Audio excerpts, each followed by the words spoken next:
Hello everybody and welcome back to the Game Zone Quick Hot Fix. This is How to Train a Speedrunner. We've got a great show for you tonight. Before we get into all that, just a few quick reminders. Frost Fatales 2023 prize submissions are open right now until February 20th. You can go to gamesdonequick.com for more information, or you can use exclamation prizes in Twitch chat to submit your prizes. As well, Unapologetically Black and Fast is coming up February 11th and 12th. You can celebrate Black Excellence and speedrunning coming up this month. Use exclamation UBAF in Twitch chat for more information. With all that said, we've got Metroid Dread here for you tonight. How are you doing? You're not. That's the game you're running. You're not.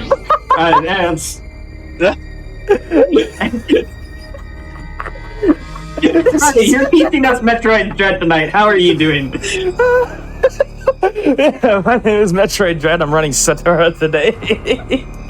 I'm doing great, man. That game. It's exciting to be back on GDQ. I was on for what was it called again?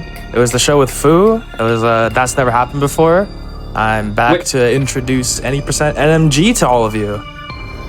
The one of my favorite categories to ever run, and it's also coincidentally my favorite category to introduce to anyone who's a beginner.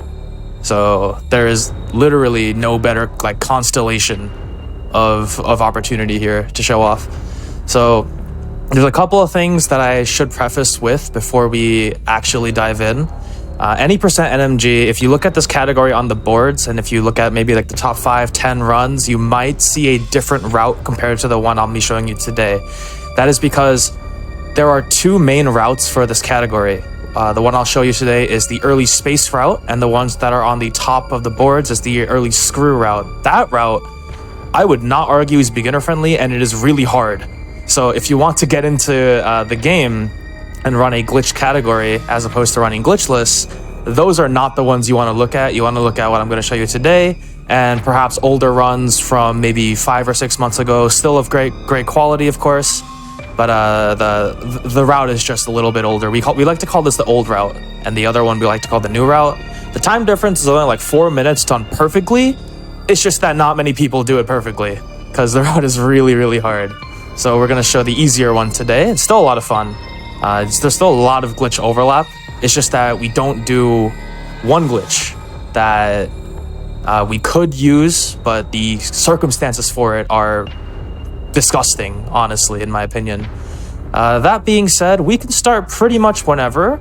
I'll start by just starting up an empty save file so we can show some of the background information, like with difficulties and how to prep a save for your runs. You'll notice that I have two saves here. My first save is a practice file, and my third save is just my launch file for whenever I want to start a run. But we're going to be running on normal today, and the reason why is because normal is the first, I believe it is one of 2 difficulties you get to start with. However, most people tend to run on normal since it's just the standard, especially if you didn't run the game, or rather if you did run the game before the rookie patch came out that also introduced dread mode, if I remember correctly. Most people just run on normal. The only real difference is that on rookie you take 20% less from bosses. Item drops give you more, like when you defeat an enemy or so and you get like a little drop, standard in Metroid. And you start with 15 extra missiles. We're not going to play with rookie today. I will note some differences in strats if you do elect to play on rookie after this, and I'll just let you know, like, hey, if you're on rookie, you can do this instead or that, but we're going to just play normal. We're just going to get right into loading the save, or loading the new game. So, I mean, unfortunately, when you start a new save file, you have to sit here and watch like all of this and just mash your A button and let it go. I have an input displayer on screen, and I also have an MS Paint overlay in case I need to ever draw on screen, which I'm sure I'll do a couple times, since a lot of the tricks in this game can be explained a lot better visually. Same with a lot of visual cues when it comes to literally anything that needs one. So we're gonna see some high-tech demonstration today. But I mean, at this point, if you're just like starting a new save, then it's probably because you accidentally saved when you're doing a previous run, and it never feels good. So I guess that's tip number 1. When you ever have to land on a save pad, which is not very often, don't just like just make sure you don't save. It's a pain to have to start again. You only get 3 files in this game, much like pretty much every other Metroid game, I think. So yeah, if you have a practice file and you have like 2 files you don't want to mess up, don't save. Trust. This one takes like, I don't know, 3 minutes or so. The timing doesn't actually start when we start a new file, obviously. Otherwise, all of this would be meaningless. So I will, of course, denote when the time actually starts. But another thing to start off with, as a standard with many games on console, if you can play the game with a digital copy, you should. This game is notorious for having a lot of load screens, and if you're on a physical copy, loading screens increase dramatically in load time. And since there's a lot within this run in particular, you can lose like over 2 or so minutes. I think it's over 3 even, more if you're playing 100%, except for showing any percent today. So if you can invest in a digital copy, or if you already have one, you're in good hands. You can still run the game on physical.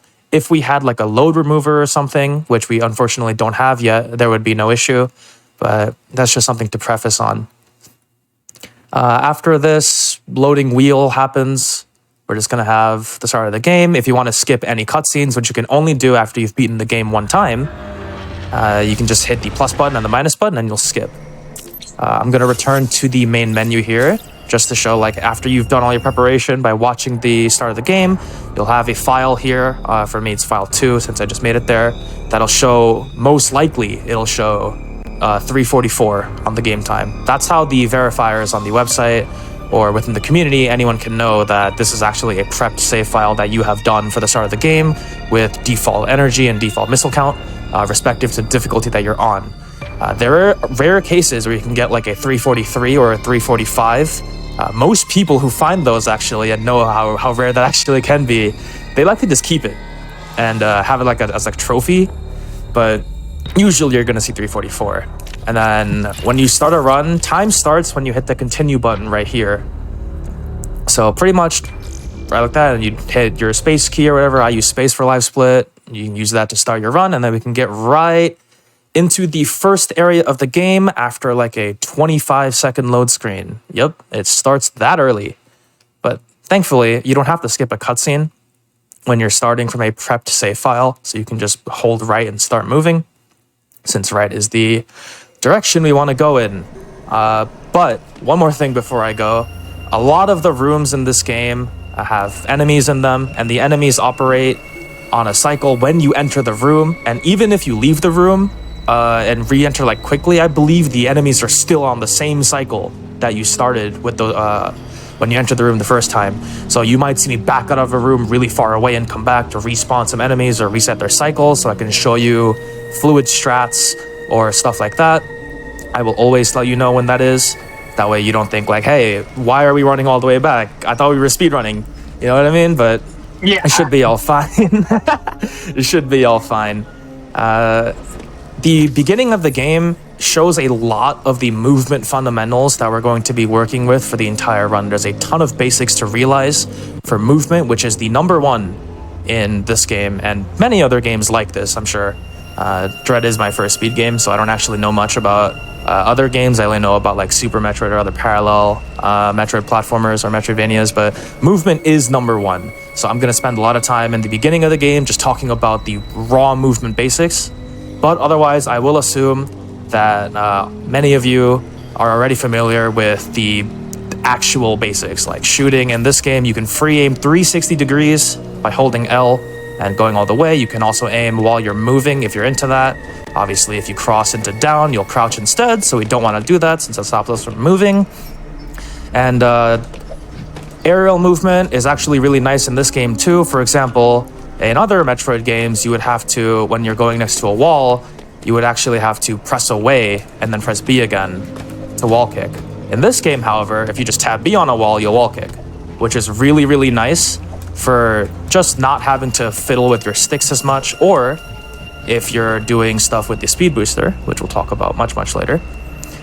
Besides that, we have meleeing, which you can do from a run, like so. You can tap the direction and press X to melee to get a forward melee like this. You can also do it from a standing position, which doesn't really offer much aside from parrying an enemy. And you can also do a sliding melee, like so. This has literally no use though, because it's slow and it even hangs you in the air, which is a little bit annoying. But sliding is another small fundamental that we use all the time. And the reason why we slide all the time is because if you just fall off a ledge like this one, you'll kind of float before you start maintaining velocity or gaining velocity. But if you slide, you kind of jumpstart that like this. So if you slide off of a ton of ledges, you'll just magically make time, which is really great since, in my opinion, this is one of those things that makes a lot of movement in this game like really fun, because you never stop thinking about what you're going to do next unless you've committed everything to muscle memory, and you know all the rooms like the back of your hand.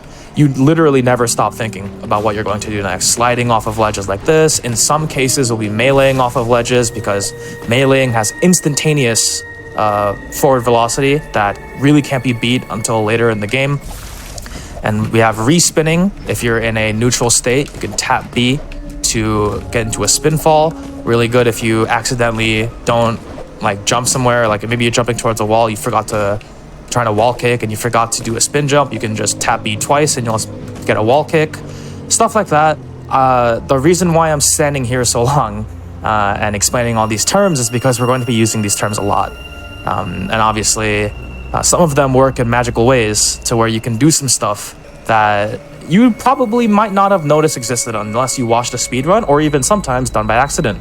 One such example of this, which is actually coined by, well, not coined by, but released in a Dread report by, I think it was Nintendo. I think they're the people who released the Dread reports for this game as like a teaser, is slide jumping off of ledges.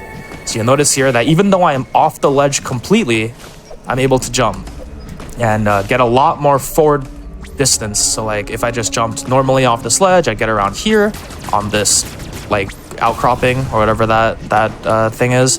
But if I do a slide jump instead, I go like 2 Samuses further.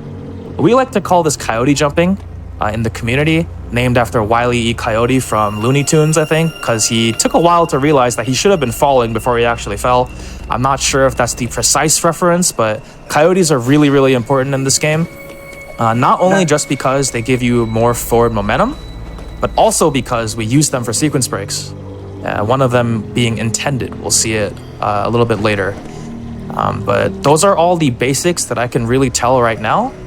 So we can start actually moving through the game. This is the start of the game, and we'll just move in. You want to make sure that your basic movement is fundamentally always on the ground. This is because aerial movement is naturally slower. It's to the point where even though you saw me here like sliding down these ledges and killing this enemy, instead what we could do is melee off the ledge to skip the next one, which comes into play a lot if you're trying to micro-optimize a lot of your movement, and in some cases, it can lead to a lot more fluid movement. So in my case, if I was to start from the beginning, this is what the standard movement would look like. Let's pretend the enemies are there. And you just keep moving and you don't stop ever. And like, this is like, it's so fun to play with. We have these blocks at the start and across the entire game. These we just call these blobs. They take a couple shots to defeat. In this case, that one takes 2 shots to defeat.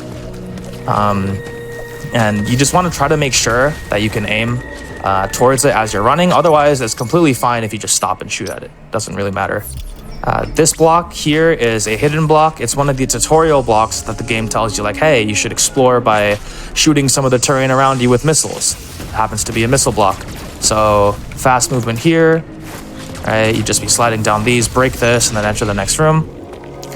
And now we're met with our great friend Adam, who tells us where to go in this game. If you've ever played Metroid Fusion, this is a staple since then in 2D Metroid, from what I understand, except for the remakes, or the remake. But you can skip the cutscene that leads up to Adam, and now you just have to kind of mash your A button to get past them. And if you're not careful and you can keep mashing your A button, you'll save here, which is why I said at the beginning, like, be really careful not to save, since you have to remake your save. So we're just going to press B to cancel instead and head down. We drop off this ledge. There's an enemy down here. You can missile it. We call those Goombas, just because. And here we're met with the melee tutorial. You can mash X to get through this, and it's completely fine. And then just make sure you tap Y after the melee so you can shoot it out. From this point forward, we have the climb, which is one of the main areas in the game, especially in Artaria, where movement is actually severely tested if you want to get out with a really good climb time. You come through this room twice. Every Metroid has a climb, right? We learn about another mechanic called quick rising, which is where if you're approaching a ledge and you tap B before grabbing it, the game will actually buffer a jump out of it, and you can pull yourself up pretty quickly, like this. As the alternative, you just grab the ledge and you have to press B again to jump up. We don't like that because the animation is kind of slow, so we jump towards it. We have to do a little wiggle here since there's not really enough room like this. So we do a little wiggle, and we can tap B before reaching the ledge, and we'll get up. The other alternative here is to do a wall jump. Some people like to prefer that since the wiggle can be a little bit annoying, but quick rising, or ledge hopping as we like to call it as well, like this, it's also another one of those magical little things where if you master it, you can just save a phantom amount of time for no reason. Ledge hop here, jump up here, and from this point, we actually have two different places to go. There are two strats for this room. There's a left strat and a right strat. I prefer the right strat, so I'll show that to you. But the left strat, before I get into that, kind of looks like this, where you do a wall jump here, grab this ledge, jump off of it, get up here, and then you continue right side. I don't actually know how to do this super fluidly, but I'll give it an attempt. It's like this, that. The enemy shouldn't be here, obviously. That's what I meant by the enemies just like to keep moving. And then you just continue. Eventually, you'll converge with the right side strat, which is what I'll be explaining here, where when you get up to this ledge, you wrap around it by holding your jump button. In this case, you don't want to do the ledge hop because you can just land on top of it instead, which completely subverts the need for a ledge hop. And then do another wiggle to quick rise on that ledge. And then do two wiggle jumps to get around these ledges. And then from this point on, you've basically converged with left side. There's no real significant time difference here. I believe it's like legitimately less than 1/10 of a second, so you can pick whichever side is your fancy. Some people don't like dealing with the two wiggles here. 1, 2. Some people don't like dealing with that, so they'll prefer to go left instead. I just have always done right side, so it is what it is. And then you'll do this movement. It's another term that the community has coined. Ledge hopping between two ledges consecutively. We like to call this ledge to ledge. Very creative, but it also serves the purpose. So already in the first room, or the first major room of Artaria, we've encountered like 3 to 4 different movement anythings that we can use to just save time and make our movement that much more fluid. Chaining all those together leads to a very smooth room. So we'll do a jump, ledge hop, wiggle, wrap, ledge hop, wiggle, wiggle, ledge hop, ledge to ledge, and we're up. I would actually argue that this is one of the most important rooms in the game to start with if you want to learn basic movement fundamentals. You kind of are forced to learn how to gauge your vertical velocity going towards a ledge in order to get like a proper ledge hop, in order to learn the patterns in some rooms. Like if you see a ledge like this and see a ledge like this, maybe you can do a ledge to ledge. You can figure it out on your own. This is one of those rooms where if you can learn this room perfectly, you can generally carry the visual patterns you see in this room to other rooms, and sometimes you can just find the optimal way to do the room without having to watch a VOD or get an explanation from somebody. So just one more time. Oh, yeah, sorry, go on. It's the kind of like the intuitive thing of like you have the knowledge and then you can kind of put that knowledge into practice visually without having to like go to find other sources kind of thing. Yes, pattern recognition is one of the most important skills that I stress in this game. It's the way I learned how to do my runs. Whenever I see a room and I learn it to a T, I immediately think, hey, how can I implement some of the things I learned in this room to other rooms? And especially since you go through this climb twice in pretty much the exact same way, you have 2 opportunities to prove to yourself that, hey, I've really mastered this room, and then some of those principles you carry over to other rooms, because why not? So again, ledge hop, ledge wrap, ledge hop, 1, 2 ledge wrap, ledge hop, shoot that guy out, ledge to ledge, and then you can just keep going from here. Another thing to keep in mind when you're approaching ledges like this to have a change in direction You can start your jump a bit earlier and then just wrap, like press the other direction to face the ledge again and then do a ledge hop, stuff like this. The better you get, the more understanding you are of when you can actually start jumping before you hit the ceiling. So in my case, I've realized that over the months pretty much that I can start my jump pretty much whenever, as soon as I jump on this. And as long as I delay my left input long enough, then I can always just get up on the ledge. This saves the time of having to cross over like this, right? And then the same with this ledge. And now we're at the top of the climb. This is our first major use of a glitch, and it also saves like a minute, which is kind of amazing when you think about it. So standard gameplay would have you slide through this tunnel, and you get met with like an item tutorial that says, hey, if there's a giant white rectangle pulsating on your monitor or on your minimap, there is a hidden item somewhere. And this trigger will follow you forever until you activate it one time. We call it the item tutorial pretty much. We can actually skip this entirely because if we slide through this tunnel, we don't have the morph ball yet. So we kind of have to go on a long trek to the right side in order to fight the first Emmy of the game, the broken Emmy or the proto Emmy, I believe is the official name. We're not going to see him today since if I do go there and show all of that, I mean, it doesn't really do anything. And besides, there's not much to go off anyway, since the way to fight the boss is actually not complete. They only give you one mechanic instead of two. So I'll just show you how to defeat the Emmys and all that in the, what is it, on the first one coming in X amount of minutes. And the white Emmy is actually 9 minutes into the run or so for most people. But the first instance of a glitch here, we call it a pseudo or a pseudo wave. It's basically a way to shoot through terrain without having to have the wave beam, which is the final beam upgrade in this game traditionally. And in order to do this, what you have to do is basically slide and then jump into a ceiling or like a ceiling corner like this one for the slide jump pseudo, which is the variation of the pseudo we'll be using here. And then when you kind of tuck into that ceiling or right before you're about to hit, you can shoot and it'll send your shot through. There's a blob on the other side of this pillar. And if I time it correctly, you can send a shot through the ceiling. And if you see the input display, the inputs are pretty quick, right? Basically, as soon as I tap B, I'm waiting like a hair and then pressing Y. If I just like kind of use my thumb to press both at the same time, it accomplishes the correct timing. And we want to do that 3 times, stick neutral or facing straight right. And then if you do it 3 times like this, then the orb gets really like glowy and red. If you do the same thing from the same spot now, this ceiling falls on you and you die, because out of bounds just instantly defeats you. So instead, we're going to have to change pace and come back here and do it from this corner instead, which is a slightly different timing since it's 1 block more, right? And the angle also changes. I'm going to be using clock angles to denote the shot angles that we have, since it's very, very easy to describe based on the hands on the clock. For this one, it's like 3:30 to 4 o'clock, I would say, just under the horizon.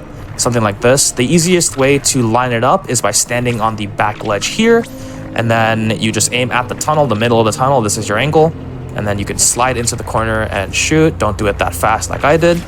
Don't do it that slow like I did. Oh man. Hello. Alright, I just have to do my left to right. I don't usually do this very often, where I reset from the edge here. I like to do a left to right like this, pretty much. And it always gets my job done. But you don't have to do the quicker variation, which is sliding to the left and jumping back and pivoting to the right, because what it means is that you're demanded to get the angle as soon as possible before you hit the little pocket in the ceiling there. I'll actually reset to show how like fast attempts on this look, right? It'll take me back to the save room, I'm pretty sure, but that's no big deal. We'll get there pretty quickly. Thankfully, loading the checkpoint is not very long. It's just where the checkpoint puts you that's actually long. So we'll just show the climb once again for fun. Pop.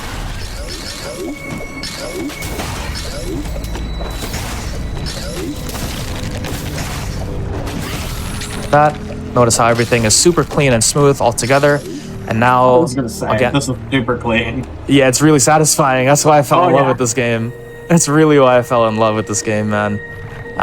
So fast attempts on this. I'll actually do it in flow motion, since that's what I like to do when I practice.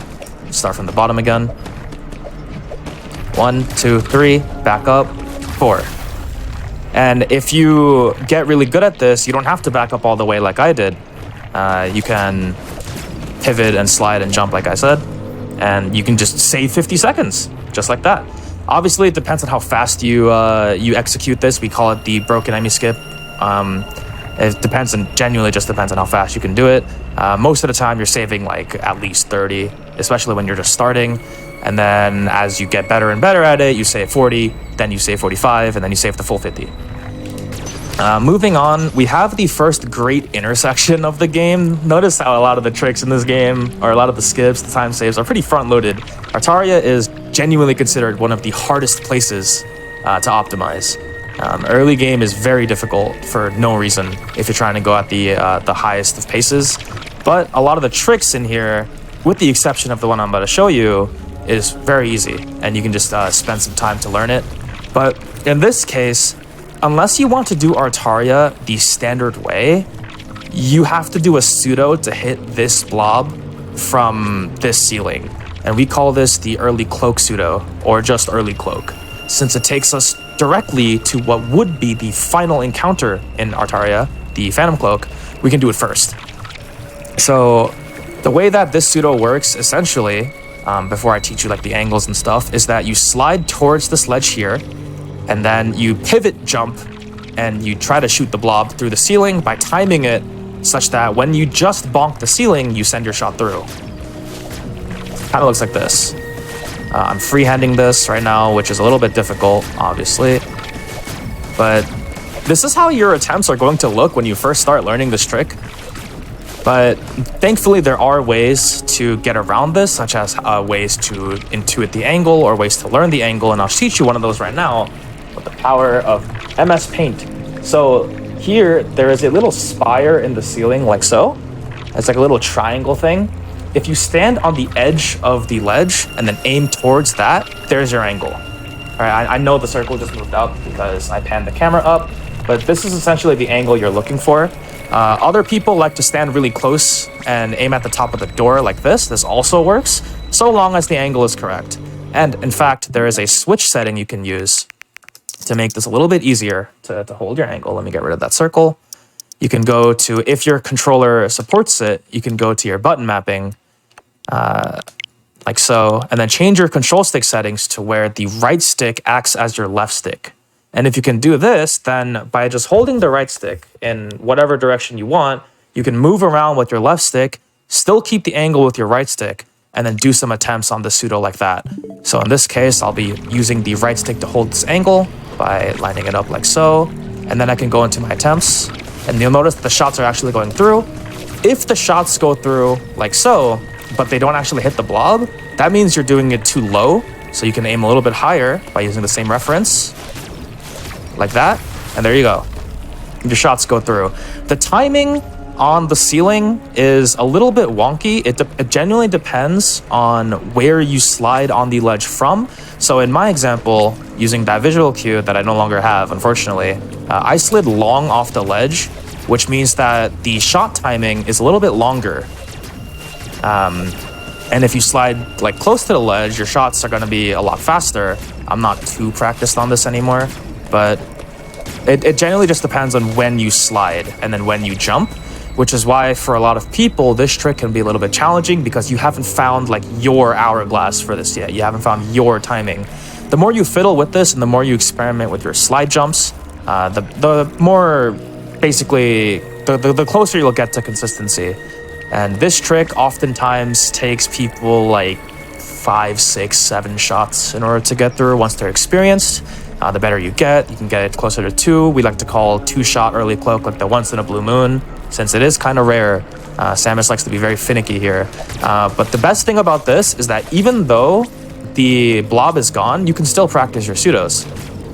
Now, you might not know if your shots are hitting, the theoretical blob, but at least you can practice your shot timing, which is really nice to have. And generally, the way I like to tell if my angle is correct, even though the blob isn't there, is if my shots go through, say this way, out of the corner of the block, then I know that my shots are kind of correct. If they go out like this, my angle's a little bit too low. So To visualize that, I'll just try to get like a lower angle here. Maybe like this. Yeah, like that. You can notice that these shots are not exiting the corner. They're exiting like in the middle of the block. This means that even though your shot timing is perfect, your angle is a little bit low. So we're gonna adjust that a little bit higher like this. Hold the right stick. And now my shots are coming out of the corner. So that's how you know that you're getting really good shots onto that theoretical blob. You can sit here and practice for a really long time, get your form correct as well. For me personally, I like to hold the right stick with my thumb like this, and then I use my middle finger and my index finger to press B and Y, and I'll rotate them. And I'll also be using the back of the index finger that's holding the L button to slide, or the middle finger to slide. You can find the form that you like, and working with that, you can just toss reps at it. This is one of the most important tricks to practice early games, so that's why I'm staying here for so long. But we can always move on right now. Using that shortcut we just made, we can head up to the right to find the first boss of the game, Corpius. These are the eye doors, just melee them and shoot. And then now we have everyone's least favorite boss. I'm gonna get rid of that red dot on the screen. Everyone's least favorite boss, Corpius. The reason why no one likes him is because he likes to go invisible, which means that you have to sometimes be shooting, or all the time be shooting, at an invisible head, which is great.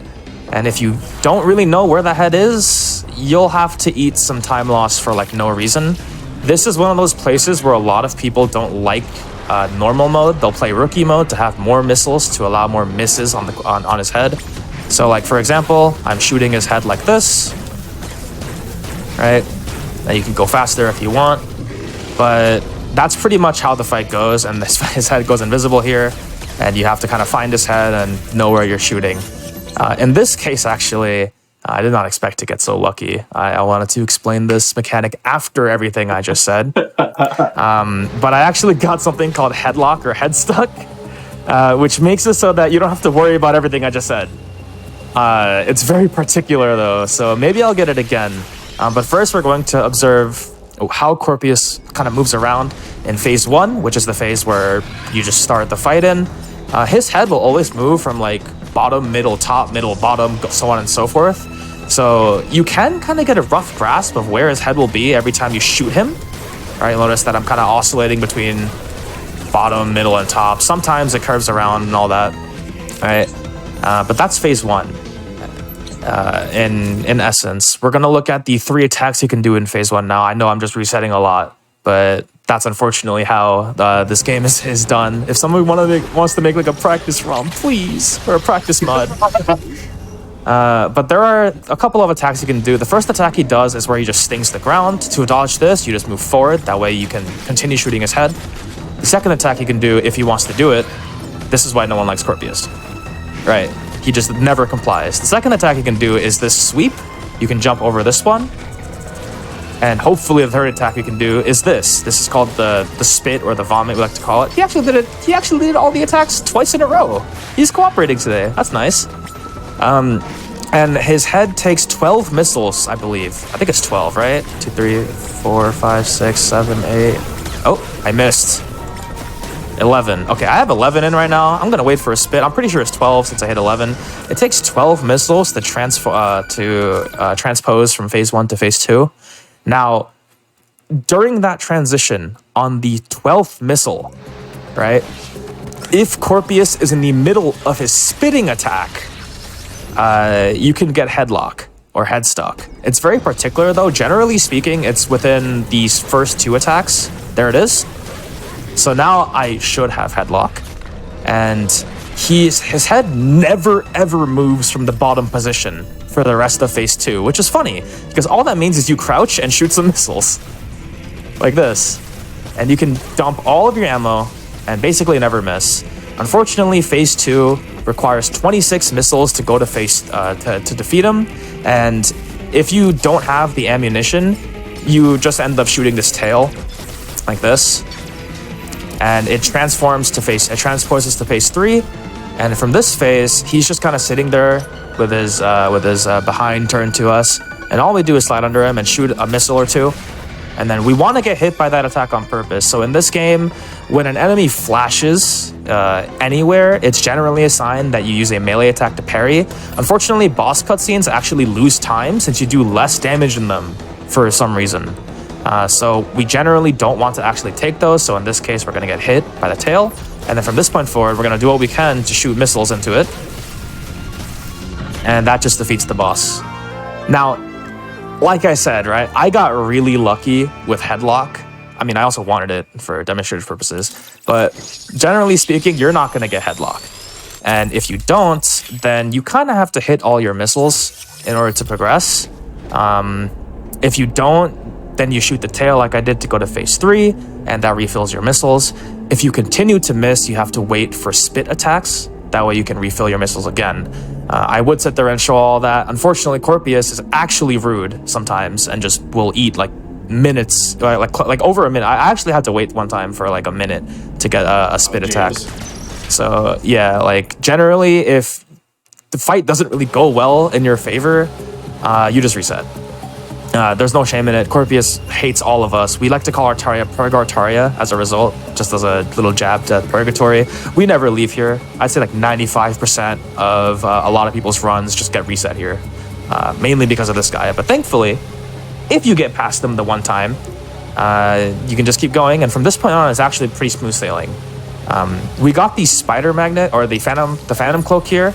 By pressing the right stick, you can go into a cloaked animation, which makes it so that you can't be seen by these like cloak doors, these pressure doors. You can actually slide or melee, although I wouldn't recommend the meleeing one. Slide and then cloak at the same time, or one after the other really, like this. And then you can travel while cloaked, which allows us to, instead of having to walk into the door like this, you can slide cloak into them and proceed. This gets used a lot. Pretty much every time there's a cloak door like this, we use this technique, and we just call it slide cloaking, like this. So yeah, that's basically how we get around these cloak doors. We see a lot of these in Artaria since the game wants us to use them here.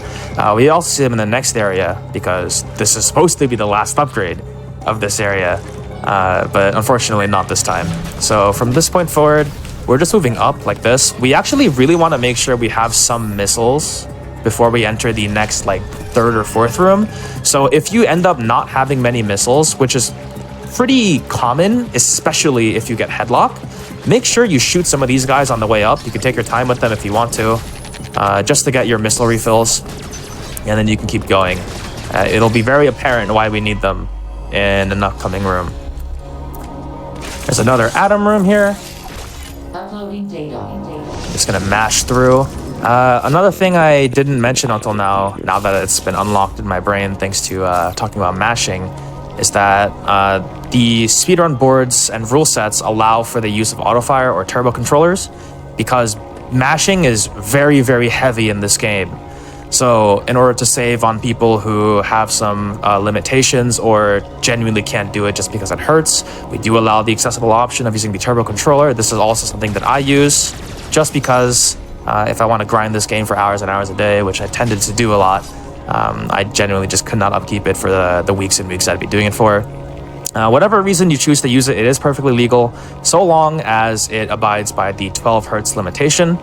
Any higher than that, and it tends to get a little bit ridiculous with how much you can shoot or mash. So we do allow up to 12 hertz. There's a lot of resources in the Dread Speedrunning Discord for what controllers are legal and what pros and cons they have. That's a nice jab at the pro-con, actually. But what pros and cons that they have, so you can pick what controller is right for you. Anyone who uses turbo or even doesn't but has researched it before, they're perfectly willing to assist you and get you the controller that you need.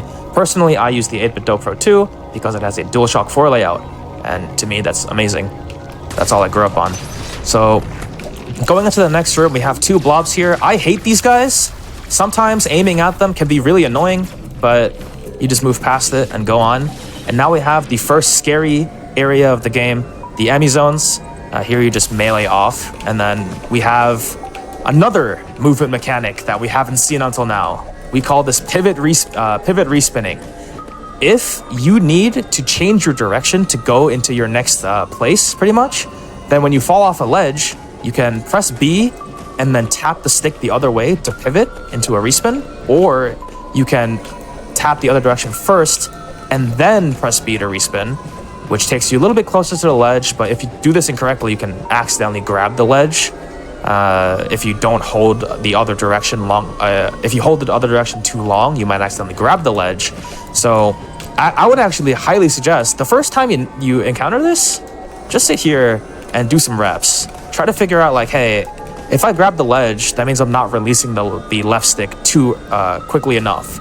So maybe I'll refine that and release the left stick a little bit earlier, and you'll see on the input display, the amount of time that I press left for sometimes doesn't even show up on the display, even though it's working just fine in the game. This is a very, very important piece of tech for making your rooms like a lot smoother. We'll continue off that with a slide jump, and we'll shoot this. And now we have the first instance of a coyote jump. You can go through this room 3 different ways. There is the top path, the middle path, and the bottom path. In glitchless categories, the white Emmy is actually here and is going to try to stop your progress, which is why many people tend to go the top path, even going as far as going this high sometimes, because they might not be aware that, since the Emmy is being stressful, they might not notice this until someone tells them. But for our cases, because we did Artaria in this unorthodox way, we never went to the white Emmy trigger that spawns it into the world. So until we trigger that, the Emmy will not be in any of these zones, so these zones actually just end up being quite free. So in our case, we're going to do a coyote jump out of the bottom tunnel to progress. This coyote jump, you do want to press B a little bit late. If you press it too early, it just eats it, and you end up falling. If you press it too late, you don't jump at all, or you jump on the ground and you don't make it up. So you want to find that the happy medium, where if you repeat it enough with this cycle, you can find the timing you want, and then you can keep going. Another melee to skip that ledge under us, using a respin to accelerate on the ground quicker, and then we can move on, shooting these blocks out of the way. And now we're going to slide into this and accept the item tutorial. This was supposed to come at the beginning of the game, but we skipped it, right? We actually want to take this now, because later in the game, there is a sequence break where you can trigger the item tut if you haven't done so already, and it makes that trick miserable. So we just take it now. Besides, the alternative to this is to jump up like so, and then come down like so, but this is just slower than doing this. So you might as well take the item tut now and just accept the 5 or 6 seconds you're losing and just go on. Into the next room, we're going to do a coyote jump through the door. Basically, I just slide into the door and then jump as soon as I see the next room shows up. Because there's water under us, and when you're in water, you're very slow. So you want to maximize the amount of distance you can move. And these guys are the reasons why we want missiles, because missiling them just clears them just like that. Usually it's like 4 to 5 missiles. Now that we're in water, we can talk about water mechanics. Thankfully, they're nowhere near as annoying as in other Metroid games, especially Super, in my opinion. And the water in Super makes it feel like Jello. But in this game, pretty much any input you make in the water is 1-to-1. You just happen to be slower. The one thing you cannot do in the water, however, is do a ledge hop the traditional way. You are forced to get the slow mantle animation, so instead what we do is once we grab the ledge, we hold away, then we press B to jump like this, but then we turn to get back up. We just call this underwater ledge hopping. You can get it pretty quickly, and the time difference is pretty substantial. It's like nearly twice as fast, pretty much. So we can do this. And also in the water, you want to be jumping, because for some reason spamming jumps makes you faster, like this. And now we can move on. I'm actually going to show the regular way to get down this first, which is to take these slope networks down into the water section down here, spamming your jumps, using missiles to get rid of these flies, and then you can shoot at this blob to drain the water before returning up this way using another water ledge hop. Up like this, get rid of this guy, and then we can move on to the rest of the game this way. Now, this is actually not the fastest way to go through. There is another movement trick here called the water slope skip, or the Artaria slope skip, that we can use to skip having to drain all of that water. I'm actually treading it in reverse right now. So you might notice now why it's called the slope skip after seeing, after I said that we're treading this backwards. It's because instead of going down the slopes, we're going to do some pretty precise movement tech in order to get into this area without having to go all the way down. Doing a traditional coyote jump doesn't give you enough horizontal distance or even vertical because you just end up touching the slope instead. So what we're going to do is utilize a mechanic called slope jumping, which is where if you are approaching a slope and hold the free aim button like this, you can actually jump frame 1 off of them if you time it correctly, and you can jump off of them. Now, obviously, it does not look like I'm making it very close to the ledge. I am just jumping way far away.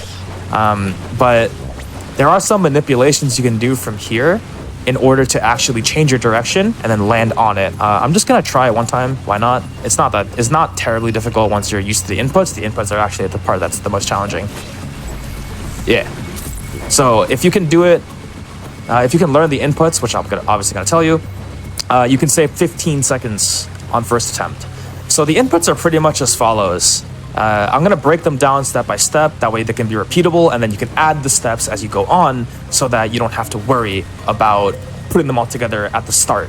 So we start by getting to the back wall here, just for spacing. And then when Samus's knee crosses like the rim of the back pipe here, you'll see that there's a giant pipe and there's a rim in the background. It might be a little bit difficult to see because it's a little bit dark. The rim is like kind of like here, right? When your knee crosses that, you hold jump and free aim out of your coyote. So if you pay attention to the inputs, it looks like this, right? You can just sit here and do reps of this for a very long time, and eventually it just becomes like it's not uncomfortable anymore if it ever happened to be uncomfortable from the start. And from this point forward, now we're going to add cloaking. So when you slide off this ledge, hit the cloak button while you're sliding like this, and then do the steps. And the reason why we want to do the cloak is because you'll notice that in human form outside of cloak, you can move very far horizontally, right? But if you're in cloak form, your horizontal movement in a jump is nerfed, which is good because it puts us closer to the ledge, which is why we use the cloak here. So we're going to slide cloak and then do the free aim jump. And we can repeat these steps as much as we need until they're comfortable. You can even add the cloak later if you want, or you can add at the beginning. Doesn't matter where you do it, as long as you do it. And then from this point on, what we're going to look to do is on the first frame that we hit the slope, which sounds a lot scarier than it actually is, you want to jump and then release free aim at the same time. So you're holding L, like you look at the display for this, holding L, and then when I press B to jump off the slope on the first possible frame, I let go. And if you synchronize this correctly, which I didn't, but you can kind of see where I'm getting at now. Yeah. You can make it up onto the slope. This is called the cloaked slope skip. Now there is a cloakless variation. However, it is generally like double to triple frame perfect, and we don't use it here. In fact, any category that uses it, I instantly hate Artaria as a result. Thankfully, in the No Major Glitches category, we can use the cloak for this, which makes it a lot easier. So you can repeat this motion pretty much as you want. If you end up not releasing frame on the same frame as your jump, Samus will not spin to the ledge. She'll kind of stop spinning and then turn around.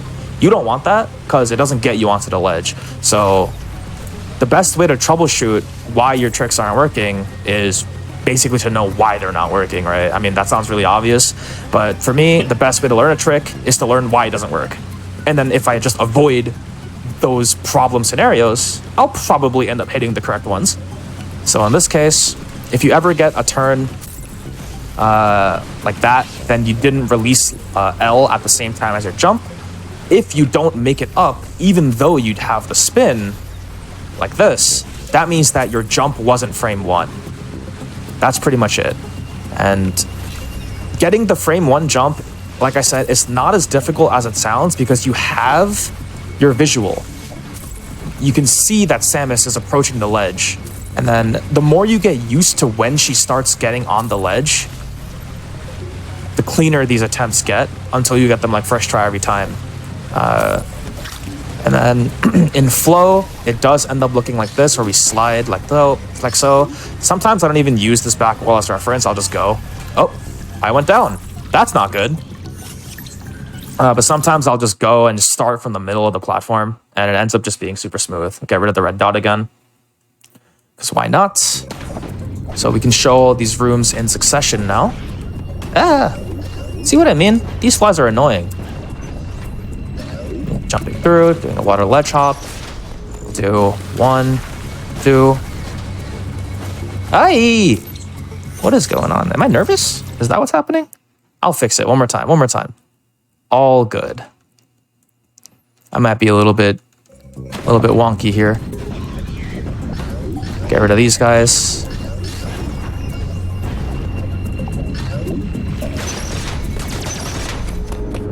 One, 2. Oh, that was close. Mistimed the jump.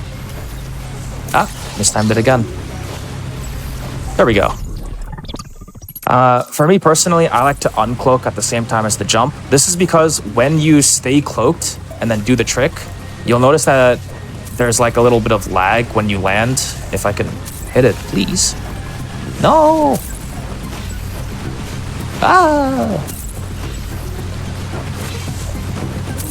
I am consistently not hitting the 1 frame. That's interesting.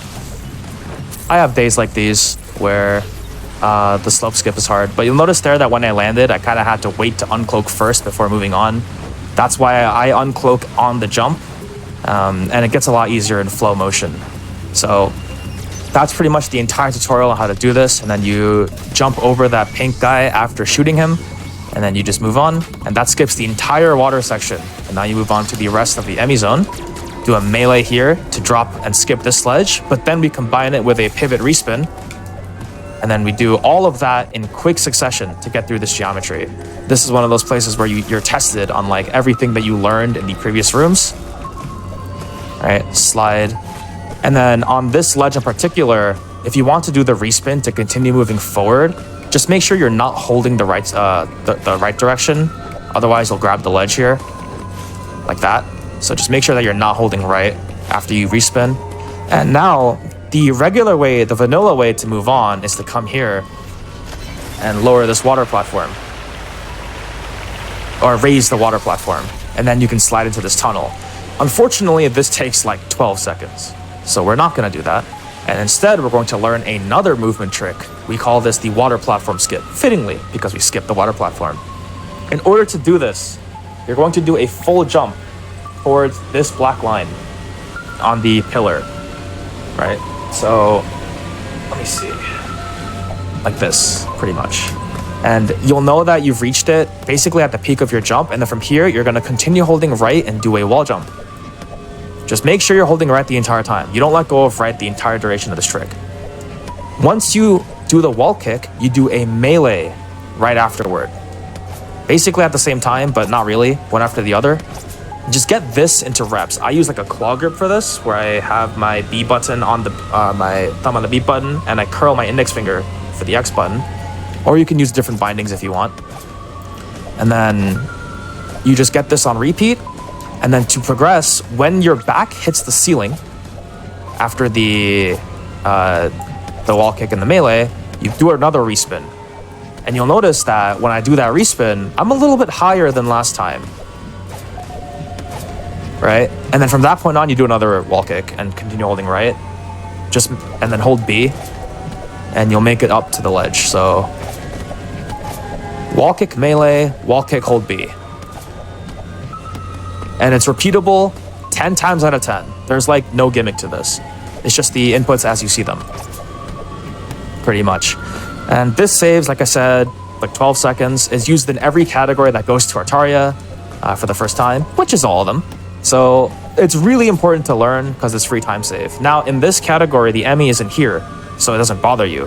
However, in glitchless categories or other routes that actually end up summoning the white Emmy, it's in this room, either here or here, and it can be extremely annoying. And if you miss this trick like twice, then you'll have to deal with the Emmy now. Thankfully, in this category, you don't have to. So you can sit here and practice as much as you want. Eventually, you'll get it down to a science, to the point where you can even do it with your eyes closed, because it's all rhythm. All right. And then you can move on. Sliding down, pivot, respin, and move forward. Gonna slide down here. Free aim towards this blob and that enemy. 2 missiles kill those enemies. And now we get our first upgrade, the charge beam. Or what should have been the first upgrade. But actually, this is the second upgrade. I keep talking like I'm forgetting how to play the game. The charge beam is really important because there's a lot of tricks to it. I just showed it twice out of muscle memory, actually. But in every Metroid game, there's a finite amount of time that you need to charge up the beam. In this game, we can actually skip that charge. So in order to do that, you want to make sure you're partially charging the beam, and then you can turn around and release, and the beam just fires in charge mode. You can also do this by spin jumping. We call this quick charging. And you can get a phenomenal amount of charge beams out to you can get 3 out before a full charge, right? Or 2 out, 2.5 maybe, who knows? And this allows us to do a lot of increased DPS to certain bosses. But mainly we're not using the charge beam because in this game, charge beams unfortunately don't do that much damage, but we can continue on anyway, using a quick charge to open that door, and also this door if you want. And then we're gonna do a quick charge to defeat this Pinky after shooting it 1 time already. It's another example. 1, 2, just repeated movement. And we're gonna enter this door using another quick charge if you missed the first time. And we slide down here and get the energy tank. I would highly recommend that everybody starting for the first time gets this E-tank. It's been a bit of a debate in the higher levels whether that E-tank is actually better or not, because it allows us to have an extra tank for the next area of the game, but it is slightly slower than another tank that we end up getting later in the run. So it's a huge whatever burger pretty much. But I would suggest that everyone picks up the tank. From this point forward, we basically retrace our steps, taking the same pathing that we did to go to early cloak. But this time we go right and slide through this door and get the missile for free. Shoot this blob, melee off of that while holding your L button. And if you do that, you kind of go into this low-hanging pose and you can shoot the blob for free, do another quick charge to open that door quickly, and move forward. From this point, we have pivot respins. This is another really good room to practice them, by the way, because if you mess them up even 1 time, you end up grabbing a ledge or missing it altogether.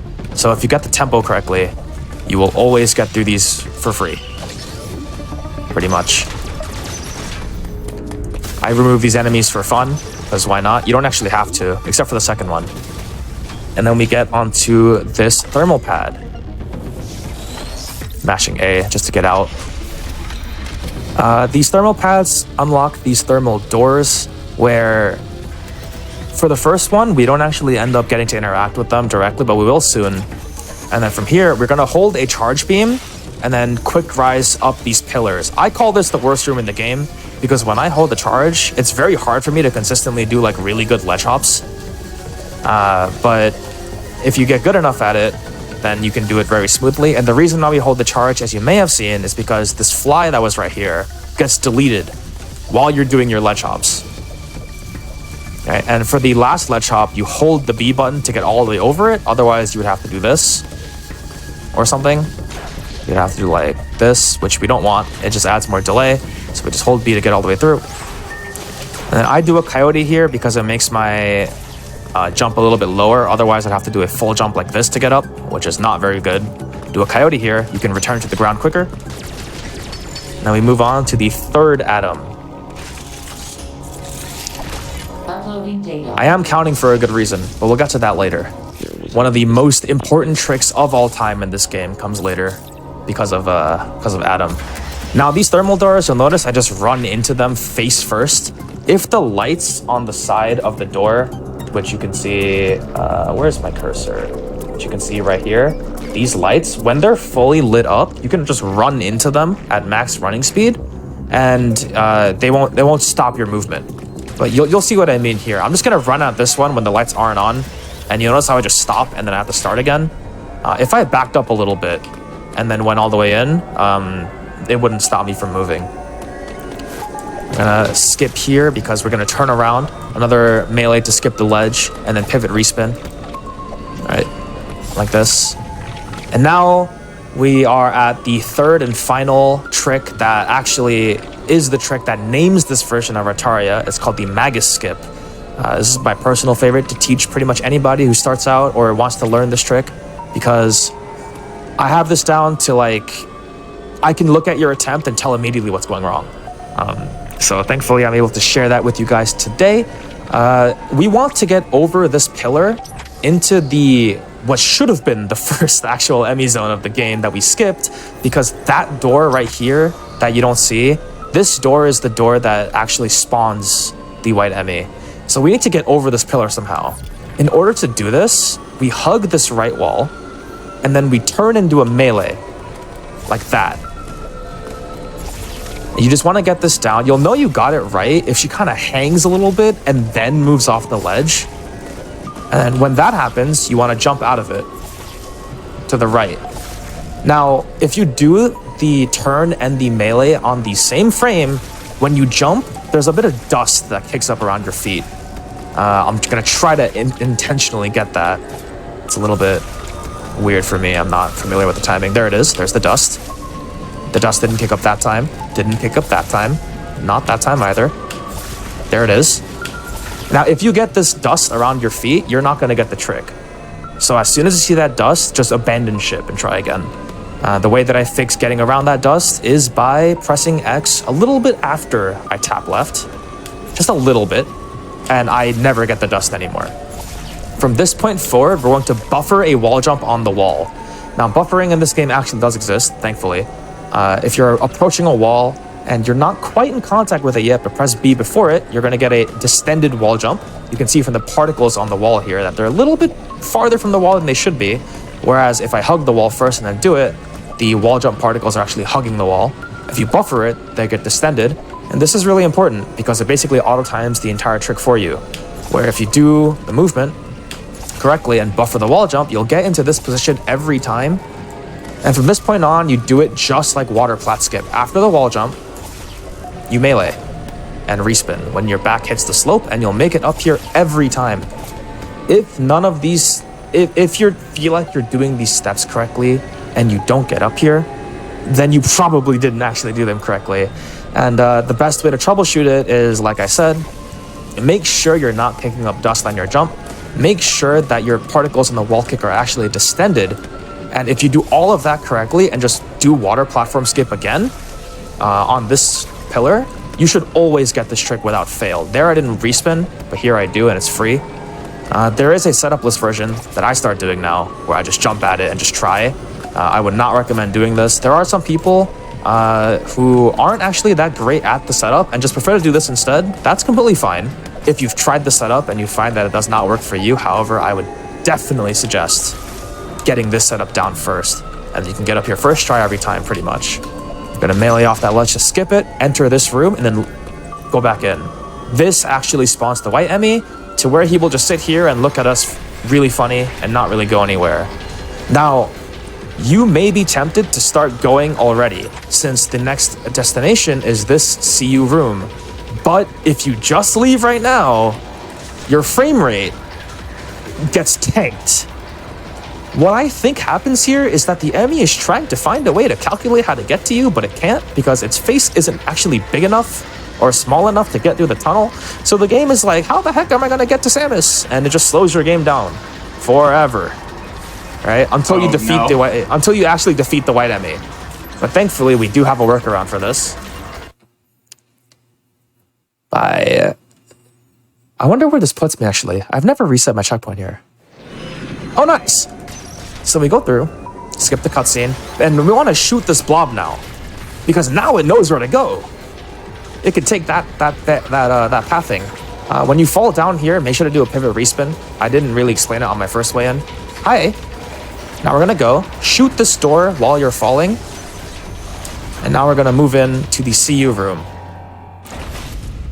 All right, skip this cutscene. This boss, much like all the other bosses that have central units in them pretty much, you just shoot missiles at them until the outer shell breaks, and then you expend more missiles until you run out, and then just shoot it with beams. The white CU, the outer shell, takes 15 missiles to break, and then it takes like, I don't know, 10 to 11 missiles to destroy. And then for these Emmy doors, for like this one, when you start, melee towards them, and then hold L and shoot. That way you can start shooting immediately. And then when you finally finish breaking the outer, Omega Cannon it, and then melee out. That's the standard movement. And then from this point, it's actually quite difficult to explain how to do this correctly for the fastest possible. So I'll show you the intended variation, which is completely fine to do, where you just come up here and then start shooting it.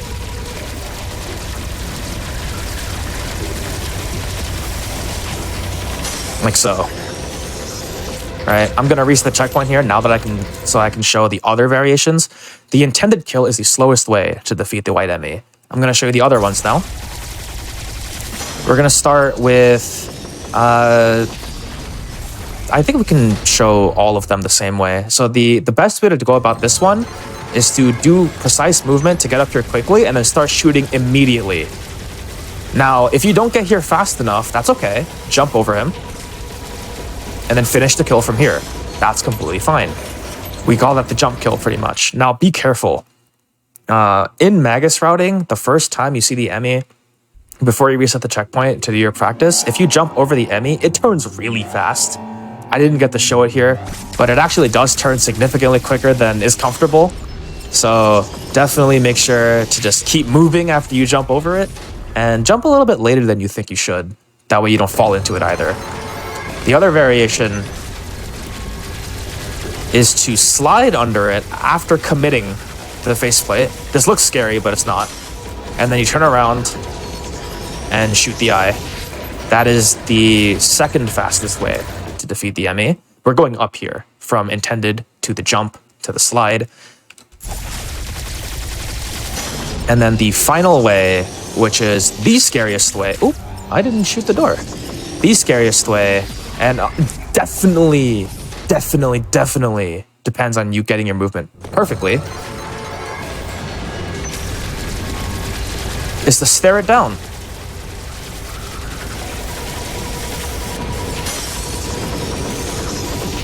Like that. Now, if you have a single stumble anywhere, that's not possible.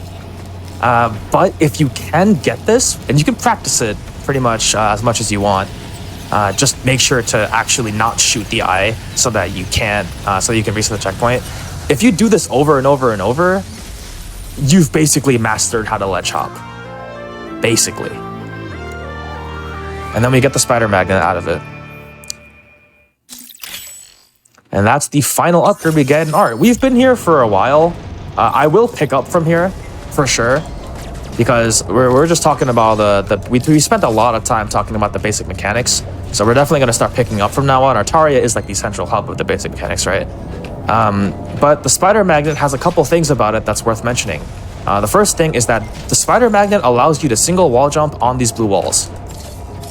For some reason.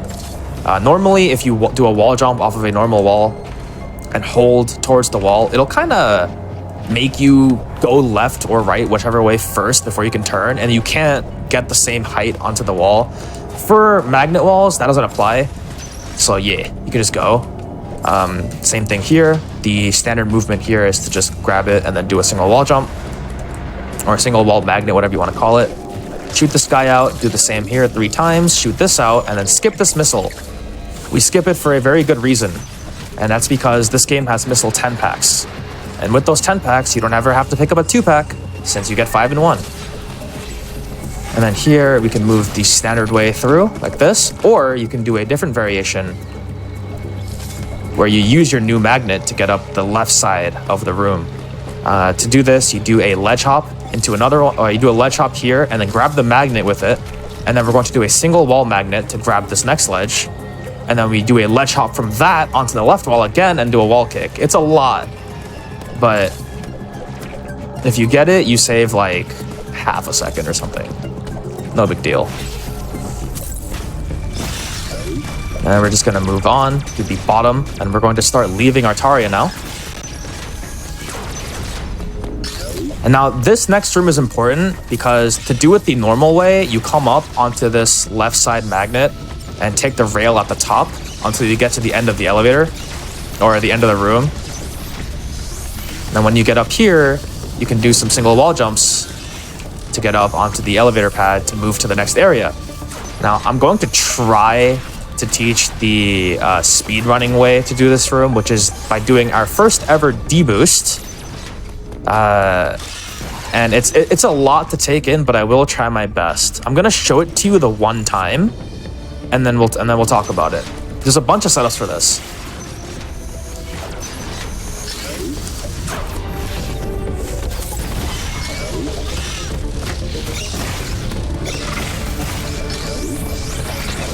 So this allows you to skip the entire like ceiling portion of this room. I'm actually going to use a little bit of switch magic here.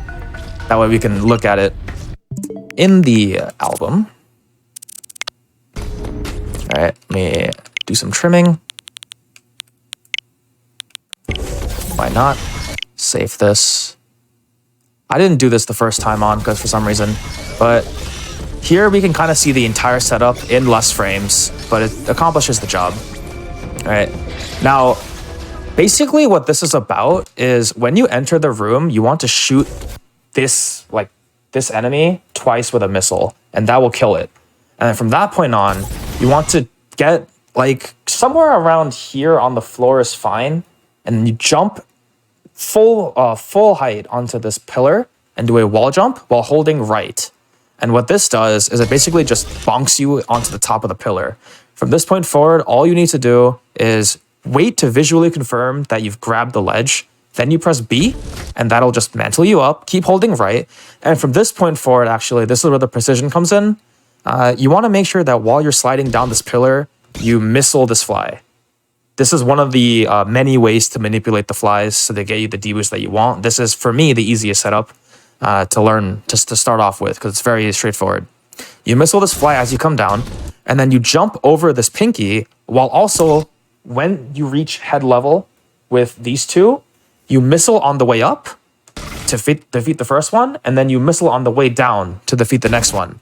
From this point forward, what you're going to do is get flush with the wall, do kind of like a full jump that meets the top of the slope that you'll see my head's like kind of at right now, land, then do the same thing, but do a wall jump instead, hold free aim, and hold right. Now, this should legitimately always get you what you want if you do everything correctly. It's a lot to take in. I just put out a lot of instructions, but thankfully, this is going to be a video. So you can just sit there and pause and listen to the instructions again. There's also a ton of videos on this already on YouTube called the Elevator D-Boost. And repeating this over and over consistently saves you like 8 seconds. If you mess this up and go back to take the rail, we call that taking the rail of shame. And you end up having to, you end up losing like 16 seconds, I think. You basically lose everything. Oh, wow. Yeah, like going back here like this, because you have to deal with this guy now, and then you have to come back up and then take the rail. And also you feel miserable because you missed the elevator D-boost. All of that kind of coalesces. But if you practice it enough, it is endlessly repeatable. And there are a bunch of different ways to do this. I'll just show another one for fun. This is my standard way to do it. It's a different setup that I won't actually explain because it's a little bit more technical. It involves like fly RNG. I messed it up. Oh my god. I'm gonna go back. I was talking and I pressed the wrong button. Let's try that again. Walk all the way back out to reset the guy. Oh, he's not back. That's not good. Uh-oh. I would love a practice ROM of this game. It's okay though. All right, one more time. One time for the one time. Show up. 1, 2. There we go. So that's the fastest way to do that deboost. If you actually replicate all of the steps correctly, you'll also get it. But the nuance is the fly that I swatted with my melee. Depending on its position, my jump timing changes, which is why I'm trying not to explain that one. The other one, it doesn't not matter where the flies are. You will always get the intended result, which is the deboost. Right? It's free. Truly. I promise. It just takes some practice and some getting used to the inputs, and you'll end up saving all that time.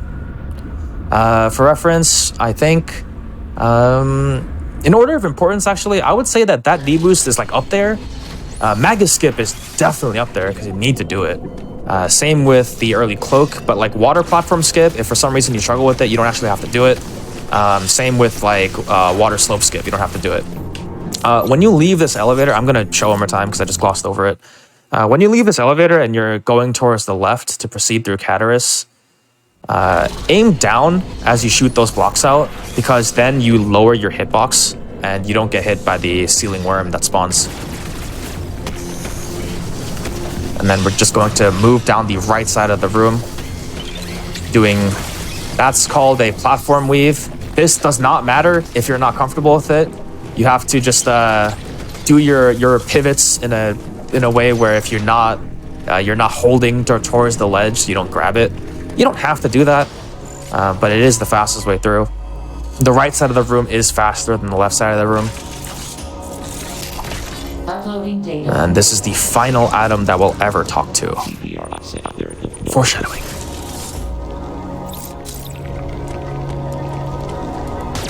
Going in here, simple stuff, another pivot. Defeat all these enemies to refill your health if you ever need some.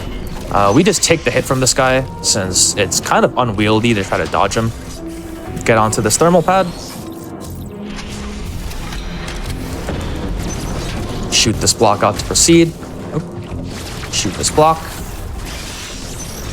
And now, I'm just gonna show the deboost one time. You can copy this visually, and you'll always get it as well. Otherwise, you would just sit down there and wait for the magnet to show up. The way that I did this pretty much was, I'm not gonna show the enemies, I'm not gonna reset the enemies, it takes too long. Wall jump off the right side once the door is open, and then shoot a charge shot at your peak to kill the middle fly, and then you land and missile to defeat the bottom fly. Right? And then when you reach this white line on the ground, you jump, do a wall kick, free aim, and hold left. Then the top fly will bump you. That's pretty much how it works. You can practice this even without the flies being there, which is funny, and you'll always get it every time. There are other setups, but I find that to be my favorite. From this point forward, you can climb up this and then move on, or you can grab the bottom of the magnet and then jump away like this. But once you cross this, like, let me see. Once you cross this like vertical line that the second part of the magnet gets onto, you can turn around and it'll instantly grab. You can just go up. So it's a smooth motion, like a 1, 2. Make sure you're holding a charge the entire time so that you either pseudo screw the ply up top, or you can shoot it and then you move on.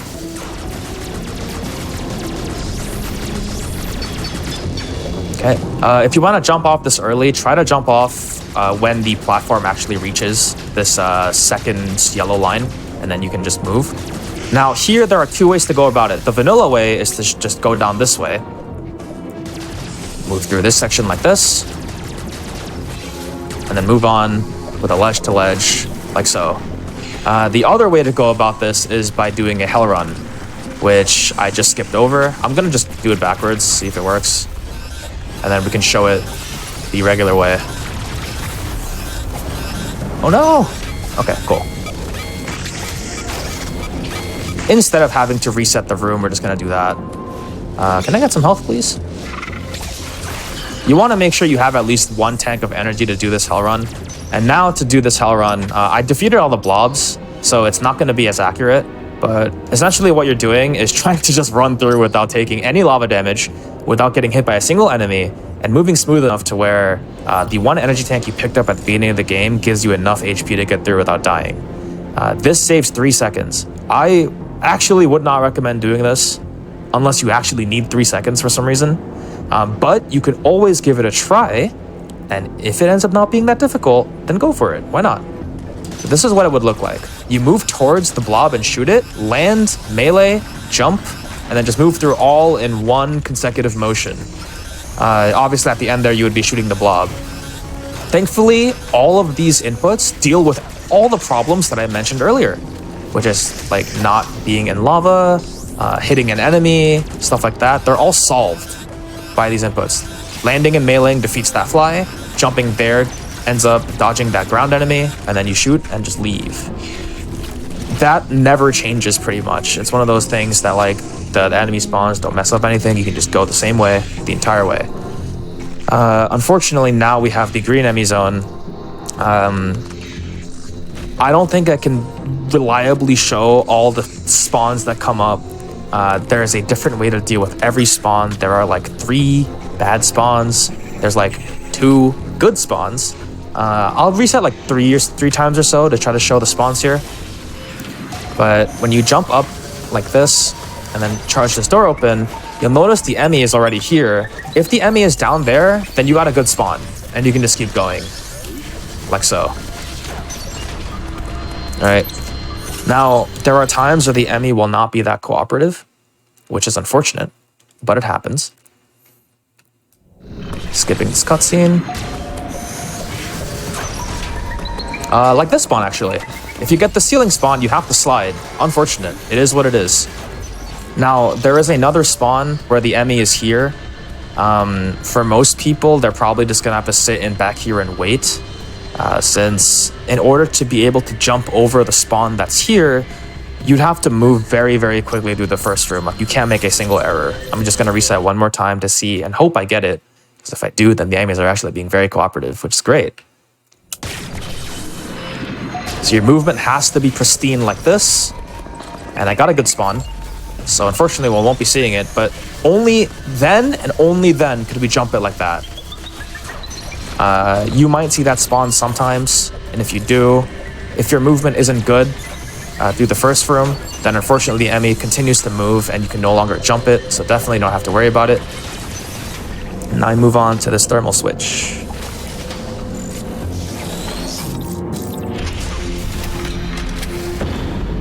This next enemy zone is really important, actually.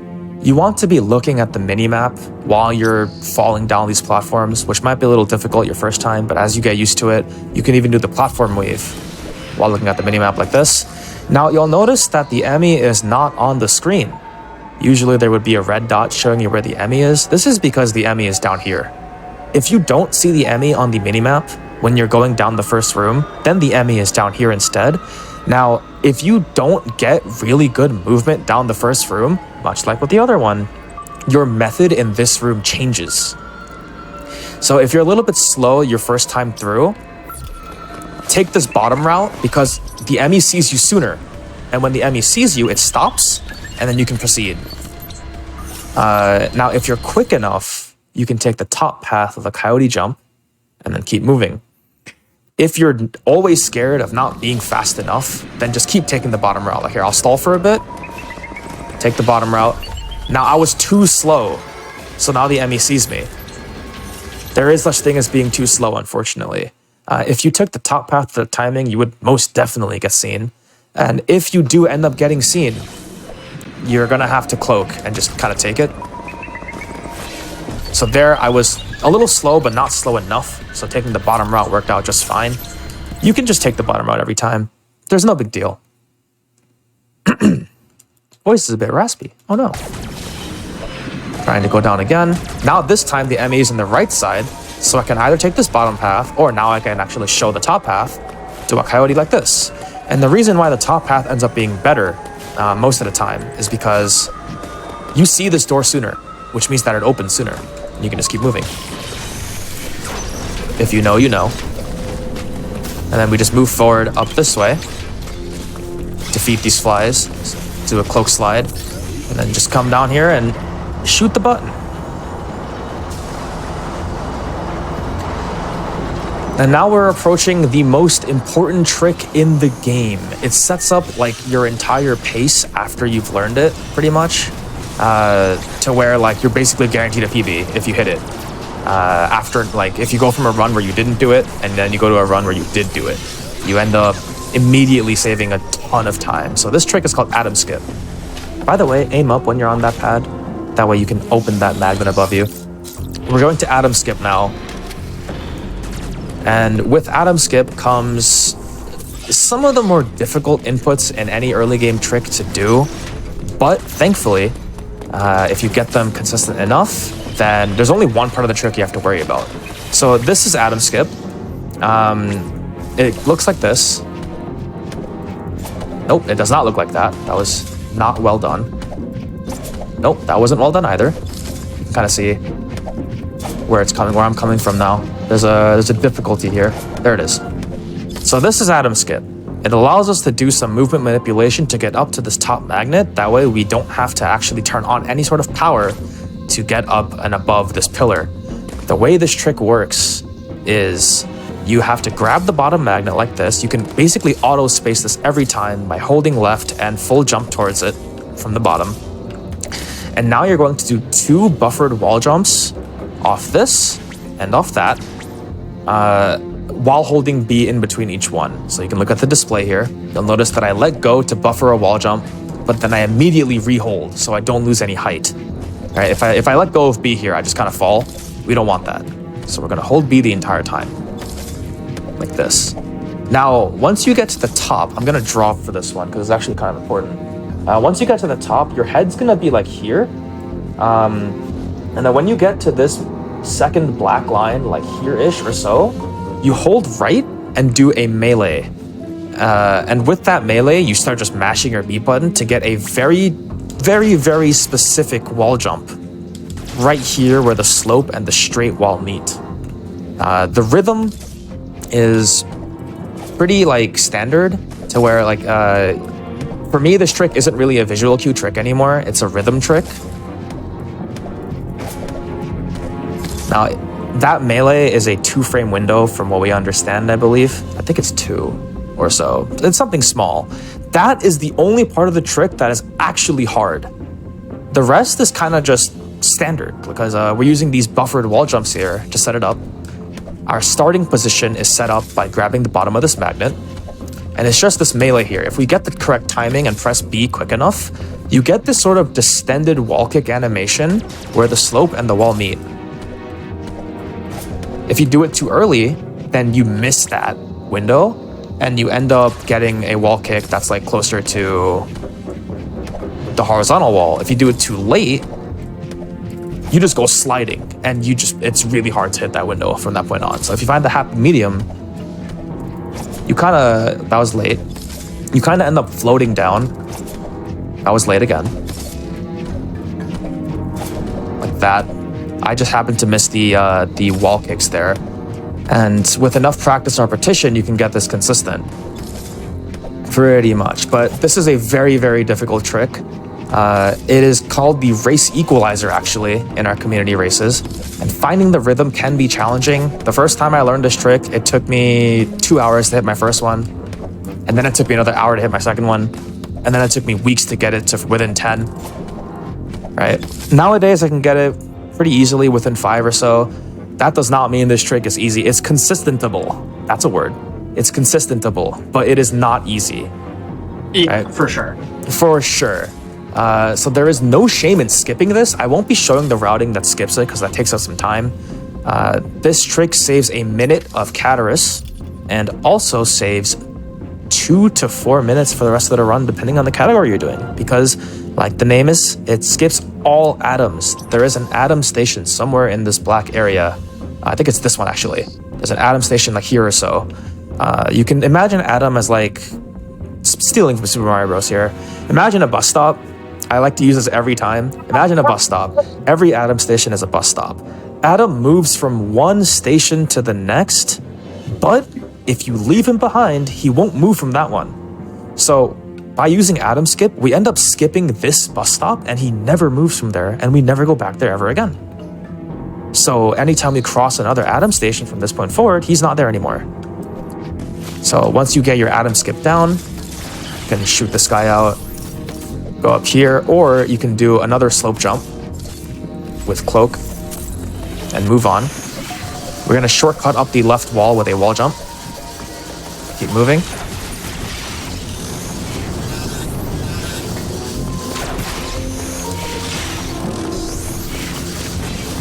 And then do a slide jump pseudo to shoot this button from the other side.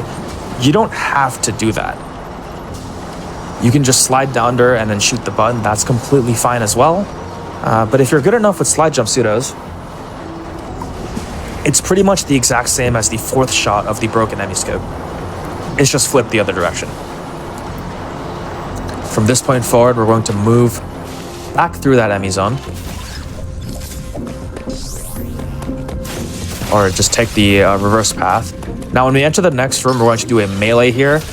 Touch the left wall, and then turn around and melee over that enemy. That looks a lot scarier than it is, I promise. It just looks a lot scarier.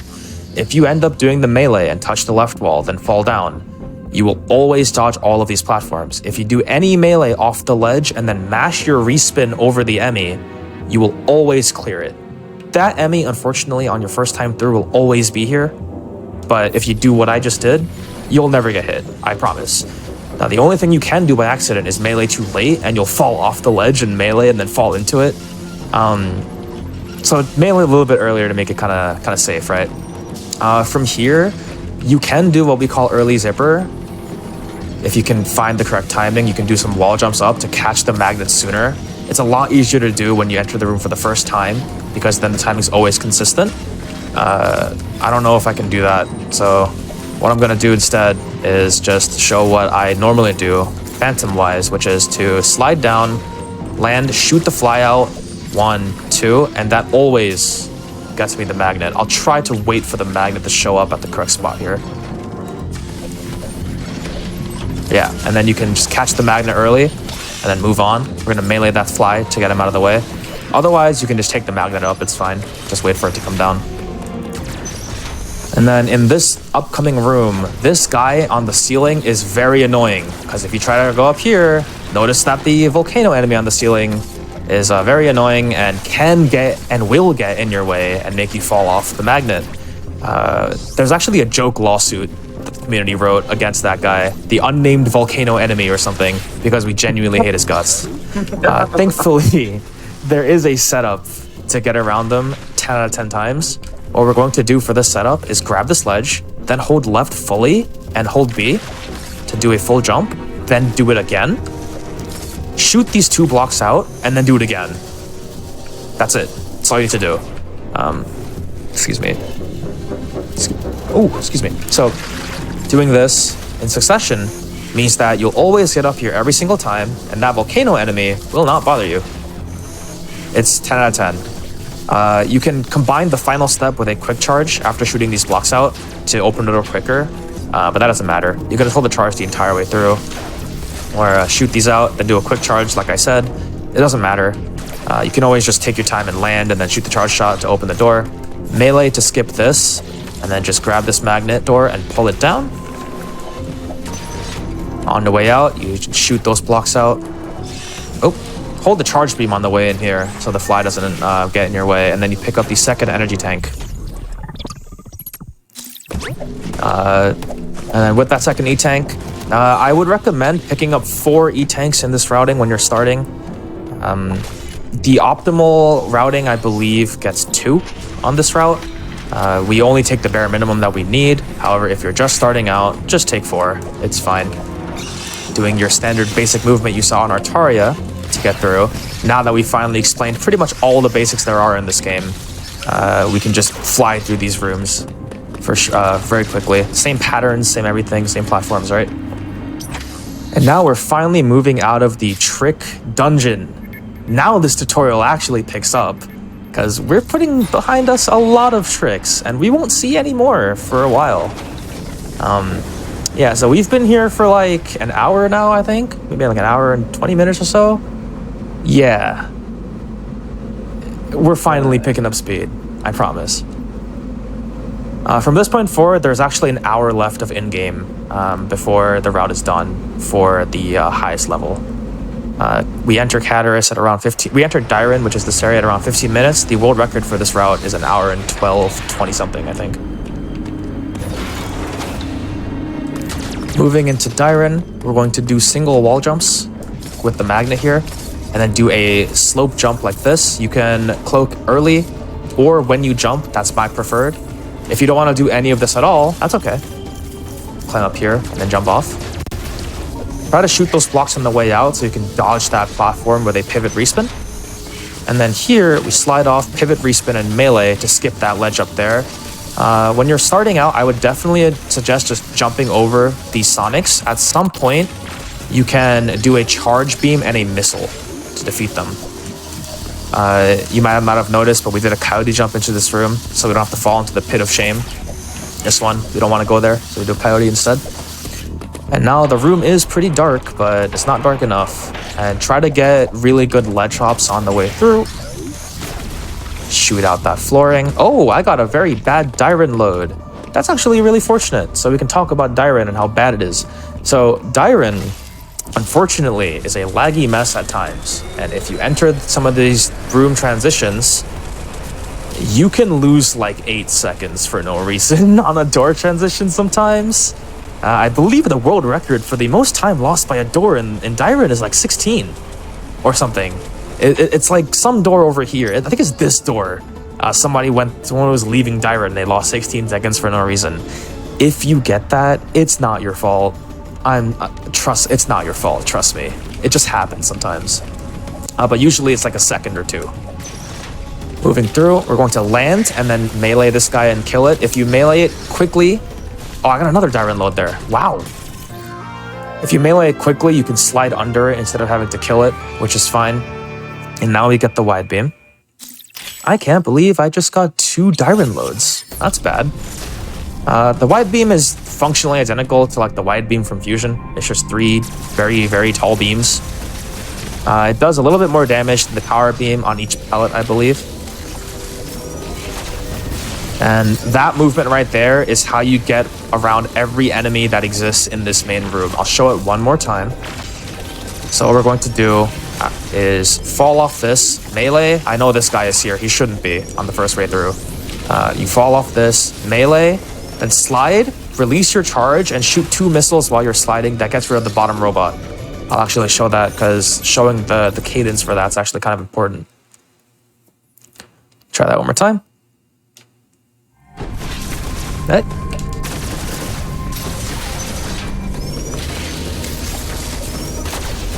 All right, and then you can just dodge everybody. Sometimes that guy will give you some problems, but it's fine.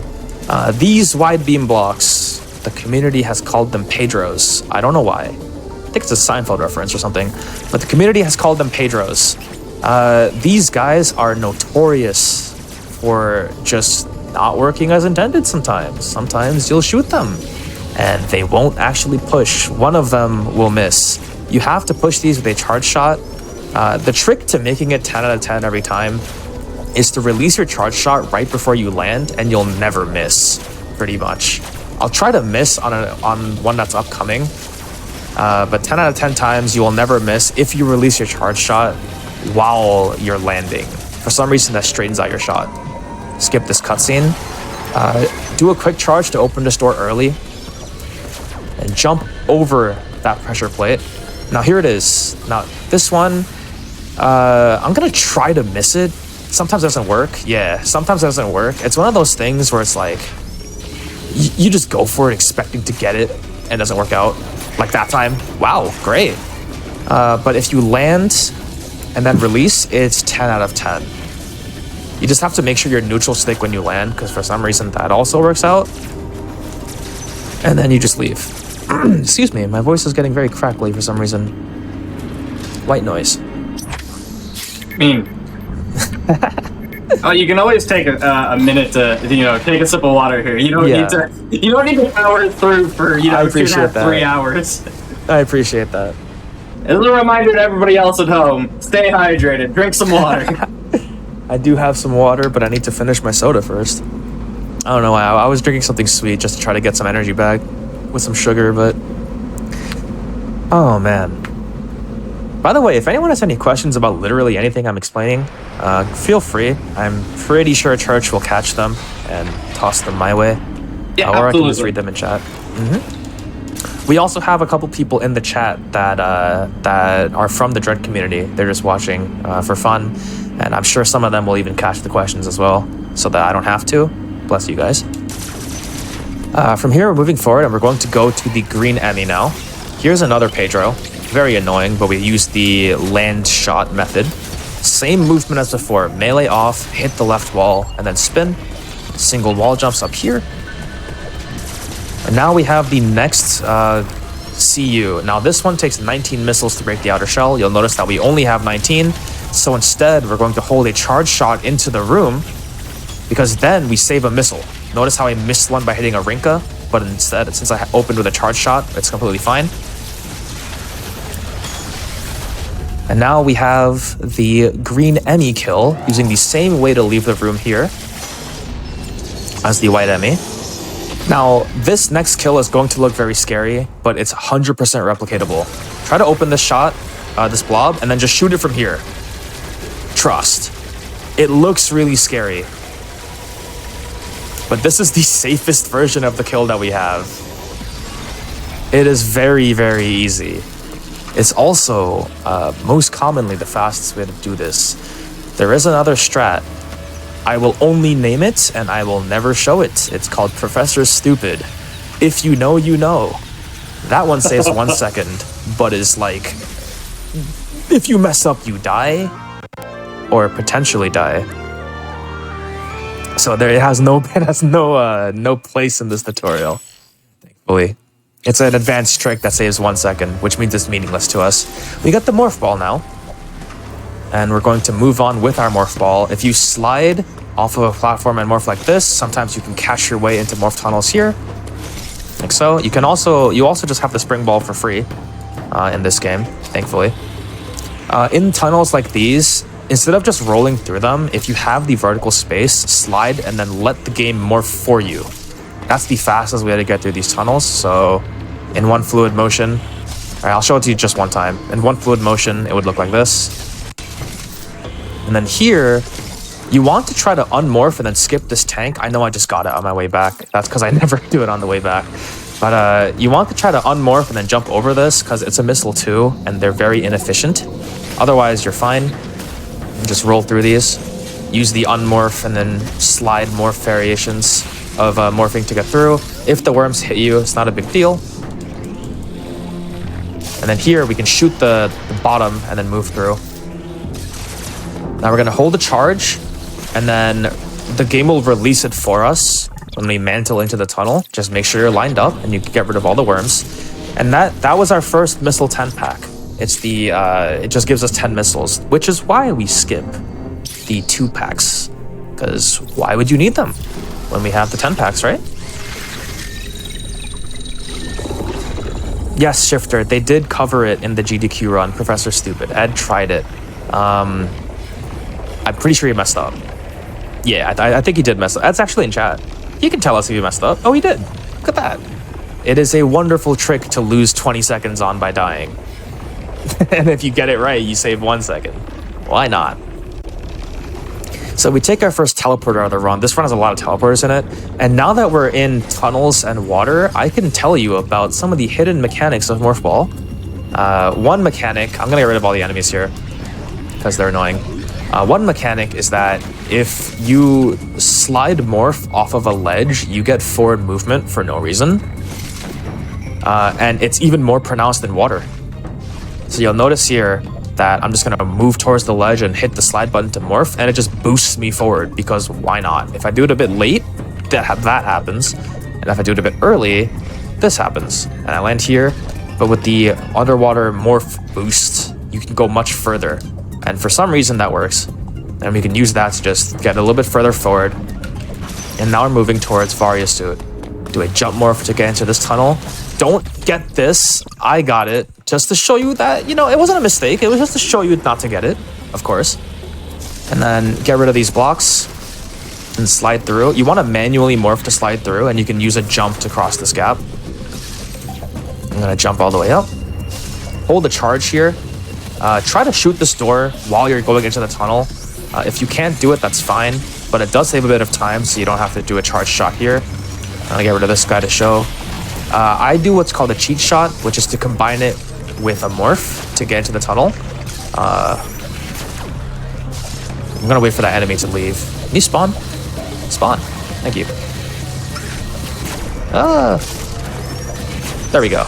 That's what it looks like. It's much easier to do in flow motion, which is what I like to call it. Because a lot of things in this game, they move really quickly, and you just end up developing very flawless muscle memory eventually. At this point, it's just like series escape, except not in series, and instead in Artoria. It's gonna shoot these blocks out and keep moving. These blocks can break, if you didn't know. And then here, you want to get to the middle portion of this platform and turn around, and then you can just keep going.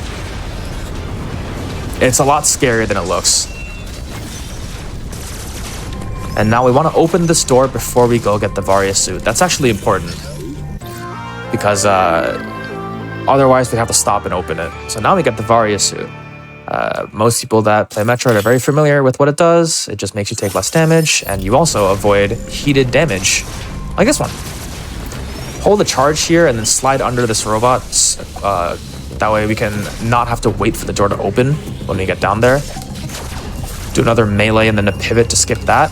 And then for here, there's two ways to get around this, because if you just go normally with a regular pivot respin, you'll end up landing on this thing.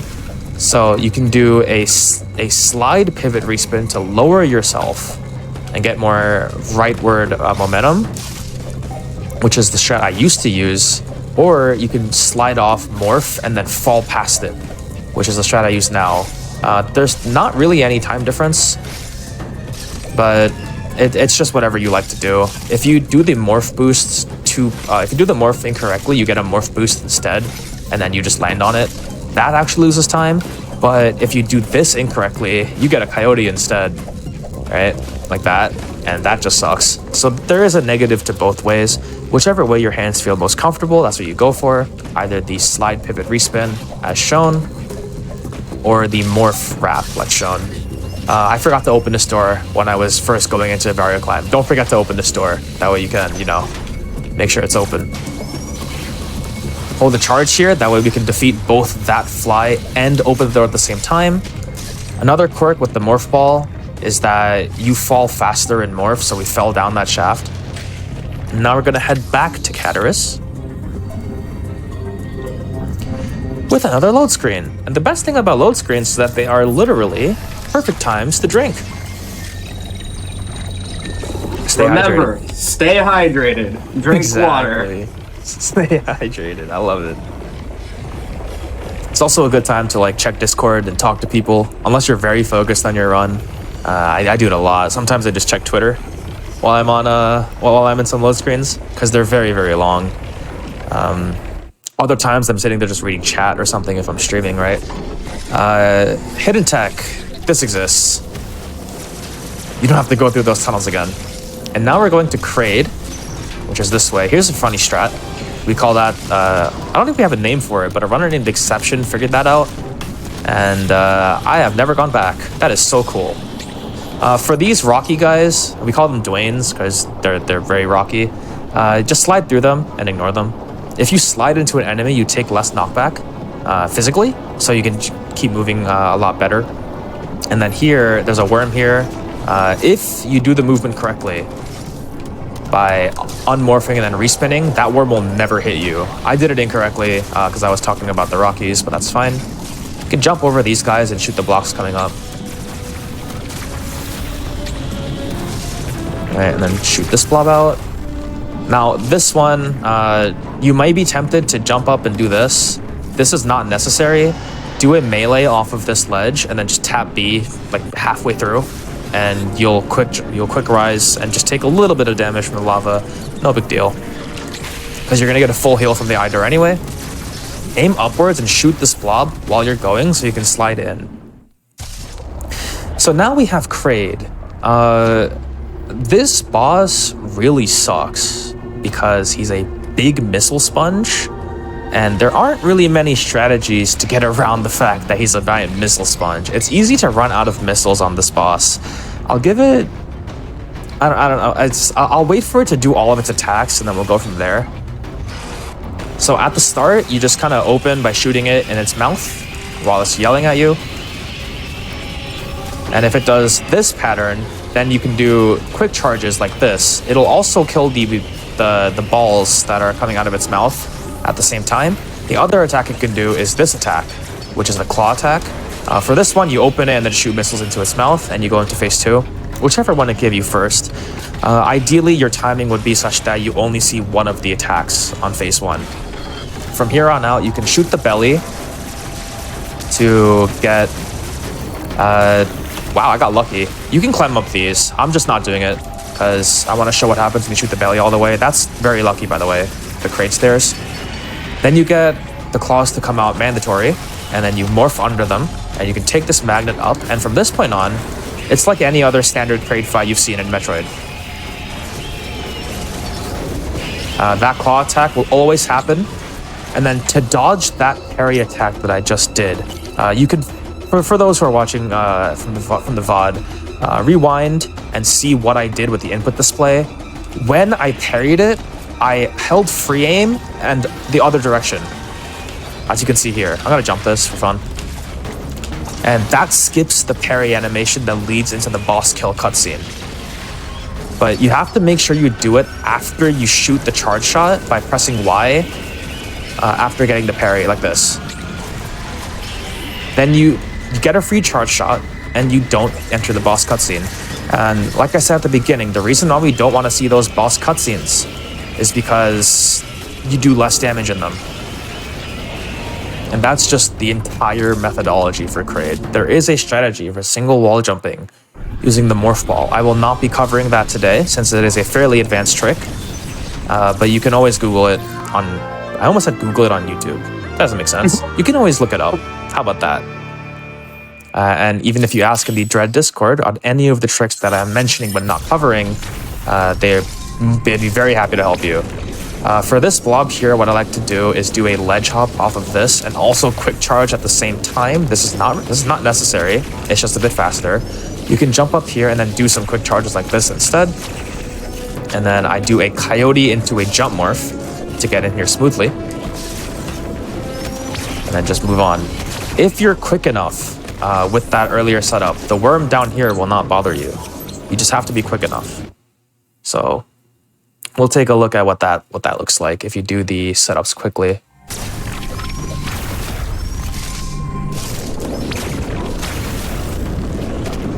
Notice how I can just walk over the worm now before it shows up. We call that worm skip.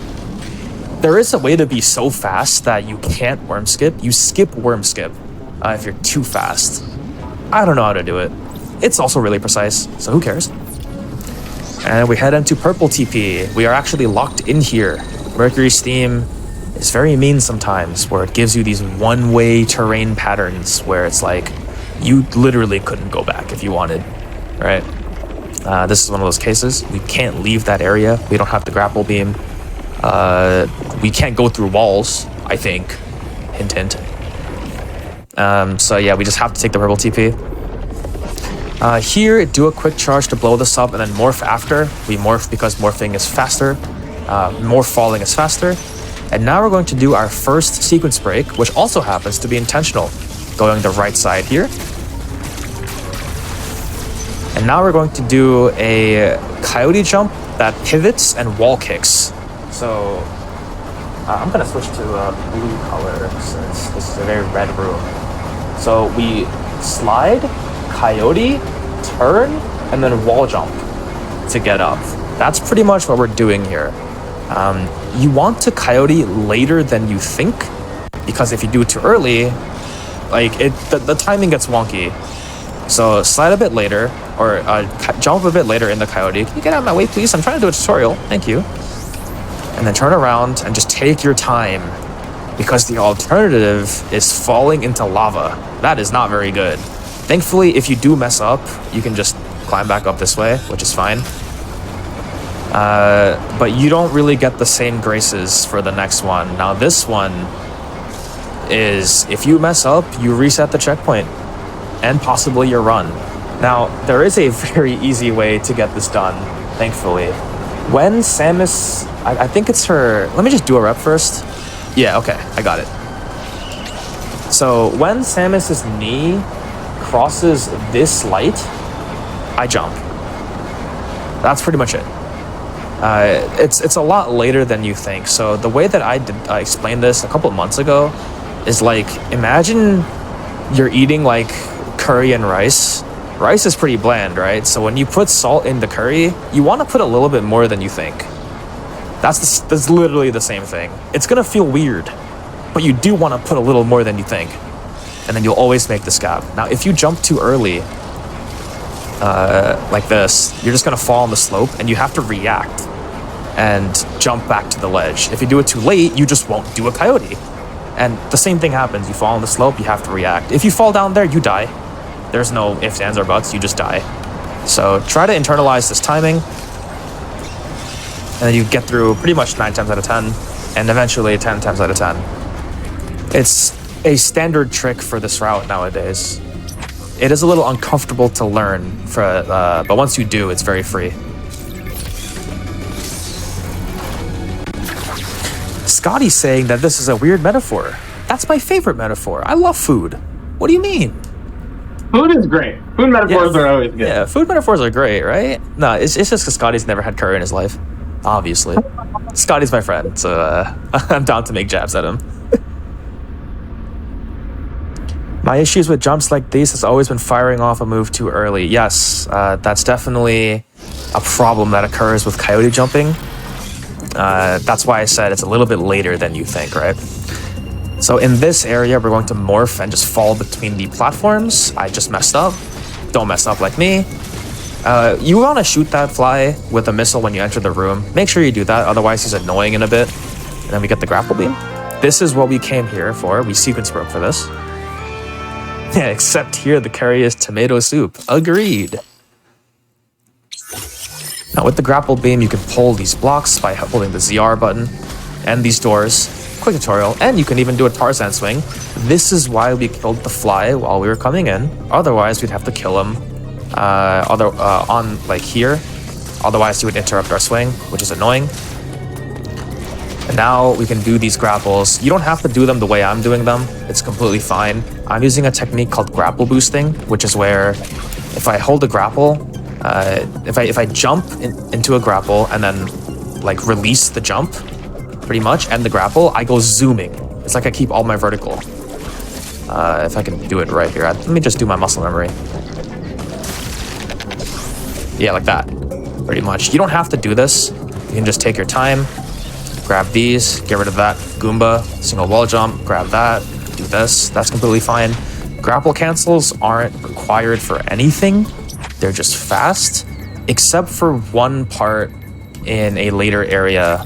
There's a very fast strat you can use grapple boosting with. It's like the only strat that uses grapple boosting. We'll get to it when we get to it. Another quick water break.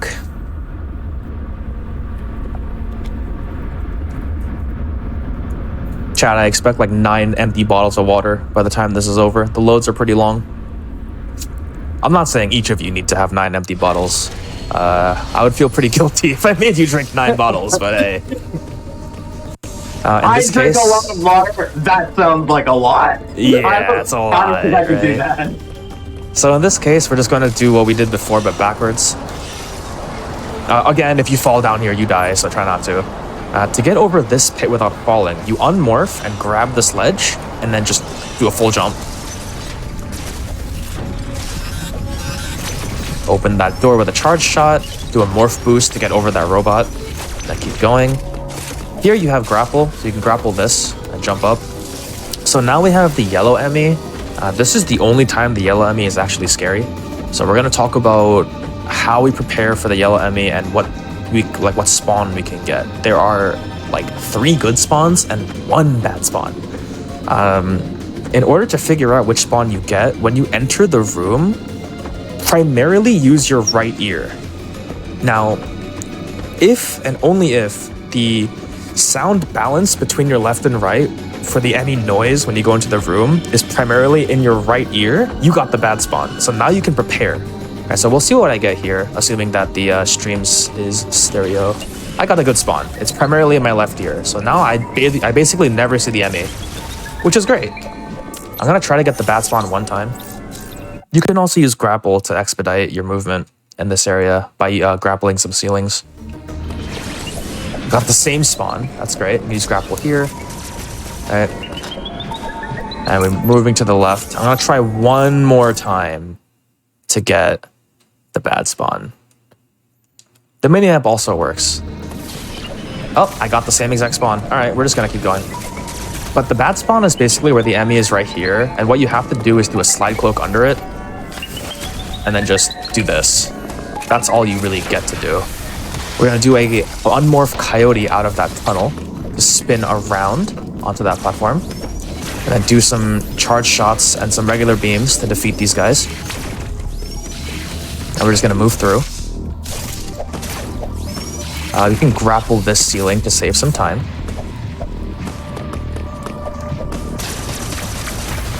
Shoot that blob out before you turn on the power here. If you don't, that's okay. It's just free time save.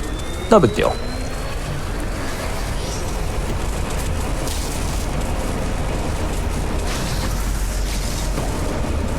Okay, same movement to get to the top of the room.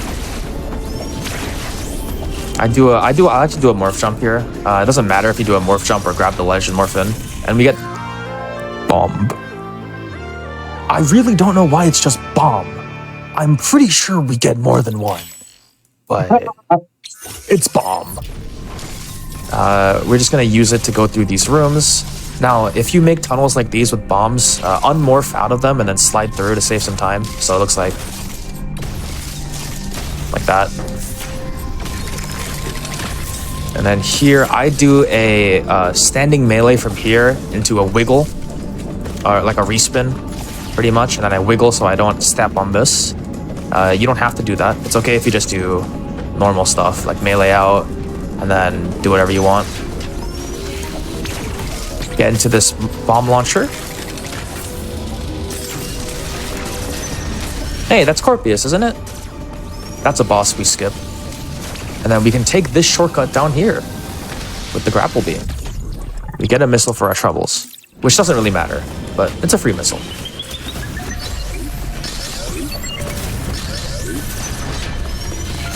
Okay, we're just gonna slide down and keep going through the Emmy zone. I do a melee here to skip that ledge, and then here we have the hole-in-one, which I just got. I'm not gonna spend too much on it. It was a meme in GDQ because we made it into a golfing game. You want to morph into the tunnel while having horizontal momentum. If you don't, then you just fall in to the water. If you do, then you fall into the tunnel. Doesn't really matter. But if you get it, you get it. And if you get it all 2 times in this route, you are a golfing master. Yeah, it is Z57, but I called it Corpius because it looks like Corpius, right?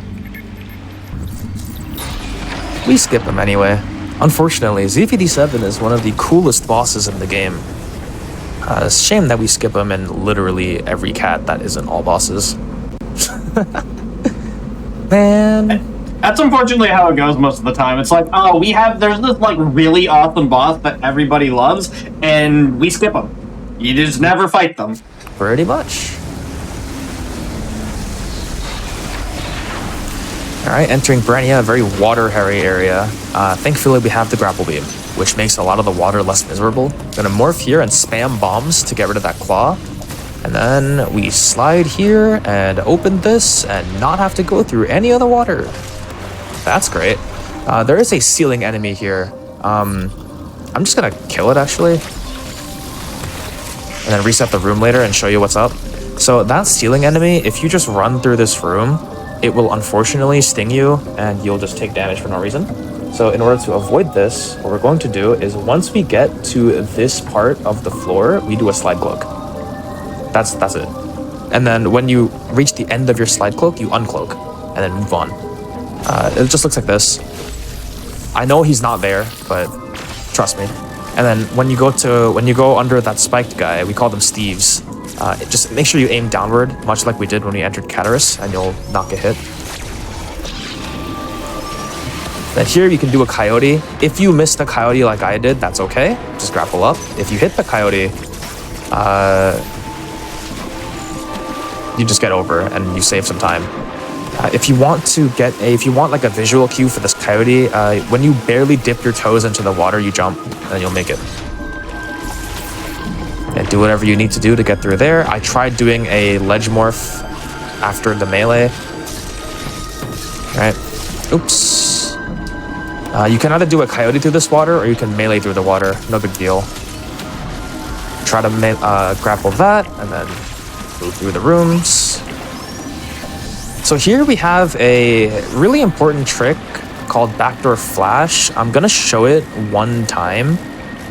Not now though, I'll show it a bit later. We're gonna show the regular movement first, which is just to deal with these guys. Jump over you, and go this way with the grapple beam. This is why it's very nice that we have grapple, by the way. Otherwise, you would have to go through all the bottom portions of Berenia. And then we get the flash shift, one of my favorite upgrades in any Metroid game or in any game of all time. It just lets us zoop all over the place horizontally. But before we get to that, we're gonna talk about backdoor flash. Now, this is what you do to skip literally everything that I just did. However, it is very timing oriented. It is a skill heavy trick. It's basically an infinite bomb jump diagonally using the terrain and the door in order to open the door without it like thinking that you're there. It no longer thinks you're there. So these doors close by pressure. If you stand on them, they close. If you're off of them for a set amount of time, they open. So in order to trick this door into thinking we're not there, we have to do an infinite bomb jump above it, right? In order to stay above it long enough. Now, the BPM for these bombs is 150, yeah, it's 150 BPM. I believe the two main community songs we use to track that BPM, if you don't have a metronome, is Mr. Brightside and Tunak Tunak Tun, I think. Those are the good ones. You can just follow their beats with your bombs and wiggle back and forth depending on what setup you use, and the door will open within 9 bombs. There are 2 ways to do this setup. You can either jump and then while you're falling, lay your first bomb, then roll to the left and lay your second one. Like this. This is my preferred setup. And then just alternate from that point on. Right? 1, 2, left, right, left, right, left, right. And you can go through, or you can do the other setup, which is 1 as you're rising, 1 as you're falling. Instead of falling rise, it's rising fall. This is the setup I used to use. Don't be alarmed if you can't hit this trick. It only saves 8 seconds if you do it with the grapple beam, because you can take that grapple shortcut that was down here if you don't have grapple, because you cannot do early grapple. You probably shouldn't try this trick anyway, since this one is definitely harder than early grapple, but for some reason, if you don't have grapple, you have to go down into like the depths of Berenia and then do like a 40-second trip to get all the way up back to the entry door. So yeah, it's no big shame if you can't do this yet, but it's definitely worth some practice, because when you move into the more advanced categories that don't have grapple beam at this juncture, this trick saves a lot of time, like a ton. So I'll show you both setups one more time. I'm not even sure which one that was, actually. I think that was Rise and Fall. Or no, that was Fall and Rise, right? Yeah, 1, 2, 3, 4, 5, 6, 7. And then we have Rise and Fall. 1, 2, 3, whoop. 1, 2, 3, 4, 5, 6, 7, 8, 9. There it is. That's really easy to practice. In fact, there's even a save station right here. So you can save here and then use it as a practice save, and then just run to the right and do some practice. Otherwise, you can just take the long way around. It's completely fine. Thankfully, this trick is one of those where if you just copy the visuals, you should get it, as long as you can develop that muscle memory in order to execute perfectly. So we got the flash shift out of this, which was really nice. It's now the de facto best way to move for a bit. Just like tapping A and holding a direction. There is a difference between ground flashing and air flashing. Ground flashing moves a bit less distance. You can see here it puts me on the pad. If I do an air flash, it puts me a little bit in front of the pad, right? I did not mean to do that. So if you can do up to 3 chains of flashes in this game. If you do 3 ground flashes, they come out a bit faster if you mash the button. They come out a bit faster, but they don't get you as far as air flashes. I just did ground flashes. Try that again. You'll notice the air flashes took me significantly farther, but they don't come out as fast. However, if you are trying to flash into a direction straight, air flashes are better. They just are. Here we're going to do a wall kick into 2 air flashes to get around. You can morph under this enemy. And now I'm going to teach you another way to do pseudos. I'm going to teach you 2 ways to do pseudos here. So there are blobs. I'll show you where the blobs are. Get rid of these enemies as well, because why not? Not this one though. I like that guy. Not this one too. I like him too. So there are these blobs underwater. You're meant to shoot these blobs out so that the water drains all the way, and then you can make your trip all the way back up here, and then proceed through the right direction and leave Dairen this way. You're supposed to do that. We can save time by doing a set of pseudo waves here. The first one is really easy. The second one's a little bit more challenging. So the first one here, what we do is we hold the charge, get into the wall, crouch, hold free aim, and then aim at our extended foot. We're basically just lining up our arm cannon with our heel. And then you morph by holding all these buttons. Do this twice. There you go. That's pseudo number 1. It's done already. If you do this very quickly, right, you can do it this quickly, pretty much. Now the second pseudo is a little more difficult. Now for this one, it's called a double turnaround, crouch turnaround, pause buffer underwater. Isn't that great? Huge name. So in order to do this one, you're gonna hold the charge into the wall, crouch, turn, and then pause. Now from this point, we wanna follow the same flow chart of inputs. So in this case, we hold the L button to free aim when we unpause. We're buffering a bunch of inputs here for this. Now we're going to hold an angle where right as you move your left stick down and you start scrolling down on this event log, right there is the correct angle. Right, I'd say it's around 7:30. No, wait, that's the wrong direction. I'd say it's around 5 to 5:30. How about that? And then from this point forward, we're going to let go of the Y button that we've been holding this whole time, and then press B. Now, I was too high for some reason, so we'll try again. There we go. One more time. Yeah, so it's like a 5:30 angle, I would say. This is very, very repeatable, pretty much. And you can get it very quickly. You can slow, and then you start building up your speed, and then you start zooming, right? Doing these pseudos in the way that I just showed you, and then doing the following trick that's coming up saves like, I don't actually know how much it saves, but I do know it saves a lot. We're gonna show you one more trick with the morph ball and bombs here. We call this water bomb jumping. So traditionally, Samus cannot do this. It's not doable in this game. I'm not even sure if it's doable in other Metroid games, but it's not doable in this game, standard. But we can kind of bug the game out because we can do it on the ground in the water. So we're gonna make the game think that we can do it in the air on the ground by unmorphing after bombing ourselves on the ground. This saves that state in the water, because I believe you can do this, right? And it kind of bumps us up a little bit, right? But instead, we're going to unmorph and then keep that state. That way we can get up to this platform. We call this water bomb jumping, like I said. It is a little bit awkward to learn the first time, but we need this later anyway to save a ton of time, so it's not bad to learn it here. Right? If you do this, try to do this normally, you won't get the distance, so you have to do a water bomb jump store. Like so. Move on. Diffusion that blob out. Flash to this pad. And now we have another... What is it? Another water break, yes? Great.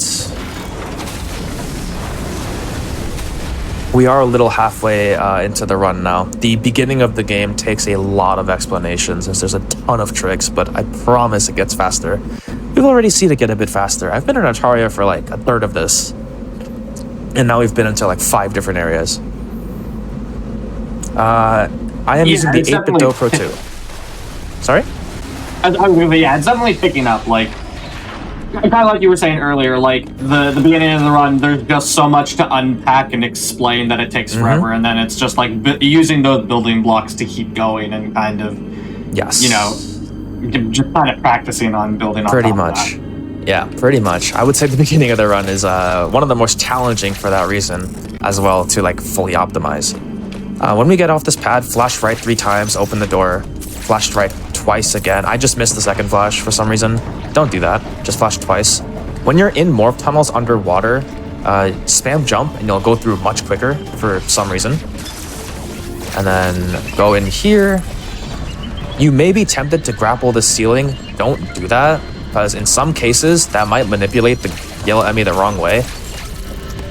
You can take top path here. It is slightly slower than middle path, but it's definitely easier. And we do a wall kick here and do a flash backwards off the wall kick, like this. We call that single wall flashing. And then here, I believe it's 21 missiles for the outer shell. It's been a while since I've done regular missile strats on this guy. The alternative is to do charge missiles like these, but they're pretty hard. It's exactly as it looks. It's a quick charge into missiling. I would not suggest doing this unless you're really trying to optimize your times. Once you get the flash shift, the way you leave these rooms changes. Instead of doing a melee into another melee like this to leave the room, you're just going to step forward a bit and then open the door. And then one flash takes you out. I'm stopping here for one reason, and that's because this next enemy kill is the hardest enemy kill in the game. It takes a lot of skill to pull this one off, and if you mess up even once, you lose your entire run, right? Yeah, totally. It's not just me sitting here and aiming at this gap and waiting. Yup, really scary. Very difficult. Wow, that was challenging.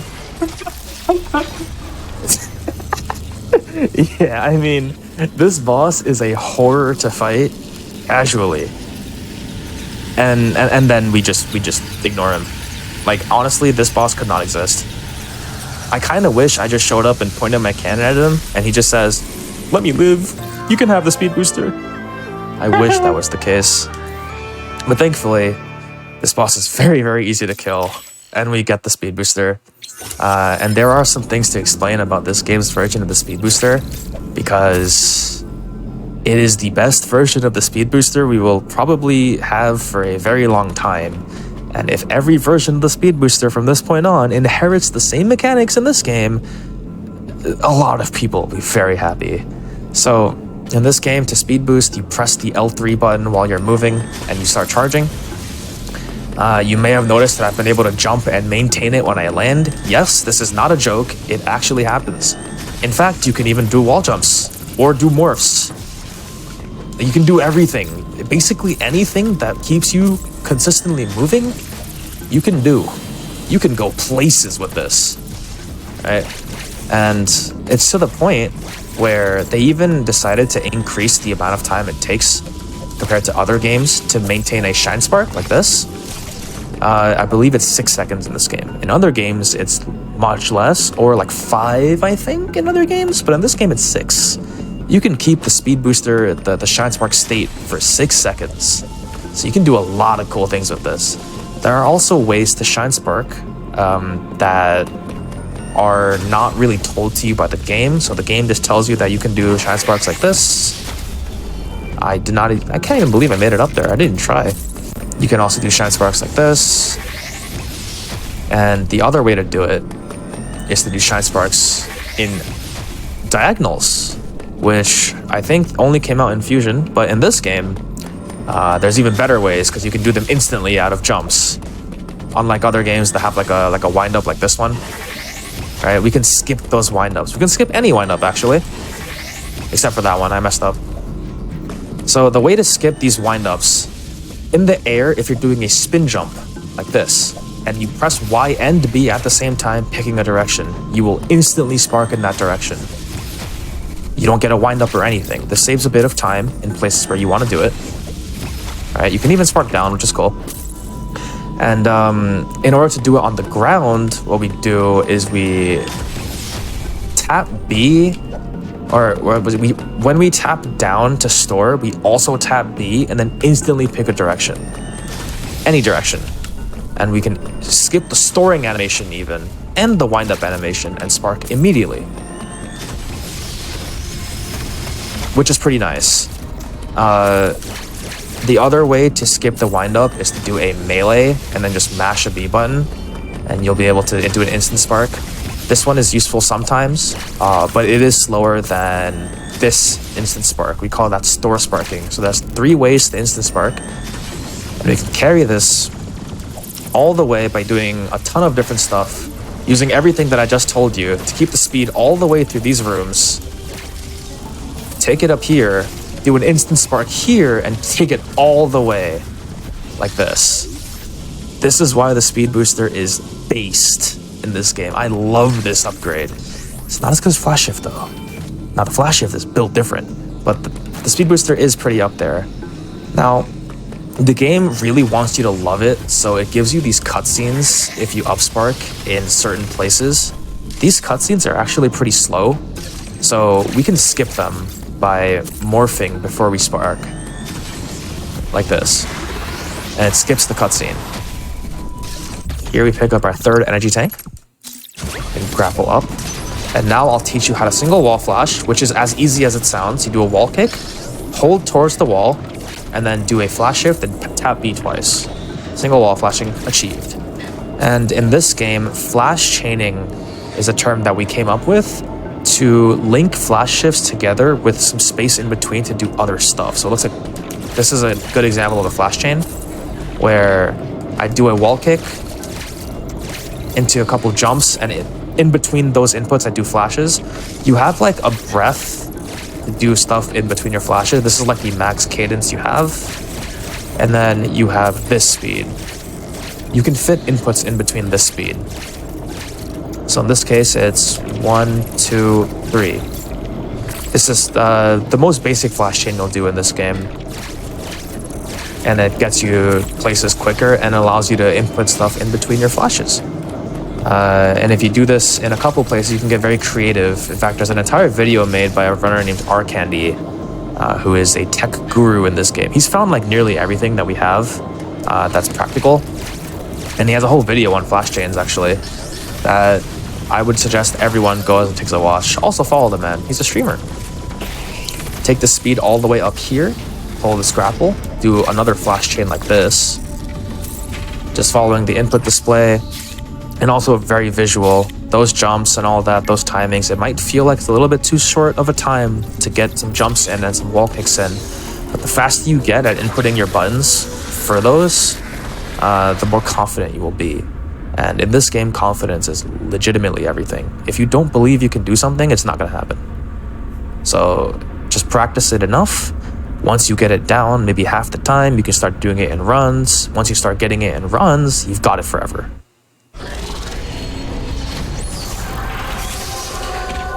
Alright, there is a speed keep here. I'll show it, or I'll try to, but you don't have to learn this. Oh, I just messed it up, actually. Oh, no, I didn't. That's just a speed keep to get all the way through without having to do some extra stuff with these enemies at the top of this room. It is pretty tight, you don't have to go for it. The regular movement through this room would just be to do a single wall flash, do some wall jumps, then missile that to kill it one time and then flash over. If you can't do that speed keep that I just showed, that's completely fine. Now for this, we can jump to shoot that robot and then flash over. If you do the speed keep that I showed before, it is very possible that you'll accidentally land on this. To fix that, when you jump to defeat the robot that's in your way, you can flash through instead like I just did. That makes that speed keep way more consistent. I would not suggest trying to jump over and it through this in Speed Booster. It won't work, like half the time. And now we have a boss fight coming up. This one, I'll show the most basic strat. There are ways to optimize it that I won't really get into since it is a lot.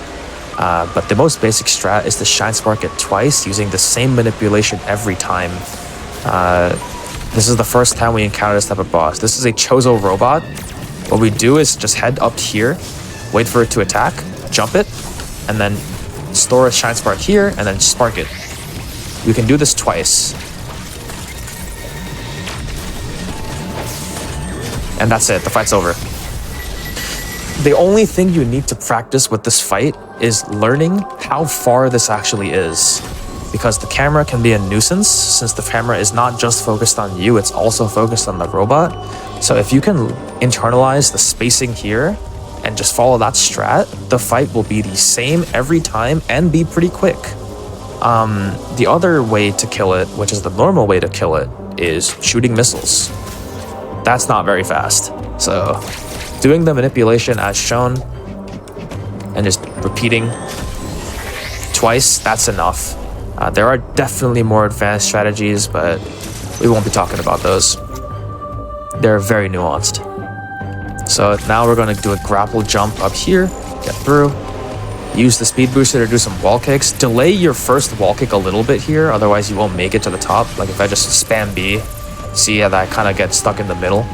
So delay your wall kicks to get more height, like this. Then you can morph into that left side. If you don't get that, it's fine.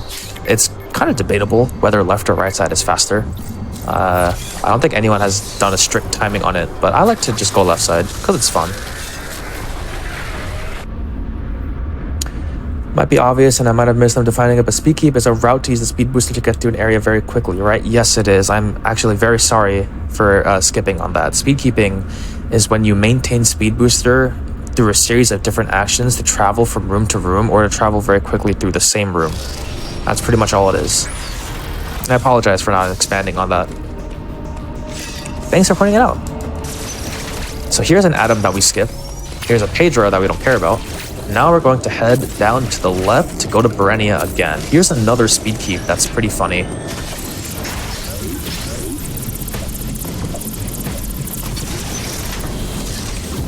So that speed keep is actually not faster than the alternative, which is to stop the same speed keep here and then just flash all the way.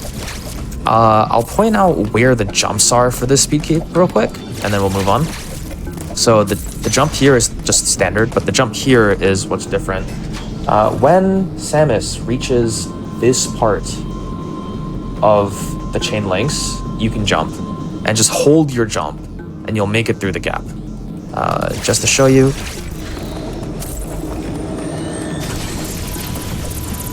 Right? And the reason why I said that the between the fences, even though I jumped a little bit closer to the left, is because we're accounting for like input delay and everything. So when you visually see Samus approaching that gap in the chain link, just hold jump and you'll make it with the correct timing. Otherwise, you'll just do your regular movement to go through. Okay, we can jump and flash over this guy and then try to do another flash chain over that guy. If you don't get it, that's fine. Do a quick rise into 3 flashes here. I don't know why I didn't flash. 1, 2, 3, melee. 1, 2, hole in 1. Yay! Hey, yeah, he's very annoying. It's fine though. And from this point on, it's smooth sailing. We are no longer impeded by any tricks, so it's just rooms. We get to just move now. I mean, there is a boss fight coming up. And a pseudo wave coming up. But the pseudo wave, I don't really think of it as a serious trick. It is pretty simple. If your controller likes you anyway. There are some controllers out there that we recommend because they have turbo, that have very bad sticks, and so the trick coming up can be challenging, but if your controller has good sticks, this trick's pretty good. Gonna flash in. And then just take the same path that we did the first time through. Now we're gonna speed booster and try to do a jump morph here to speed through. If you don't get it, it's alright. It loses some time though. And then you can just flash through this area. Hey. Oh yeah, one thing I didn't explain about the flash shift here is that, let me just get rid of this guy, is that if you flash into a ledge and then buffer a B input into it, you'll get a quick rise. So I'll use this a lot of the time to speed up my movement. For example, here, and then here. And then do a flash chain here to get over that guy. Do another one to get through that guy. If you get hit by him, that's no big deal. It's okay. And then we're gonna jump over and flash. And here we have another version of the pseudo wave. If you haven't guessed, we've got quite a few of these. Excuse me. If you don't do this pseudo, you have to fight a boss. He is a very annoying person. Underwater Spore Spawn, we call him. Really annoying. You never have to see him if you can do this trick. So to do this trick, we're gonna hold the charge beam and then slide into the wall. This is step one. It's pretty simple. The second one is to flick away after you get the slide. You see on the input display, when I slide, I flick away, and then you're gonna flick back. And then you get this double turnaround. That's why we call it the DT pseudo. When you're turning around the last time, release your shot. That's it. This is how you get your shots to go through walls, pretty much any wall. I can even do it here, right? And to hit the blob, it's a 730 angle? Yeah. So this can be repeated anywhere that there is a wall. You can practice this legitimately anywhere you want, with any angle you want, so long as it's within the 180 this way. If you find that you're struggling with the timing on the back and forth, definitely just look at how fast it is on my input display. It is a lot quicker than you think. And then eventually it's just about the shot timing. And then eventually it's just about the angle. And then eventually it doesn't matter. You can take your time resetting your attempts if it makes you comfortable. I can bust out attempts this quickly, but definitely if you need some space to do it, you can take your time. The other alternative was doing a slide jump pseudo here way back in the day, but that was really bad. So thankfully, whoever found DT pseudos, you're a lifesaver. I appreciate you. That other trick was really, really bad. So here we can just grapple up, shoot these enemies if you want. The other alternative is to do a cloak and then cloak grapple around them. I don't really recommend this because you're out of health, which you need for a future encounter. And the other way to do this, once you get sufficient enough at manipulating your grapple beam, is to do grapple boosts. Like so. The way that I just did it, the enemies will not interrupt you, but otherwise you can take your time, shoot them out, and then use your grapples to get up the tower. I call this the Steve Tower, since there are two Steves. And you can get out of here.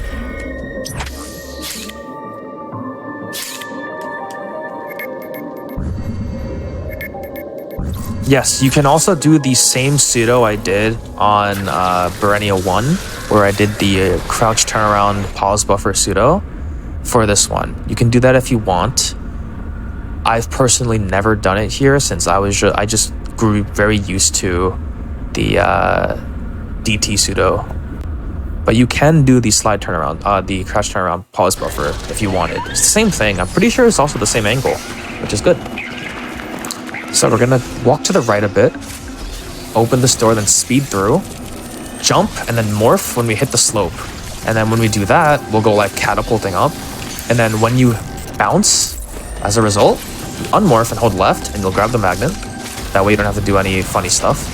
Hold a charge here, quick charge, shoot a couple times, and then you want to speed into this room. You want to. If you don't, leave the room and do it again, because we want to spark this robot. That takes out half of its HP. Now, the regular strat is to jump over or slide under the attacks of the robot, depending. You can flash over as well. But eventually, you get experienced enough to know, like, how fast these attacks come out. And also, if you have, like, 3 energy tanks, which I don't, because I took some damage, I'll actually go refill for this. Since a lot of the time when you get to enter this area, you'll have more HP than I do. Take a refill for this. You can ignore literally everything that I just said, where you jump over it and flash over it, and just slide into it and take damage while also shooting missiles. See, this allows you to get iframes through these giant attacks that do a ton of damage. And it takes 29 missiles to defeat the robot. If you mess up once, though, you take a ton of damage. So definitely earlier than never. Here's another flash chain to get through, like so. It is a little difficult, so if you don't want to do that, that's okay. You can just do this version instead, which is a lot easier. These blocks exist, you can shoot them out. Hold a charge here to try to defeat this Pinky quickly. Flash through, hi Adam, bye Adam.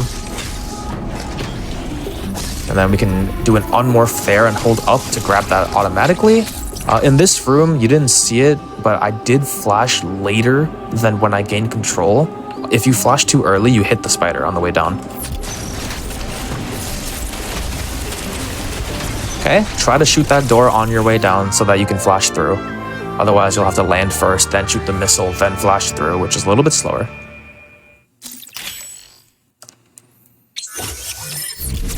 And then we flash through again, grapple this, move on. Try not to get hit by those guys. We kind of don't want to take more damage than we need to here. And also, when you climb into this, you might notice that when you leave the tunnel, you just unmorph automatically. That's a system in the game, auto-unmorphing. If you want to avoid this, stop moving and then come out, or you can do a morph jump and then you won't auto-unmorph. This is good because it allows us to just, you know, do this instead of having to do this. In the next room, hold a charge, shoot, then grapple up. Very standard. And it also has the benefit of giving us a ton of enemy drops. 1, 2, 3, and then you can just flash through this area, get to the elevator pad, and now we're going to Elon. If you take this time to look at Twitter, I would suggest not spending too long. This loading screen is actually pretty short because Elon is not a very big area. Water, though, we will never say no to. Gotta love water. Never say no to water. Unless you're in the middle of a boss fight. Maybe don't do it then. True, true, true. Unless in-game time doesn't calculate pause menu time? I don't know. Never thought about that. Yes, it's 29 missiles. It's 29 missiles on the bot with the spark damage. So we just flash through all the way and bomb our way through Elon.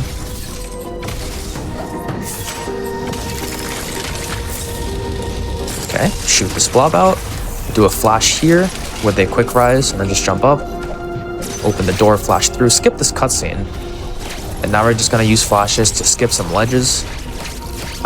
This area, it's a little difficult to explain, but there is a mechanic with flash where if you slide into an enemy and then flash, you can cancel that knockback with a flash.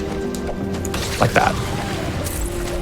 This blob is whatever, and then you can do the same here, but combine it with a quick rise to enter the tunnel.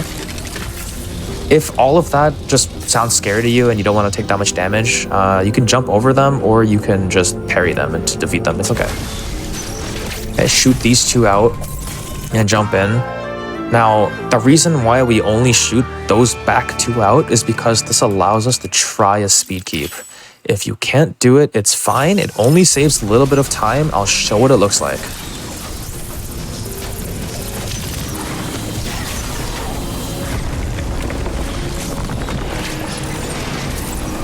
Yeah, there's a lot to unpack there, but it essentially just all boils down to two key mechanics with the speed booster, which I didn't get to explain earlier, but now I get to, which is great.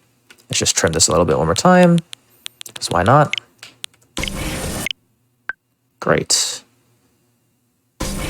So here you'll notice I'm holding a charge. But while I'm doing so, if I morph, it'll release the charge and I'll still keep speeding. So I use that to open this door. And then when I get into the next room, I'll unmorph and then do a slide morph off of that ledge.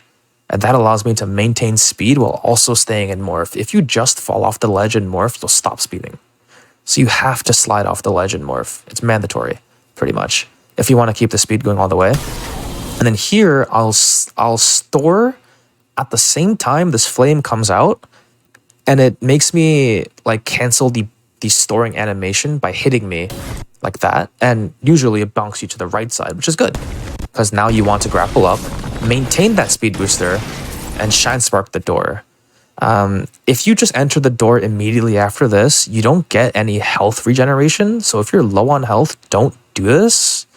Or just wait for your health pickup and then go through the door for the next fight, which is a boss. Otherwise, you can just do the standard movement, which is just a bunch of flashes. And this speed keep genuinely only saves like a second or so if you do it perfectly, compared to the alternative better movement. So this is a common boss you'll see in this game. The Malkin Warrior, I think. The Chozo Warrior, I think is just what it's called. These bosses are some of the reasons why the community has allowed for turbo usage, because the best way to fight these guys is to shoot them with beams, which means that I'm gonna be mashing a lot here. You know, this can get exhausting. Trying not to take damage and stuff. So if you're not really good with your hands like I am, this is why they've allowed the usage of turbo functionality. So if you have it, don't be ashamed. If you have to do this like a ton of times, then it's just not very good on your hands, right? And besides that, the fight's pretty simple. A good thing. Yeah, accessibility is... I mean, like, I don't have to say much more about it, right? That's all it is. We love accessibility here.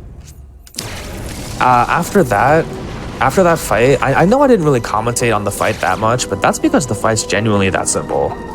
You dodge whatever telegraphed attack it throws at you, and then you just shoot it a bunch. After you finish the fight, you can speed out of here and do a wall jump into a jump morph to get this E-Tank. This would be the last E-Tank I suggest you get in this run for a total of 4. And then here, you can speed boost all the way through like this. Or, I'm gonna go back, because I'll show you the greatest time save of all time is what we call it.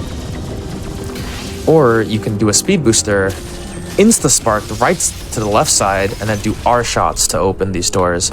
Now, to do this, basically you do the insta-spark I showed you earlier, which is to store, press B, and then pick a direction, like this. And then while you're sparking, you hold the charge shot. When you cross this giant thing that I'm standing on, tap R, it'll release the charge shot during your shine spark. So that would look like that. Now, if you mistime it and go a bit late, you'll bonk the door before it opens and stop there. That's okay. If you time it correctly... Oh, that's the wrong one. It's this one, not the other one. Sorry. It's this one. Oops. It's the second one. If you cross the second one and release your shot, then you'll just be sent through, and you can flash into the next area. Yeah, as Park says, there is a method called double mashing. There are plenty of methods to mash ergonomically if your hands agree with them. For me, unfortunately, none of them agree. So to preserve the longevity of my hands, it's an investment that we make and that we definitely allow. So don't feel ashamed. There is no reason to be. This is the hardest boss in the game, skipping this cutscene. Usually I forget this cutscene exists. So I'm just talking to chat, and then I realize I lost 5 seconds. Just don't forget that it exists. Here's another speed keep. This one is my favorite one, or one of my favorite ones. I think I've said my favorite speed keep like a bunch already, but this is like my actual favorite speed keep, trust me. Flash left twice, grapple the door, and now you can do this keep. Oh, I messed up. Let's try that again. Oops. That's anticlimactic. Try that again. I don't know how I messed that up. You just start from the beginning. 1, 2. Try again.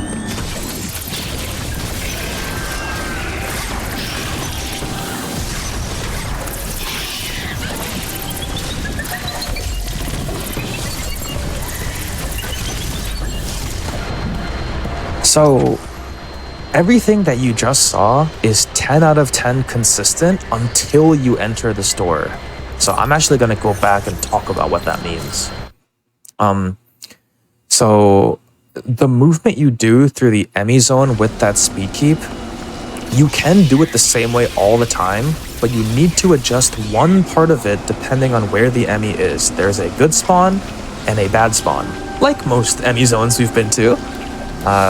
And for this one, you can instantly see it by taking a look at the area. So here, the Emmy is in the middle of the room to the right. This is the bad spawn. If we want to get around this, when we do our speed keep jumps up these walls here, we need to delay each wall jump so that the Emmy has time to get to this top platform. If you don't want to deal with any of that, cut your speed keep short and just wait.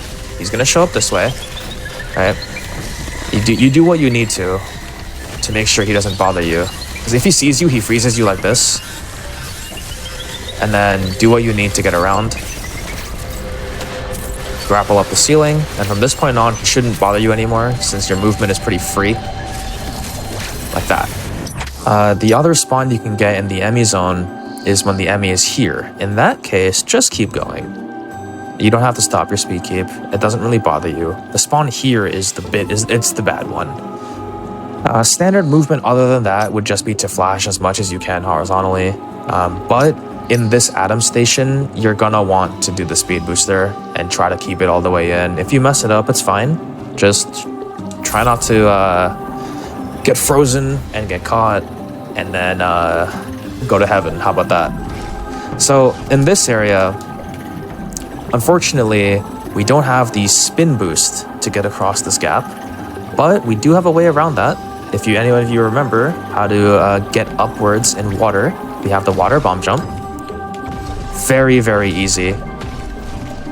And takes very, very little practice. This is the most important place to use it, actually, because the alternative is to go get spin boost or do a very difficult speed keep. So, yeah. Getting up these mushrooms, using flash shifts where necessary. Open this door. It is vitally important that you open this door, because we need this door open to manipulate the Emmy in the upcoming fight. Also, when you slide in this tunnel, go into Phantom Cloak, because the Emmy has a pretty high chance of being here, and if it's there, it just freezes you, unless you cloak, and then you can cloak walk into the room. Either way, you want a speed booster here, so that you can Shine Spark the eye, and you avoid having to do any of the missiling. And then you can just shoot the eye down. Like so. And now you stand in place and shoot the door. Don't do the moving I did for yellow Emmy. You don't need to do it, because here you're gonna, from the standing position, you're gonna speed booster out. Once you speed booster out, as soon as you get your speed booster, you're going to slide and then do what I do. And this will manipulate the Emmy into being at the top of the room, combined with the fact that we shot this door, and you can start killing it immediately. So that looks like this.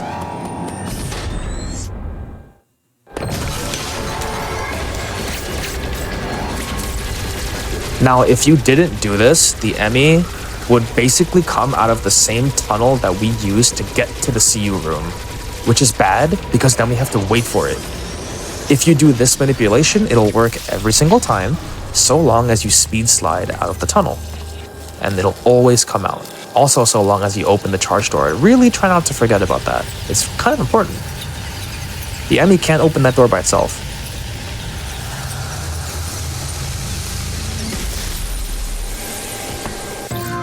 And we get the ice missiles for our troubles. We are now roughly 3/4 of the way through the run.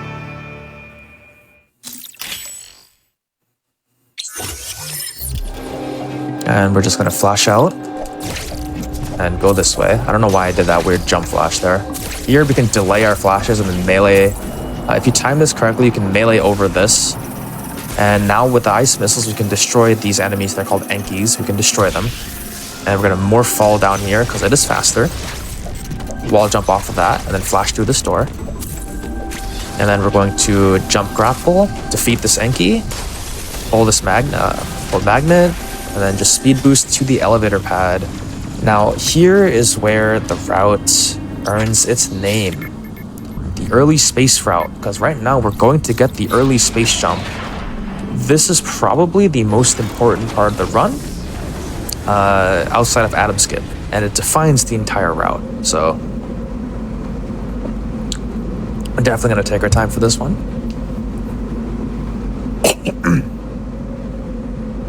There are two different ways to get the space jump early from this point forward. One of them is very mechanical, and the other one is knowledge. It's a knowledge check, pretty much. I will teach you both ways. So we're gonna speed in, do an instant spark here. I'll show you the other way first, the mechanical way, and then I'll show you the knowledge way. This one is the slower version first. I'm just gonna get rid of these enemies. So space jump is currently above us. It's right here. We can circumvent the need to get storm missiles to open the actual way in by backdooring it using this here. So there are a couple of steps to keep in mind when we do this, because there are 3 bomb blocks blocking this way. Let me break one. Now you can see that there are 3 bomb blocks blocking the way. If you struggle with controlling your inputs in a precise manner, this might not be the best trick for you to learn. You might want to learn the other one, which is a little bit easier on your hands, but it does require you to have a good sense of timing. Otherwise, you can just do this trick. So the way that I like to do this is that for block 1, we grab the sledge, and then we do a jump away into a jump morph into a bomb, like so. You can practice this forever. Like I said, right, with the earlier tricks like the water slope skip and the atom skip, and basically every other skip, you want to take these in pieces. So thankfully for this one, there are 3 pieces. So get this one down first.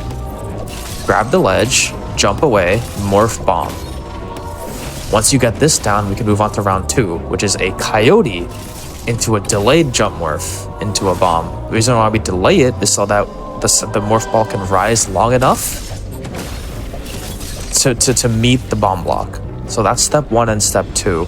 So once again, grab the ledge, morph jump bomb, and coyote jump morph bomb. I said morph jump bomb before, but I meant jump morph bomb, sorry.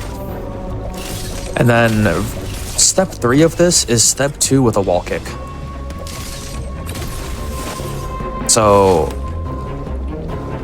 it is true that until you get to step 2 consistently, you can't really practice step 3 consistently. Same with step 2. If you can't get step 1 consistently, you won't be able to practice step 2 consistently. But that's why this is like a multi-layer trick. You take it a step at a time. The trick forces you to take it a step at a time, so it's a really good thing. Right, you can also do everything with a coyote, like I just did, but I personally prefer doing it alternating. Ledge, coyote, and then a coyote wall kick. This is my personal preference. You can find the way that works for you. Some people do ledge only, but that means that this here is a little bit disgusting to do, which I think is actually quite impressive if you can do step 2 with the ledge method. The coyote method I think is the easiest. And then step 3 doesn't really matter whether you do ledge or coyote. It generally doesn't matter. But if you do them quickly enough in succession, oops, try that one more time. Then you should have a rough timing. Oh no. Then you should have a rough timing on when the first block will respawn. And then you can jump through by repeating step 3, basically. And then the block will respawn under you, and you can just keep going and go collect your space jump. This is the mechanical version. It's also slower. So if you can't do it, it's not that big of a deal because you can do the other way. If you can't do either of these, there are route modifications you can do to not have to get the space jump now and get it later.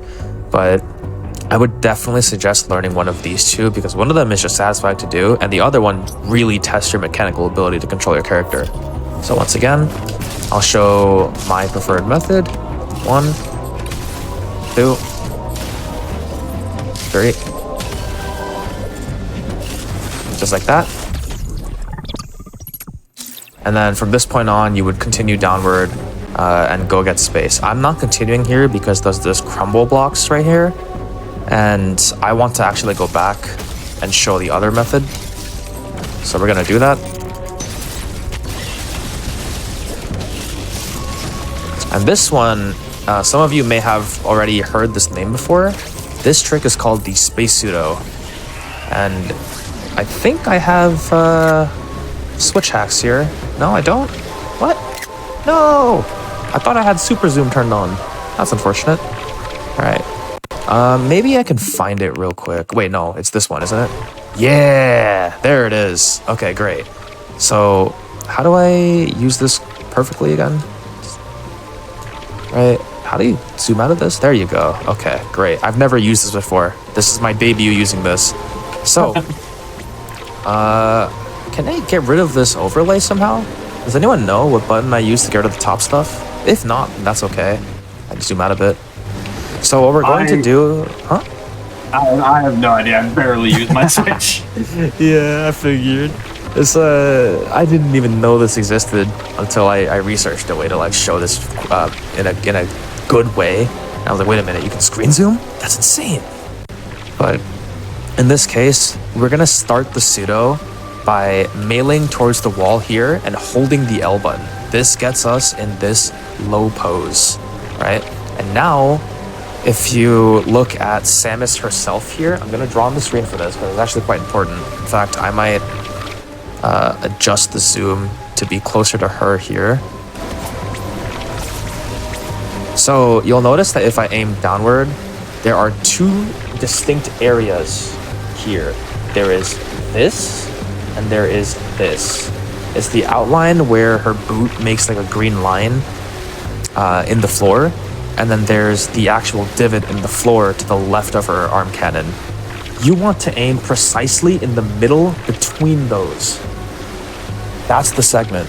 So here again, we have this one, and I'm trying to aim in the middle-ish, like precisely in the middle. This is the angle we want to hold for the pseudo. Try to keep that angle. Now, it can be a bit challenging to micromanage this angle, but that's why the practice is there, yes? So you can actually just sit here in your Switch zoom and just try to get the angle. The angle I have right now is correct. If your sticks are a little wobbly, then I don't really know what to say about that. Maybe you just pray at that point. But generally speaking, we're hoping that you have good enough sticks to keep this angle. Without the zoom, it looks like this. Right here. Now we're going to look at something else. We're going to pay attention to the guy under us. This enemy. So this enemy has a set breathing cycle. Right? It'll always breathe in a certain way. And thankfully, we can both check our angle and look at the breathing cycle at the same time. So I'm going to start counting when the breathing starts. The breathing cycles that we're looking at is when the enemy, with the claw, it kind of goes forward. Like a really heavy way, like right now, and then again, and then a tiny one, and then it vibrates back. Those are 1, 2, and 3, all right? So we'll wait for that count. 1, 2, 3, all right? And the 3 is where it's like, you know, like this, pretty much. We want to release our shot by morphing at the correct angle right before 3, pretty much. Another way to look at it is when the claw goes forward and kind of touches the horn in the back. So right there, right, ready? 1, 2, release, or 3, right? We want to release on 3, so we're gonna try that.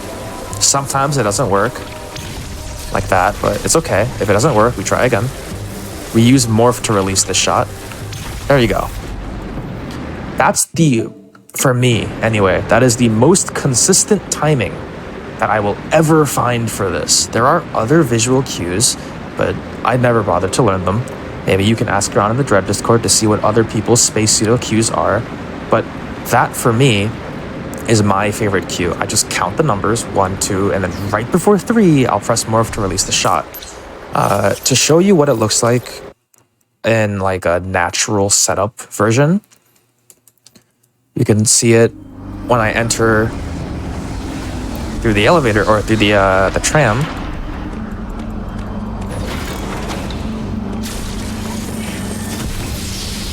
keep the speed all the way, and then go right into my attempts. Get the angle. Ah, too far right. There we go. And then you basically want to have faith that each attempt will work, and you hold your L2 to stay in morph through. That way the claw up here doesn't actually touch you. This claw right there. This claw up here for some reason just disappears. I don't know why it does that. And then you shoot all these enemies out, grapple up, do whatever you can to get through the water. And then you've skipped doing all the other stuff to get the space jump.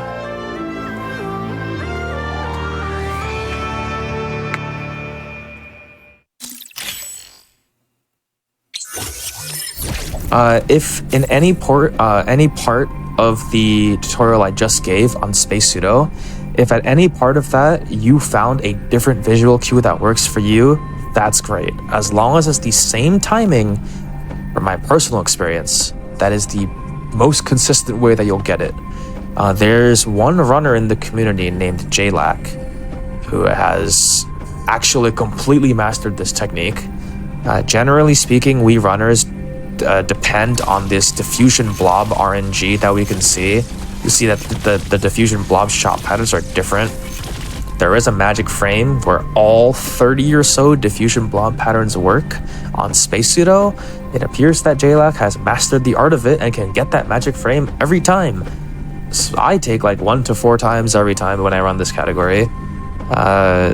Maybe you'll be able to find that frame too. I don't even know where that frame is. I am not an authority on this, but JLack, he is. So if you see him streaming, definitely ask him what's up with Space Pseudo. When you slide morph to leave this tunnel like this, don't manually unmorph. Let the game unmorph for you and hold the charge. Then you can spin jump like this. And if you didn't kill all of the flies on the way down, then you'll be able to pseudo screw them and get out of their way. From this point forward, we're going to go here and bomb this, return to the wall, then do it again with space jump. Sometimes the claw down here dies. I don't really know why it does that sometimes, but if it doesn't and it's there, you can ice missile it. Otherwise, we're taking this path.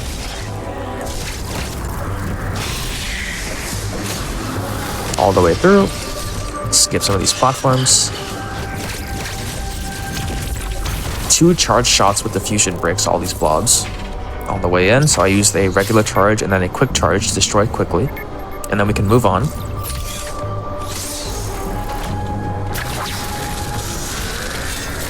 Another load screen. This is load screen central. This is the part of the game where you get the most load screens, actually. Consecutively, anyway.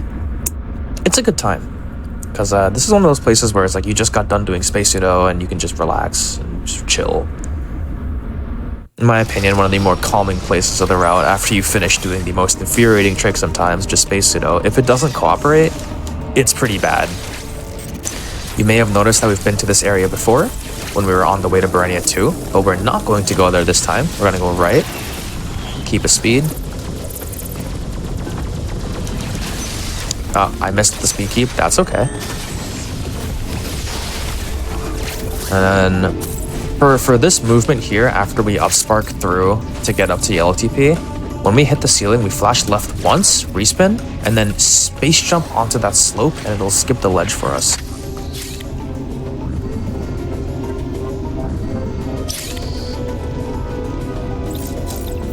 Yes, Park, you can freeze that claw. I don't know why the claw wasn't there for me this time. I couldn't tell you. Sometimes it's just not there. Magic.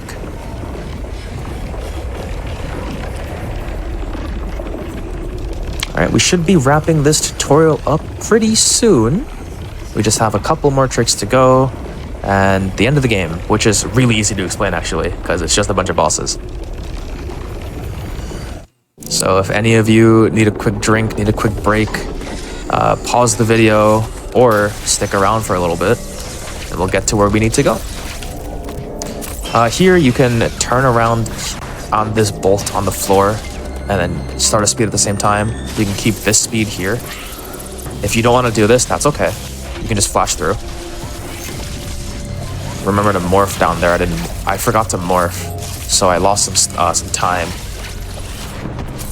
We're gonna keep going this way. Flash over these worms. Try not to get hit by them. They do a ton of damage. That's a missile block, which means that you can missile it and then speed through. I didn't know that until someone told me about it, and I was like, what? Try to dodge as many enemies as you can in those rooms. Otherwise, you'll take a ton of damage, but we have 4 tanks, so it's okay. We can use quick charges to break this quickly. You can either do the turnaround ones, or you can do the jump one. It's okay. And then here, we're doing another water bomb jump to get up. Oh, hello. There we go. And now we have underwater space jumping, or water space jumping, just in general. In this game, there's a weird mechanic where if you're jumping towards a ledge, the game really wants to get you to the ledge, and in certain cases, it'll give you extra height on your jump so you can reach the ledge. We're going to abuse that because you can see here, right? We can see here, we can barely get out of the water for some reason. And we basically stay at the same level with the water when we're jumping through, and we really want to get up there instead. But we can treat this here as the ledge. I believe we can use these as well as ledges if we wanted to. And what we're going to do is essentially oscillate our space jumps like this to gain height repeatedly. You can even use this one if you want. I'll teach you 2 different rhythms for this. So we want to get up and then oscillate your space jumps like this. 1, 2, 1. I forgot the long one actually. Hold on. I need to remember it. There we go. Right? So it's like 1, 2, 1, 2, 1, 2, and then you want to kind of speed up once you're leaving the water.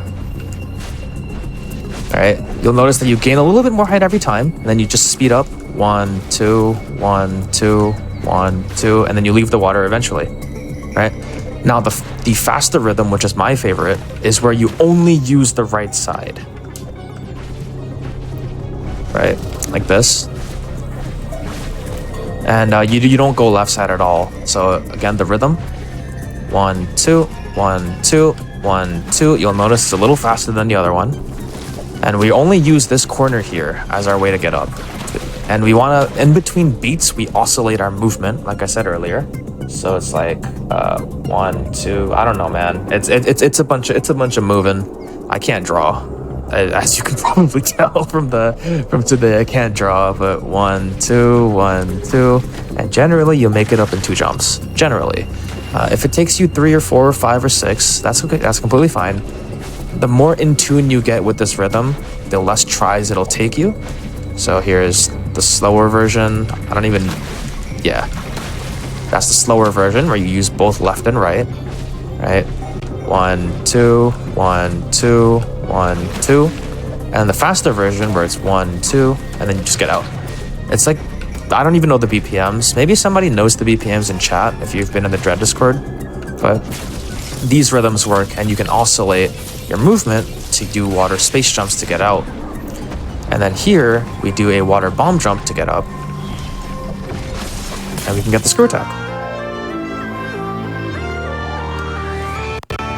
Chomp and Cheddar says they need gochujang and rice, please.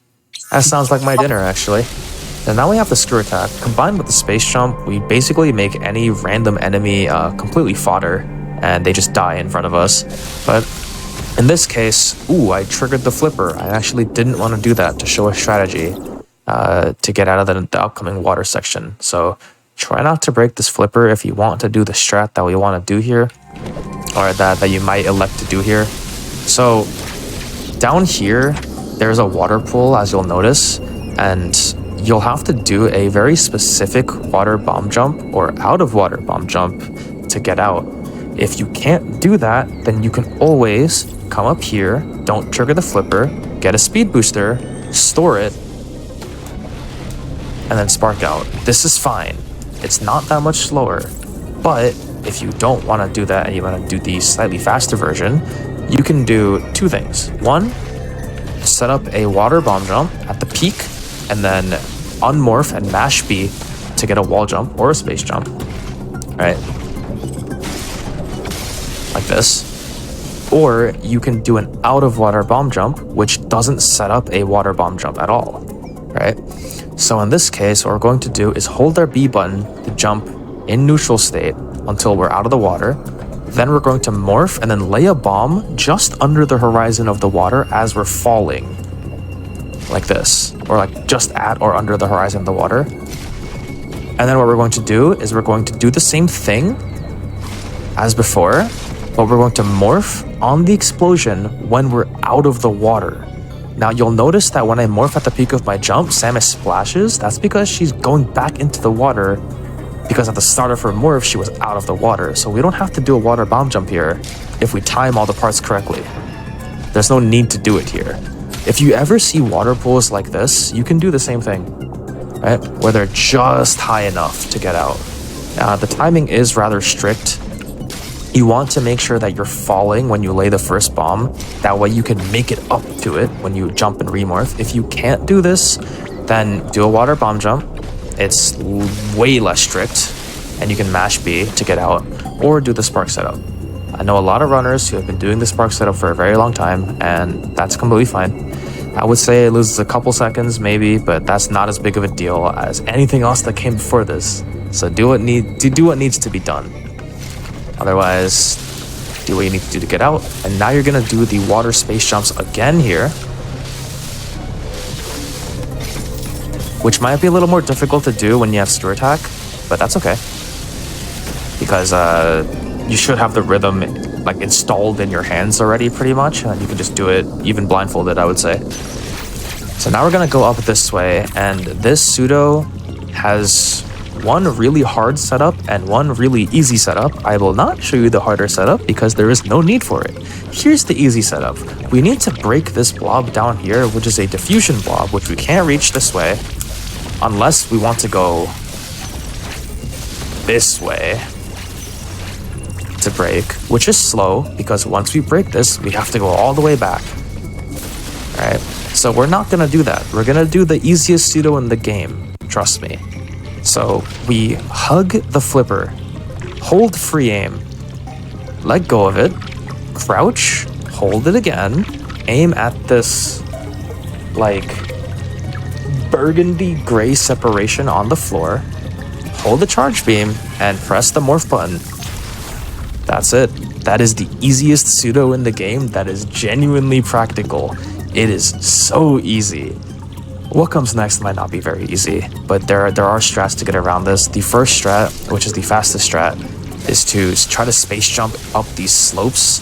If you're not familiar with the way that your space jump works, then you might struggle, because if you hit a slope like this, recovering can be a difficulty. If you're not comfortable with this, then you can back out all the way and get a speed booster, and then spark up the slopes like this. It is slower, but if it means you don't fall into the water, that's all you need. Ideally though, you would be able to space jump up the slopes here, like so. And keep going up.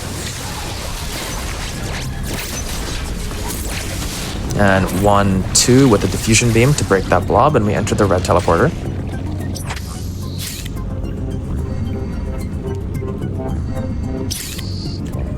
Now for another scheduled water break. Of course. The most important parts of the run. Exactly. If you're gonna be playing any speed game for hours and hours across multiple days, definitely make sure you got some drink. Specifically water. Have a snack too, why not? Did you know that bananas are actually pretty common for like fighting games in particular? People just like to scarf one down before they fight, and it just helps them. I don't like bananas though. You not like bananas? No, I'm sorry. That movement there is pretty standard. We just break the blobs and then we break the block and jump into it. There's not much there. That's why I'm holding some casual conversation. For once. We're heading into orange teleporter now.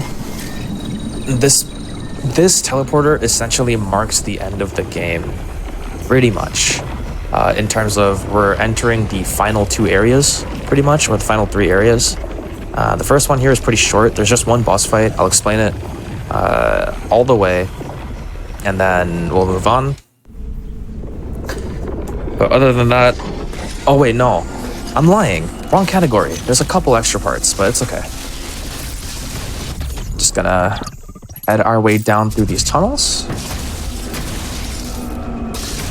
Slide morph into them. And then here, I like to hold a charge and then slide morph. It'll release the charge with the diffusion beam and kill the worms if you do it right.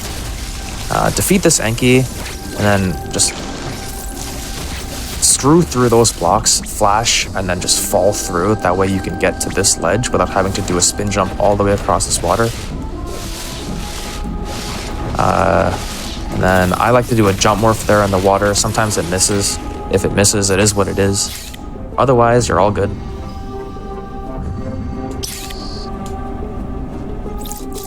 Banana brownies? Wait, that sounds delicious. Wait, I might have just been converted by oatmeal cookie in Twitch chat. What a name. I don't want to, like, unconvert you, but I will just say, anything sounds good with brownie. That is true. Anything does sound good with brownies. I'm not eating it for the banana, I'm eating it for the brownie. True. Alright, so we have a dev-intended sequence break. Unfortunately, it's the last one of 2. So this is the early gravity speed puzzle, where we can get the gravity suit without doing some really long trek through Berenia 2, or Berenia 3 now. Get a speed booster coming here, break the blocks, and then do it again.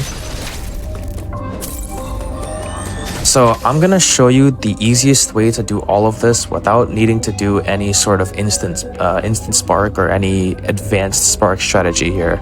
So we store the speed here, go through, slide, get to like the back right portion of this, start a wind up speed shine spark, and aim down left. This will get you rolling up this slope. Then don't forget to slide under this, and then store, flash to the right, land, and then spark to the right again. This will always work. Always. There are faster ways to do this. I'll show you the fastest variation, which uses instant sparks, but they're not necessary. What matters more is that you get this done.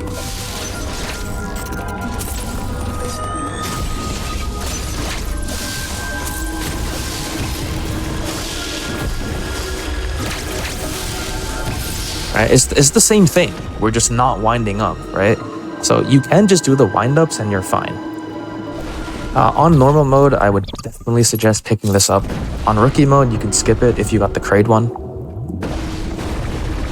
Shoot that blob out while you're falling. And we're gonna jump up these tunnels and unmorph at the same time so we can grab those. Do some quick charges on these blobs. Sometimes you can break them in 3 shots. We call that doing god blobs. I haven't had those in months, unfortunately. And then we're gonna move on and pick up the gravity suit, gravy suit, the grape suit, the best suit. Up for debate, of course.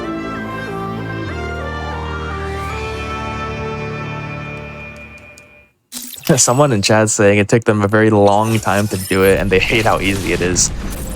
That's a lot of things in this game. You want to speed boost out and then flash to the right one time and then get up. That way you can space jump up this area. I would also heavily suggest picking up this Missile Plus tank. Space jump all the way up. And now we have another robot fight. There is no trick to this, just mash your beams. As long as the robots are lined up, you mash your beams. If for some reason they stop lining up, you can switch to screw attacking them individually to save your hands. That's fine. This is basically the fight. You slide into their attacks a bit to reduce knockback, but if this happens, that's okay. Just keep shooting them when you can. If you ever get tired, switch to screw attacking. That's the fight. Optimally, you would get really good RNG and they would both stay on the top platform, so you can shoot them both with the same amount of beams. That's not what you'll get all the time. So if they do break up, screw attack or shoot them, whichever one, depending on how tired you are or whatever it happens to be. And that's the fight. Screw attack is very good against any enemy that's electrical for this reason. I believe it's even in the tooltip for screw attack. If it's an electric enemy, they take massive damage or something. Fun fact, the CU brains, I think they take 99,000 damage from a screw attack? I think. I'm not too sure. Oh, Storm and Bliss in chat saying that early gravity was... They thought that was the intended way to go? Oh man. Natural born speedrunner. Gotta cut through here, huh? I'm fighting games too, where it's like in Bloodstained, there was a thing. I was like, I guess this is how you're supposed to go. No, it's not. It's not. That's what I'm saying, right? It's just honestly, games are just like giant puzzles, and the way that you find them, honestly, it says a lot about what kind of player you are, right? So Yeah. definitely a lot of self-expression that goes around in these games. So the next fight coming up, it's called Golzuna. It's also, for many, the worst boss in the game, since the strats to fight it can vary in difficulty depending. I will show you my favorite way. All it requires is some mild timing and some counting, actually. That's it. You'll notice here that when you defeat an X enemy, right, it kind of flies around. For bosses, or for other enemies, when the X are flying to like a spot to spawn an enemy, they'll be flashing. The X will flash white. Once we defeat the first enemy that we're about to drop into, the X is going to come out and start flashing white. On the 5th flash, we start preparing to speed boost forward, and on the 6th flash, we'll actually do it. Alright? So I'm gonna go in. We're gonna speed boost into the fight first. Defeat it with one quick charge, like so. Okay, now it's gonna start flashing. I will record this and show the flashes after, okay? 1, 2, 3, 4, 5, go. And then we're gonna run through and speed boost into it. Get onto its right side, spark, and then damage boost through it, like this. That's a lot, so we're gonna review it for sure. Lots of shine sparks going in here. That is a lot harder than it looks. But once you learn it, it's a lot easier than it looks, which is great. So let's get into the album. This is perfect, actually. I mean, not really. I have some pauses here, but we'll ignore that. So you see how the X are flashing white. So right now it's in the middle of flashing white for the first time, and then a second time, and then a third time, and then a fourth time, and then a fifth time. I just paused over it. On the 6th one here, I start running forward. That's the timing. So on flash 5, I'm like ready to go, and on flash 6, I actually go. I noticed that if I wait to react for flash 6, sometimes I'm too late. But if I prep on 5 and go on 6, it's a lot easier. That might just be a me thing though, so who knows. Once you run through, and basically as soon as you verify that you actually hit it while it's spawning phase 2, you store. Oops, I'm pausing. And now you're going to walk backward. You're going to wait for it to like stop so that you can line yourself up. And then once it stops, you go to the right side of it. Or we can imagine this with the X actually. You're going to go to the right side of it like this. And then you're going to start winding up a speed booster. The windup is important here because you want to remain in your Shine Spark damage frames for a while not actually moving from your spot. So when the X starts turning black, wind up your Shine Spark on its right side. Nope, I didn't mean to do that actually. We'll just wait. It's okay. Yes, I get it. The pause screen is very beautiful.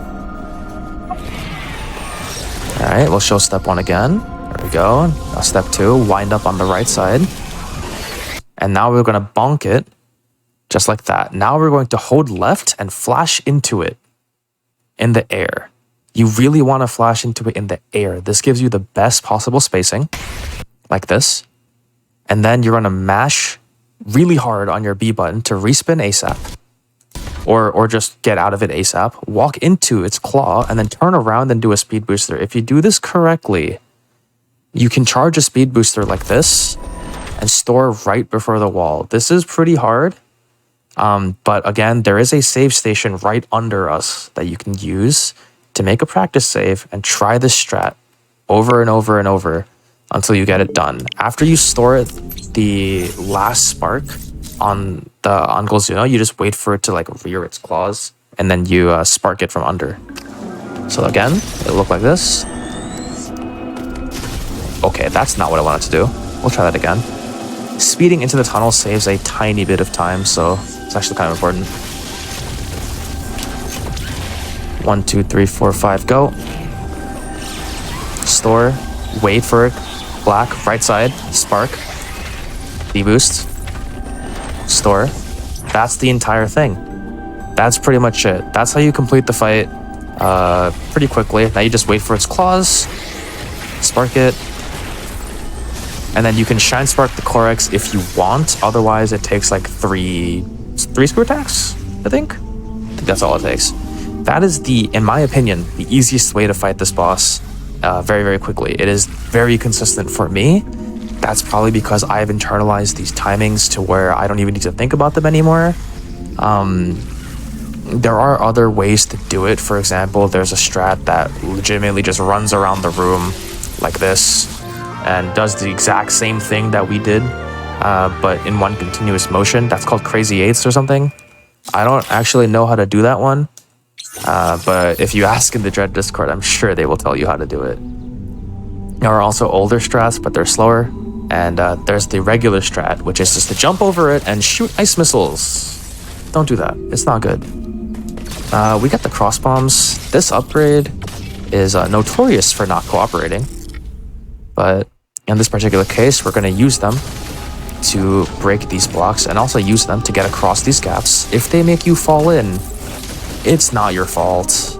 Except for that time. I actually just fell because I'm bad.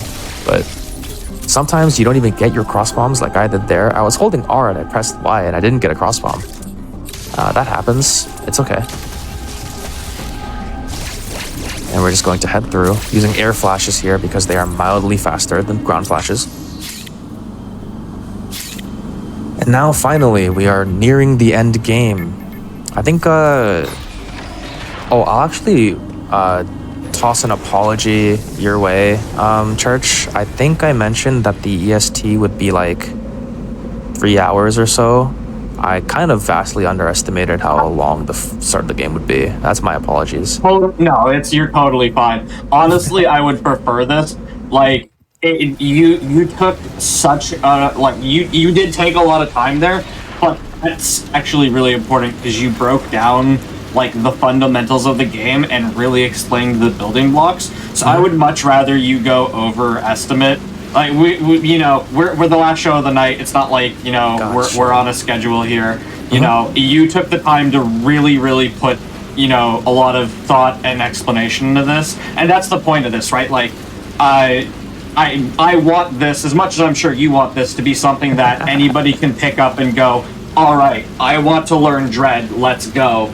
And, you know, be able to walk away with something that is useful and transferable. So I'm 100% okay with that. And also, you are doing a fantastic job, by the way. Like, I appreciate it. You're going a bit long. We're okay with that. That's totally fine. The important part is that it is super educational and, at least from my experience, very easy to follow. Yeah, EDU content is among my favorite content to consume, and I've also always been thinking about doing it. This is a great place for me to even start, so I do appreciate the opportunity. But before we start getting into that, which should be at the end of the run, we'll actually get to the run now. So there is, if you remember in Elon, when we were leaving, where are you? It's here on the map. When we were leaving, we did the greatest time save of all time going to the left. Instead, we're going to do it to the right in Hydulia for the second greatest time save of all time. And the visual cue for the R shot is this. So it's a bit easier than the visual cue for the leaving Elon. And then when you do this, right, you end up here, you're gonna slide in here, toss a cross bomb, then go out, slide back in and shoot an ice missile. This will freeze this enemy. So in one continuous motion, I know I just killed the enemy, but that's okay. In one continuous motion, waiting for this to show up. Like that. Then you're gonna flash, hold this magnet, Alright, kill this robot with the screw attack. And now we have a DT pseudo, but it's with a grapple, and you don't have to aim. So this is one of the easier pseudos in the game. You just screw attack everything in your way here. Get to the elevator pad.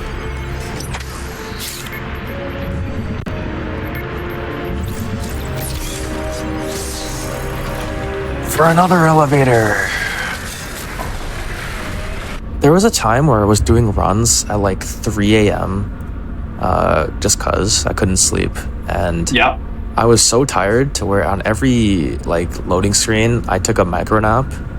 And I'm pretty sure I lost like 3 minutes. Close your eyes. Yeah, these I load screens wish- can get pretty long. I wish that wasn't so relatable. To be honest with you, I wish that wasn't sitting here going, yeah, I feel that. Yep.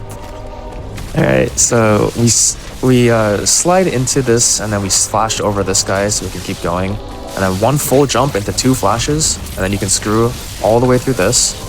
From this point forward, I like to do a speed booster here because it's comfortable. You don't have to, but taking the left side of this room in this manner is the fastest way through. Using the ceiling slopes to get through, and we do a melee to skip this ledge. We're gonna do the same thing a bunch here, like this. So now we have the purple Emmy zone coming up. We're gonna do a slide morph speed keep, but depending on the spawn we get, what we do with it changes. So I'm hoping we get the bad spawn. And if we do get it, I'm gonna shoot a couple times to open the door and then jump to stall myself on a pillar before I continue. Because then the purple Emmy will not touch me. I'm hoping I got the bad spawn here. I got the bad spawn. There we go, see? If we don't stall with that pillar on the speed keep, we just fall into the purple Emmy and die. Or maybe die. I keep saying die, but parrying the Emmy is doable, although I would not suggest it. There are no strats for it, you just gotta do it. And a space jump all the way up. Wiggle through those platforms. I like taking top route here personally. There's no real difference. I made a mistake there. Don't do that. Make sure to slide through those tunnels like I mentioned. Shoot these blocks out, and now we have SQ.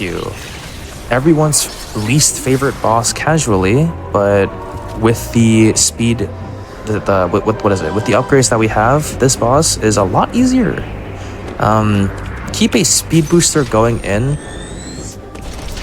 and what we're gonna want to do is down spark it when it shows up to the right of the pillar in the background. You'll know what it is when you watch this, and then we're gonna do a pogo right here. So I'm gonna try it again just to explain what the pogo is. Essentially what the pogo is after the down spark, SQ bonks to the left, and then we flash over it, right, to the left as well.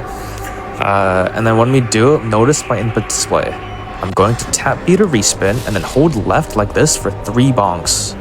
Then on bonk 3, I'm going to neutral, maybe even right a little bit. 4th bonk, we're gonna hold left again, but that's after I hit neutral for a bit. That way we can pogo on it. So again, to the right of that spear in the background, down spark. 1, 2, 3, 4, 5, 6. See, so I held left to get on top of it, and then for the first 3 bonks, I just hit neutral. For the 4th one, right, I did some magic with the stick. You can see it. Right, I'll do it one more time after a checkpoint reset. And then we just pogo on top of it. It is extremely consistent. The hardest part is getting the down spark. That is the hardest part.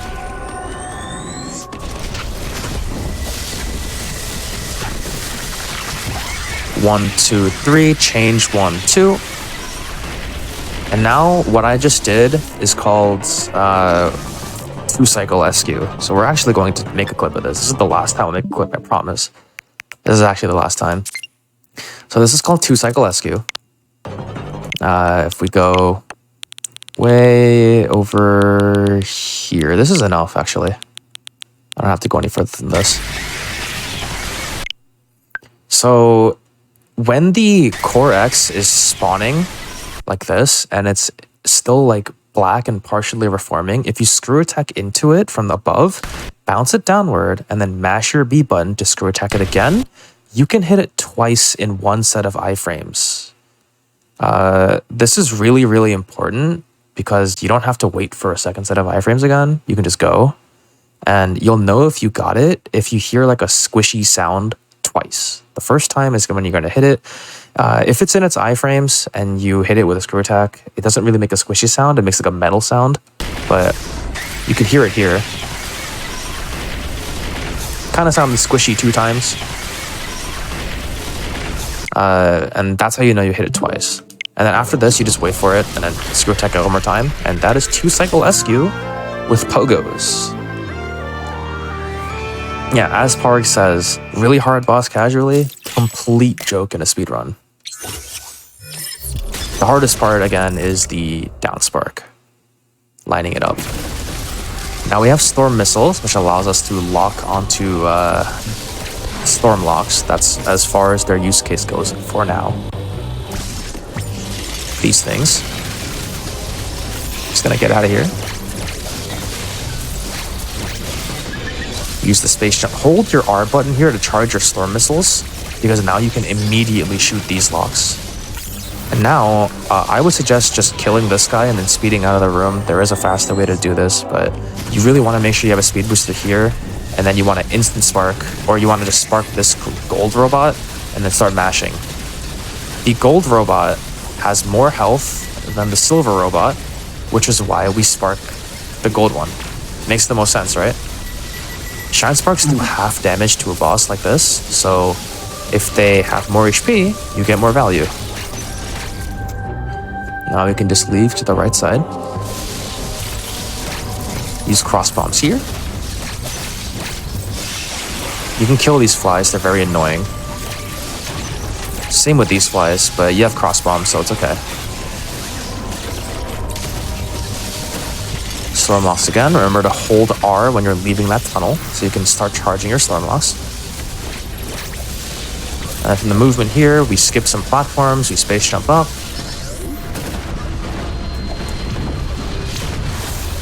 And use some charge beams as you're going up to defeat these, destroy these blobs. If that's not really doable on your hand, I'm using quick charges as I space jump here.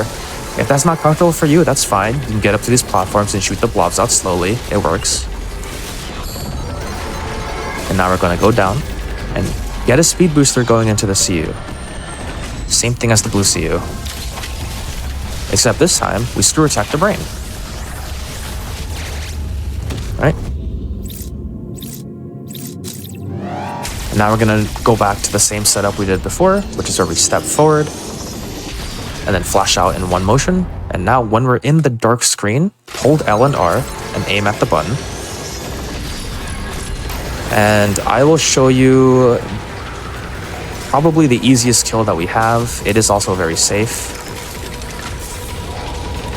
So we're going to start by moving here. Hold a charge, push this Pedro. Wait for him to come down a bit, lay a cross bomb, and start shooting. Gonna get as much damage as we can here. Right when we're a little afraid that it's going to hit us, you can leave and resume the kill here. And that's it. It's over. There are other kills that work like that are a little bit faster than this one. I would not suggest doing them because they're either very hard and one mistake will lead to struggle bussin', or it's actually slower even though it's much easier. Someone in chat is referencing it, not doing the underwater kill. We call that deep blue. It is slower than this one and it's not that much easier actually, which is why I'm just showing this one instead.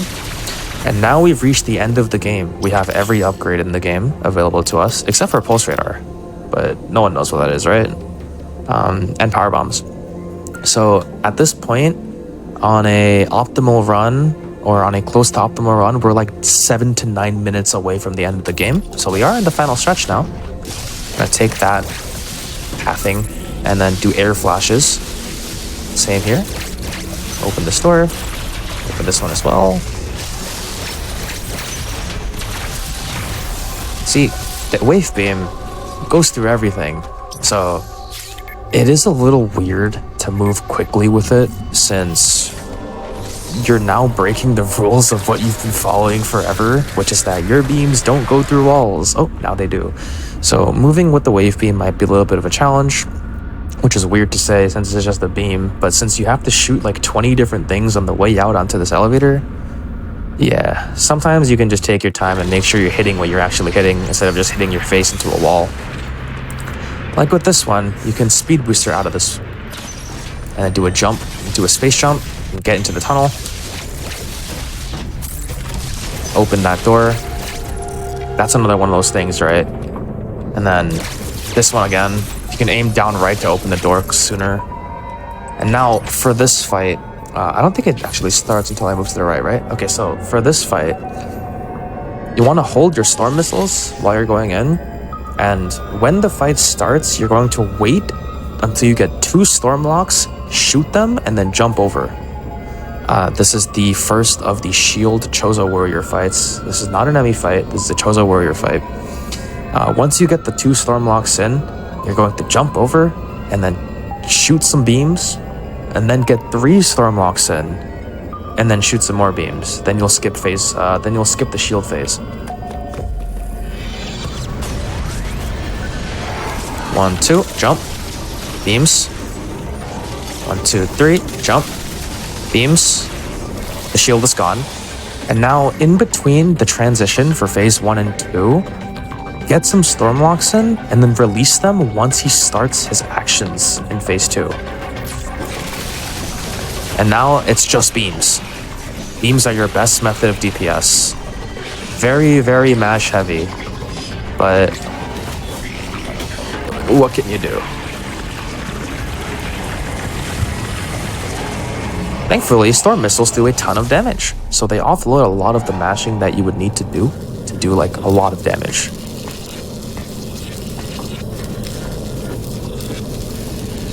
We use storms pretty much as we can on the warriors like these. It's insanely helpful to just...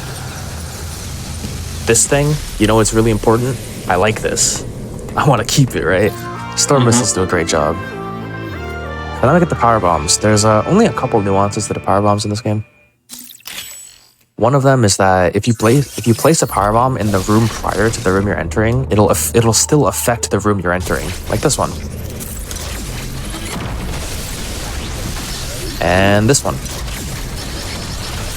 You'll notice that as I was entering the room, I tried to shoot these robots on the way in. This is because I need power bombs for the upcoming rooms. If you have 2 power bombs here, you can lay one now, break everything, and you can keep the next one. Do a speed keep here. Because you need a power bomb to break this bridge, a la Super Metroid.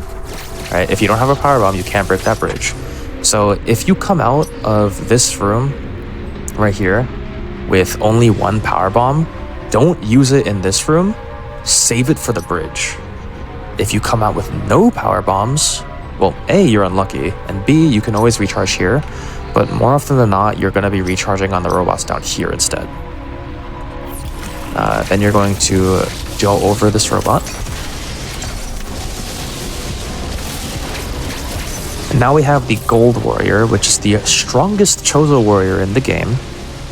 It does % max health damage, which I've never seen in a Metroid game, personally. I don't know if it exists in any other one. So the more E-tanks you have, the more damage it does. Generally speaking, on this HP, if you take 2 direct attacks, you are dead.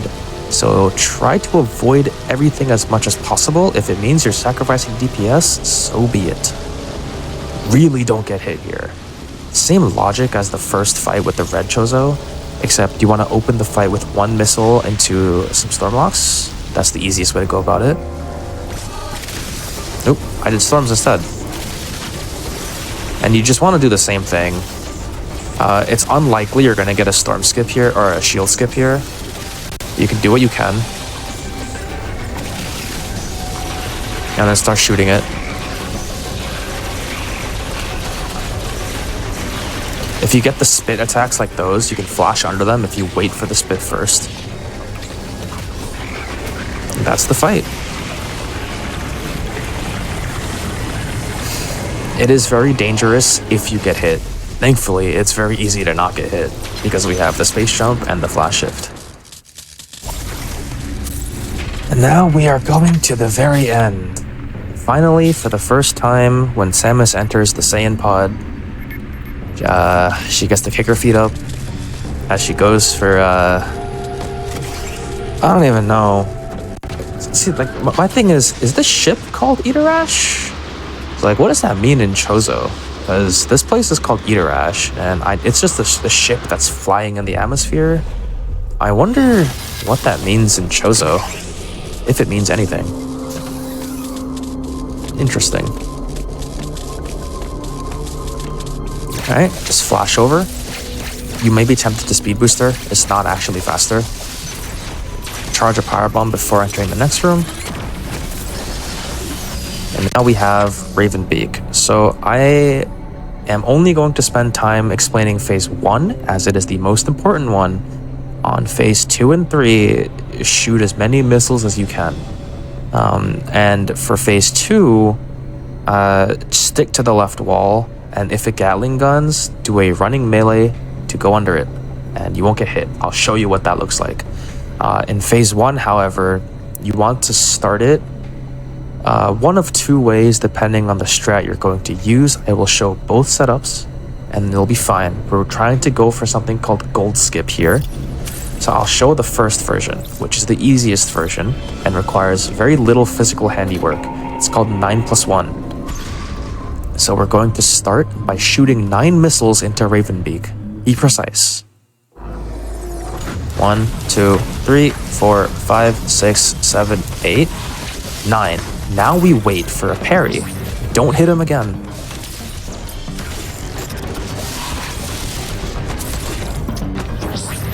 This is gonna happen. It happens all the time. Just don't hit him again. There we go. Now shoot a lot at him. And place your final missile. Now he's going to do the red wave. Crouch under it, parry, and shoot. This is the easiest way to skip the invulnerable gold phase in phase 1. You don't really have to mash that fast at all. You just have to be shooting like 6 or 7 times a second, which you can just, you know, do it a little bit quickly. I don't even think it's that fast, actually. I think you can do it a little bit slower even, like, probably. There are a couple of people who are not very good at mashing, but they are very, very good at doing 9+1. That is the easiest way to shorten phase 1. I will now show you the slightly more difficult way, which requires mashing on this level, which is around 10 per second. If you can manage that, or if you have turbo, that's okay. You can do this version as well. Now, the idea for this version is to cross-bomb Ravenbeak as soon as possible, because cross-bombs on phase 1 do multi-hit damage, and it'll basically equivalent, each explosion on the cross-bomb is a missile's worth of damage. Right. So now we're going to hold our storm missiles. Very important, hold your storm missiles here. Parry. Now you're gonna wait for 2 storm locks and then go mashing. That's how you skip gold phase if your mashing is fast enough. If you struggle to get the 2 locks to shoot the storm missiles out, you're probably shooting too late. Try to predict when the second lock will show up and then press Y when that happens. Then I guarantee you won't miss. And if from that point on you're just mashing. I'll show the mashing speed one more time. If you do 2 storm locks, it's around 10 shots a second. If you do 1 storm lock, it's around 12 a second. And if you do 0 storm locks, it's like 15 a second. That one's pretty hard. So 2 storm locks is the closest you can get in terms of damage. That's the best RNG you can get, by the way. He runs into every cross bomb.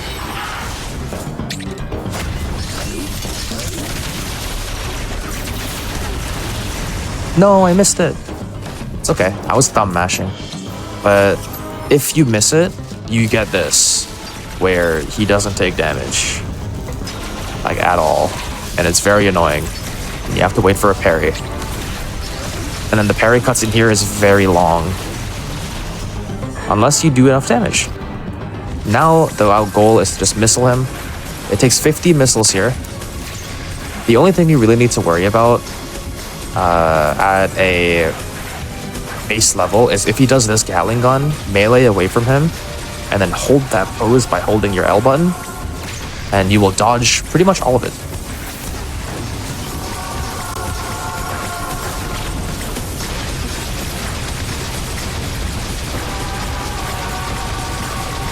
If you run out of missiles, you're gonna have to shoot him. It's okay. Now here, the goal is to alternate missiles and cross bombs. Because each cross bomb, even though it doesn't do multi-hit in phase 3, it still does 1 instance worth of missiles. I'm out of missiles. So now I have to just shoot him. If you get the Golden Sun power bomb, and it'll give you drops. This is really good RNG, actually.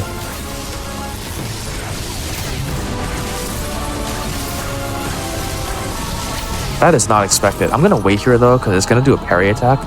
If you get this parry attack in the first 2 or 3 attacks of the fight, take it. If you don't, then don't take it. Parry me, please. Here it comes. So you saw that I shot it and then I turned away. I shot the shot and turned away. This will deny the parry and give me like a free charge boost with the damage. You do not take that parry unless it is early in the fight. Because if you do, even if Ravenbeak's health reaches 0 during the parry cutscene, it'll still make you watch the cutscene all the way. That's why we don't take it at the end of the fight. Just shoot him. See, it only took me 4 ice missiles. If I took that parry cutscene, I'd be there wasting like, I don't know, 9, 10, 11 seconds. It's a long time. But that's the final boss, and now there's only one more part before the end of the game. One last thing to learn. If you want to fight Ravenbeak X, which is this guy, as fast as possible, wait for 6 steps. I'll count them. 1, 2, 3, 4, 5, 6. On 6, we hold the Y button.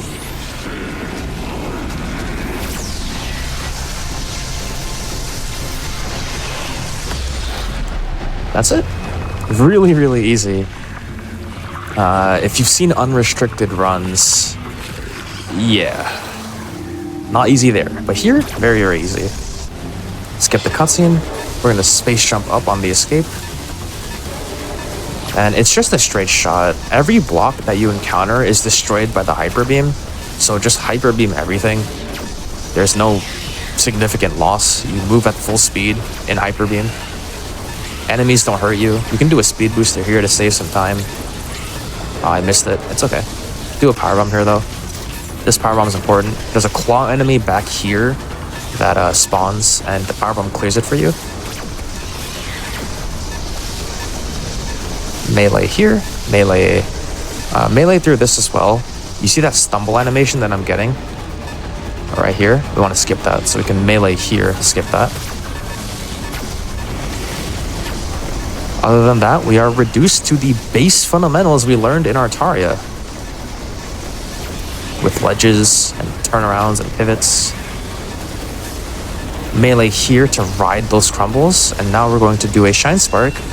But there's a cutscene, like in Dairon, so we space jump up twice, and instant spark upward to dodge it. And the final speed keep of the game. Store here. Take it all the way up, and I missed, but that's okay. That's the run. The escape, not very difficult. You have a ton of time, so if you're doing a victory lap, because you know you're going to PB, and just stressless escape. And that is the entire run for any percent, no major glitches. The category that I think anyone who's getting into Dread should start with, in my opinion. Assuming you don't want to play glitchless. If you want to play glitchless, play glitchless. It's actually a pretty good category. It's also roughly the same as this route that you just saw, just without glitches, right? So the end screen should look similar to what I'm gonna see here. Item collection 10% if you got the same amount of items. 4 E-tanks, 55 missiles, 2 power bombs, 25 bosses. We skipped 5 bosses on the way. I don't think you can skip any more than that, so it is what it is. But that is the entire tutorial. So hopefully anyone who watched that or will watch it in the future as of posting has a very good time getting into the game as a result. And if you ever need any assistance with anything you see here or things that you haven't seen but you saw them in other people's Twitch VODs or some world records or one of your friends' VODs even, feel free to join the Dread Discord and ask in our help channel or in our discussion channel or literally anywhere, honestly, and somebody's going to get to you and be very happy about it. We really, really love helping people with our game. Honestly, I think not enough people run our game. That's how stubborn I am about it. So, yeah, this game is great. There are a billion different categories as well. We even have meme categories that are just for fun. We hold races every week as well. Our top players are generally communicative. In the server, we're always around. So yeah, there is literally no shortage of information to learn this game on. Zero. Definitely help anybody. So that's it. I don't know what else to say after that. Pretty much it. Yeah, I mean, this is kind of like the part where I'm like, does anybody else have any questions? So if you do have any questions, feel free to ask in chat right now. Yes, please. I don't, like I said a little earlier, you've been doing a fantastic job. So I, like there was a lot of times where it was like, I kind of had a question and then you just kind of like just explained it. So it's like, I feel pretty confident. Now, yeah, I was a little concerned when there were no questions, but I guess that wraps it up. Yeah, like, so it wasn't because there was like you just like explained it so well. It was like there's a few times where it was like I should okay, never mind, don't need to. I guess that explains it. Which is always a weird feeling when it's like I'm here to ask questions and then you explain everything. It's like I don't know why I'm here, but I'm here. Oh, come on. There's always the chance I missed something, right? I appreciate it. Yeah, that's fair. That's fair, yeah. Definitely, if chat has any questions at this point, I would love to answer them. My phone actually died like 10 minutes ago, so I can no longer see Twitch chat. So, yeah. I've got it up, and I've been moderating it. Yeah. Thank you. So I guess while we wait, I was gonna say, this is, I know you kind of mentioned it earlier, but somebody's asking, like, is there a tutorial? Is there a turbo controller with good sticks that you would recommend? I am not a good authority on this. There is a couple, I can reference some usernames. I'm sure they don't mind. In the Dread Discord, there is Jaina, who goes by J_Yeen in Twitch. You may have seen them in the chat today. There's also Ed Nolium. You definitely saw him in the chat today. He also has a couple of turbo controllers.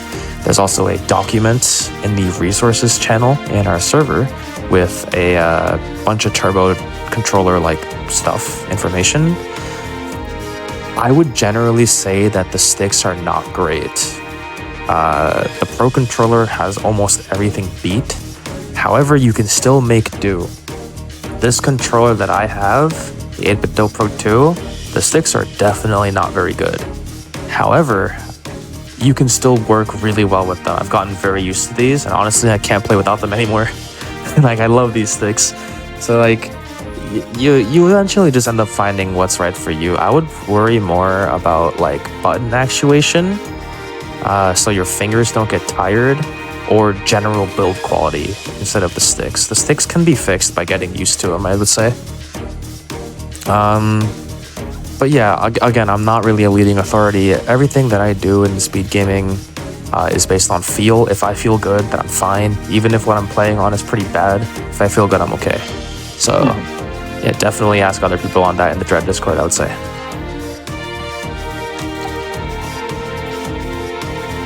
Is there anything else? I'm pouring myself a drink again, but... Yeah, I'm not seeing a lot of questions here. I'm trying to think of general things. obviously, this is the category that you recommend. I guess this is a question I ask sometimes. Doesn't have to be necessarily for Dread, but is there any general tips for getting into speedrunning that you recommend? I would actually say I am one of the worst people to ask this question to, but I'll answer it anyway. And the reason why that's the case is because I mentioned it earlier, Dread is my first speed game. I came from a gaming background of playing competitive games, team-based games. I'm not going to name them, but some people may be able to guess based on what I just said, where all I really was looking to do in those games was improve myself and just ignore everyone else. I don't really care about whoever I'm playing with. I'm just looking to improve myself only, and I hyper obsess on that kind of stuff. I'm very competitive by nature. So when I got into the speed gaming scene with Dread, I familiarized myself with the community first and foremost, because if I'm going to be playing in this community, I might as well get to know everybody. I think that's really good to know, because when you build those connections, people are more willing to help you. And as well as there's a give and take, right? They get to help you and feel good about it, and you get stuff from them, and then eventually you get to improve and get to their level, and maybe you start competing with them. That's what I thought at the time, and it ended up working out that way, thankfully. From that point forward, I started prioritizing what was most important for me to improve on, and I, like with the other games that I said where I ignored the other people, in this case I ignored what was low priority, right? In this tutorial, for example, there are some times where I mention there's a strat you can do here, but it's really hard. That's pretty low priority, right? And there are certain tricks in this run that I even showed that I used to not do at the start, because what was king? I mentioned there was one thing at the beginning that was king, it's movement. Nothing in this game supersedes movement. Movement is absolutely king, and I've gotten so familiar with the basics of the game, specifically the beginning of the game, to where I have zero difficulty moving in any part of the game. If you somehow created a room that is unfamiliar to me, I would learn it pretty quickly. Just because of the basics. The fundamentals are the most important things in, I would assume, to be any speed game ever. And obviously the definition for fundamentals changes by every game. In this game, it is raw movement, how you control your character. If you ever stop to do something, there better be a reason. Any action, even inaction, is action, yes? So anything you do should have a purpose. It is taxing, for sure. But the more used to it you get, the more you just kind of stop thinking about it, and you start to Bruce Lee, be like water. That's how I see improving in speed gaming and getting into them. That was my goal from the start. I knew I loved this game to a significant degree, so I knew I wanted to become the best at this game. That goal has not changed ever since. Which is why I say, I might not be the best person to ask this question, because not everyone has the same hyper-intense motivation that I do. But if there is someone out there who does, and they end up really liking this game, I hope that answer helped you, and also DM me. We're gonna work on this game together. I do think that it might not be the most common answer, but I think it is still important, to share that and just kind of talk through that, because I've had a lot of different runners and they all give different answers, more or less. So it is important to just kind of understand, everybody has different motives going into this, and that's okay, as long as you're being a part of the community and helping out. Your goal, it doesn't matter. If you want to be the best of the best, that's fine. If you just want to have fun, it's totally fine to have those kinds of people in the community coexisting, as long as you're all being friendly and happy about it. Yes. So that's totally fine. Yeah. Become an integral part of the community. That's something I love to do, and also push other people just by existing, right? Absolutely, You guys are just having fun with each other, but at the same time, it's a speed game. buff your times together. That's what I like. Yeah, like you can be competitive, but also in being competitive, you're also helping the community because you're giving them something to like compete against, and also like that motivation. Like, so yeah, you can be the best of the best, and it's just helping like all the other people who want to be the best of the best now have something to strive for and aim for, and it's nice to have that. Like, it's nice to have it, and it's also okay to not have it depending on the game. Like it's not. Communities are different. Speed games are different. You know, they all thrive in their own way. So. Right. There. Eventually, I knew that there were people when I was learning that I really wanted to be like, and at some point, if I could be that for someone else, I think my job is done. That was my entire motivation. Yeah. Now, I mean, if I picked up I think I just got lucky with Dread, honestly. Like, I'm just somehow my hands just love this game to a T. In other games, I probably would not do that, but that would not change my motivation at all.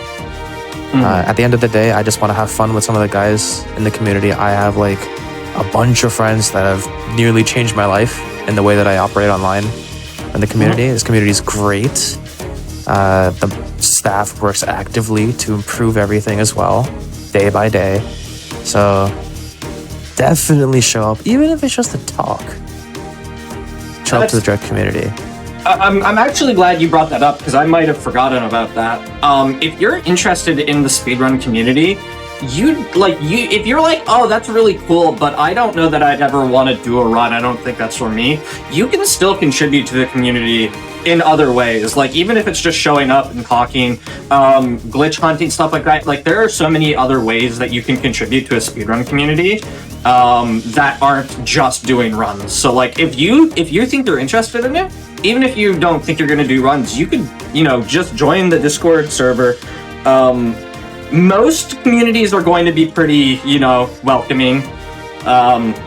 If they aren't, that sucks. Pick a different game, unfortunately. But like you're saying, the Dread community is super helpful. There are a lot of communities that are very helpful and very welcoming to new people, whether or not you're, looking to play or not. Because a lot of us, we're here to have fun, and we want to see other people having, we're playing these games, hundreds of hours, thousands of hours, because we love these games, and we want to share this passion with other people. I'm not, pick any of my speed games. I'm not playing any of them because I hate them. I'm playing them because I love the game, and I want to be able to play this game again. So being able to, share that experience with other people and see them have fun with the game too is awesome. So yeah, like if you're just thinking about it, go ahead, join. Absolutely. You're probably going to see me all over that Discord, and if you ever want to talk, just hit me up. We can talk about anything. I've had people DM me just asking how should I structure my splits? I'll answer literally anything outside of this tutorial, other categories. I'm sure other people would do the same. So there is no shortage of help, no shortage of camaraderie. It's a big word. Is it too late for that word? I wonder. Anyway. I have nothing else. Not much else to say. Shout outs to the Dread Discord.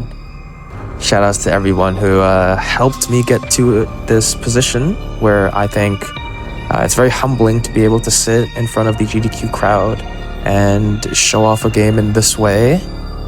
So I'm eternally grateful to all the staff and Church, you as well, for reaching out and having me on your show.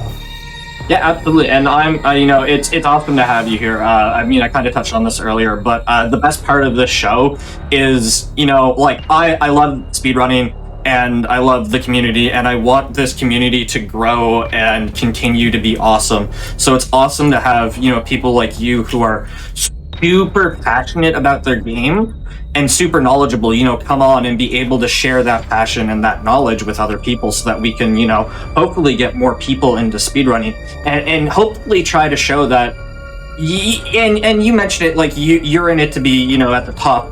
You don't need to be, you can pick up, this game, learn it, and then you can, go for, whatever you're happy with. You don't need to go to the top. You can just speedrun for the fun of it, and whatever happens, happens. For sure. So, I'm a little kooky. That's why my goal was so high. Something's not right up here for me, but there are so many people in the community that are just around to have fun, just lightly compare each other's times, do a race every week. They have their own goals. They know what they want to do. That is honestly something I wish I could do. But unfortunately, I think any speed game I touch, I'm like cursed with this flame. You know what I mean? Sometimes I don't know how to have fun anymore. But yeah, that is definitely not what you want to do. If you love the game, give it a speed run. Give it a try. If it kind of clicks out for you, then keep going. See where it leads you. Sometimes you might even forget that you started, and you might think you've always been here. That's definitely where I was. Like 4 months ago, I was like, wait a minute, how long have I been playing? Wait, the game only came out last year? I swear it's been 5 years. It's time dilation when you put so much hours into just enjoying yourself. It's such a blast to speedrun, man. I'm just glad I could help others get into it. It looks really fun, to be honest with you. That movement is so smooth. It really is. Man, I could go on this for hours. Obviously, I'm not gonna do that. Yeah. It's like when you watch yourself play when you're learning, and then you watch someone else play, you just want to be like them, and then you work on it, and you improve to be like them, and then just boom. It's like a mind explosion, like how much better you've gotten. And then it shows so visually in your gameplay. The movement in this game is supreme, in my opinion. Be like water. I love Bruce Lee. Man, I don't know what else to say. I'm sorry, I'm just ranting right now. I apologize. No, that's totally fine. I'm sure I could have a conversation with you for the next 2 hours about this. I love talking about passion and dedication and different ways to get into speedrunning and stuff. So I could also talk for 2 hours. So I'm just gonna go and cut us off here. To be perfectly honest with you. I understand. You ever? I'm sure. Maybe I'm speaking out of turn on your part, but if you ever have any questions, or ever just want to talk about Metroid Dread, I'm sure you're up for it. People can drop by, watch your Twitch. Oh, for sure. Yeah, I stream somewhat infrequently, but I've been doing more streams recently to hit some goals in Dread. I did some any % unrestricted grinds like last weekend. I plan to do more grinds for other categories in the coming days. I also plan to do other M, as funny as that sounds, and also Super Metroid at some point. I'm learning both of those intermittently. But yeah, definitely, no matter what game I'm playing, if you ever want to talk about Dread, just stop by. Same name as the one that you see. Is it down here? I think. Yeah. And you're probably right. Yeah, right. I just put it down right.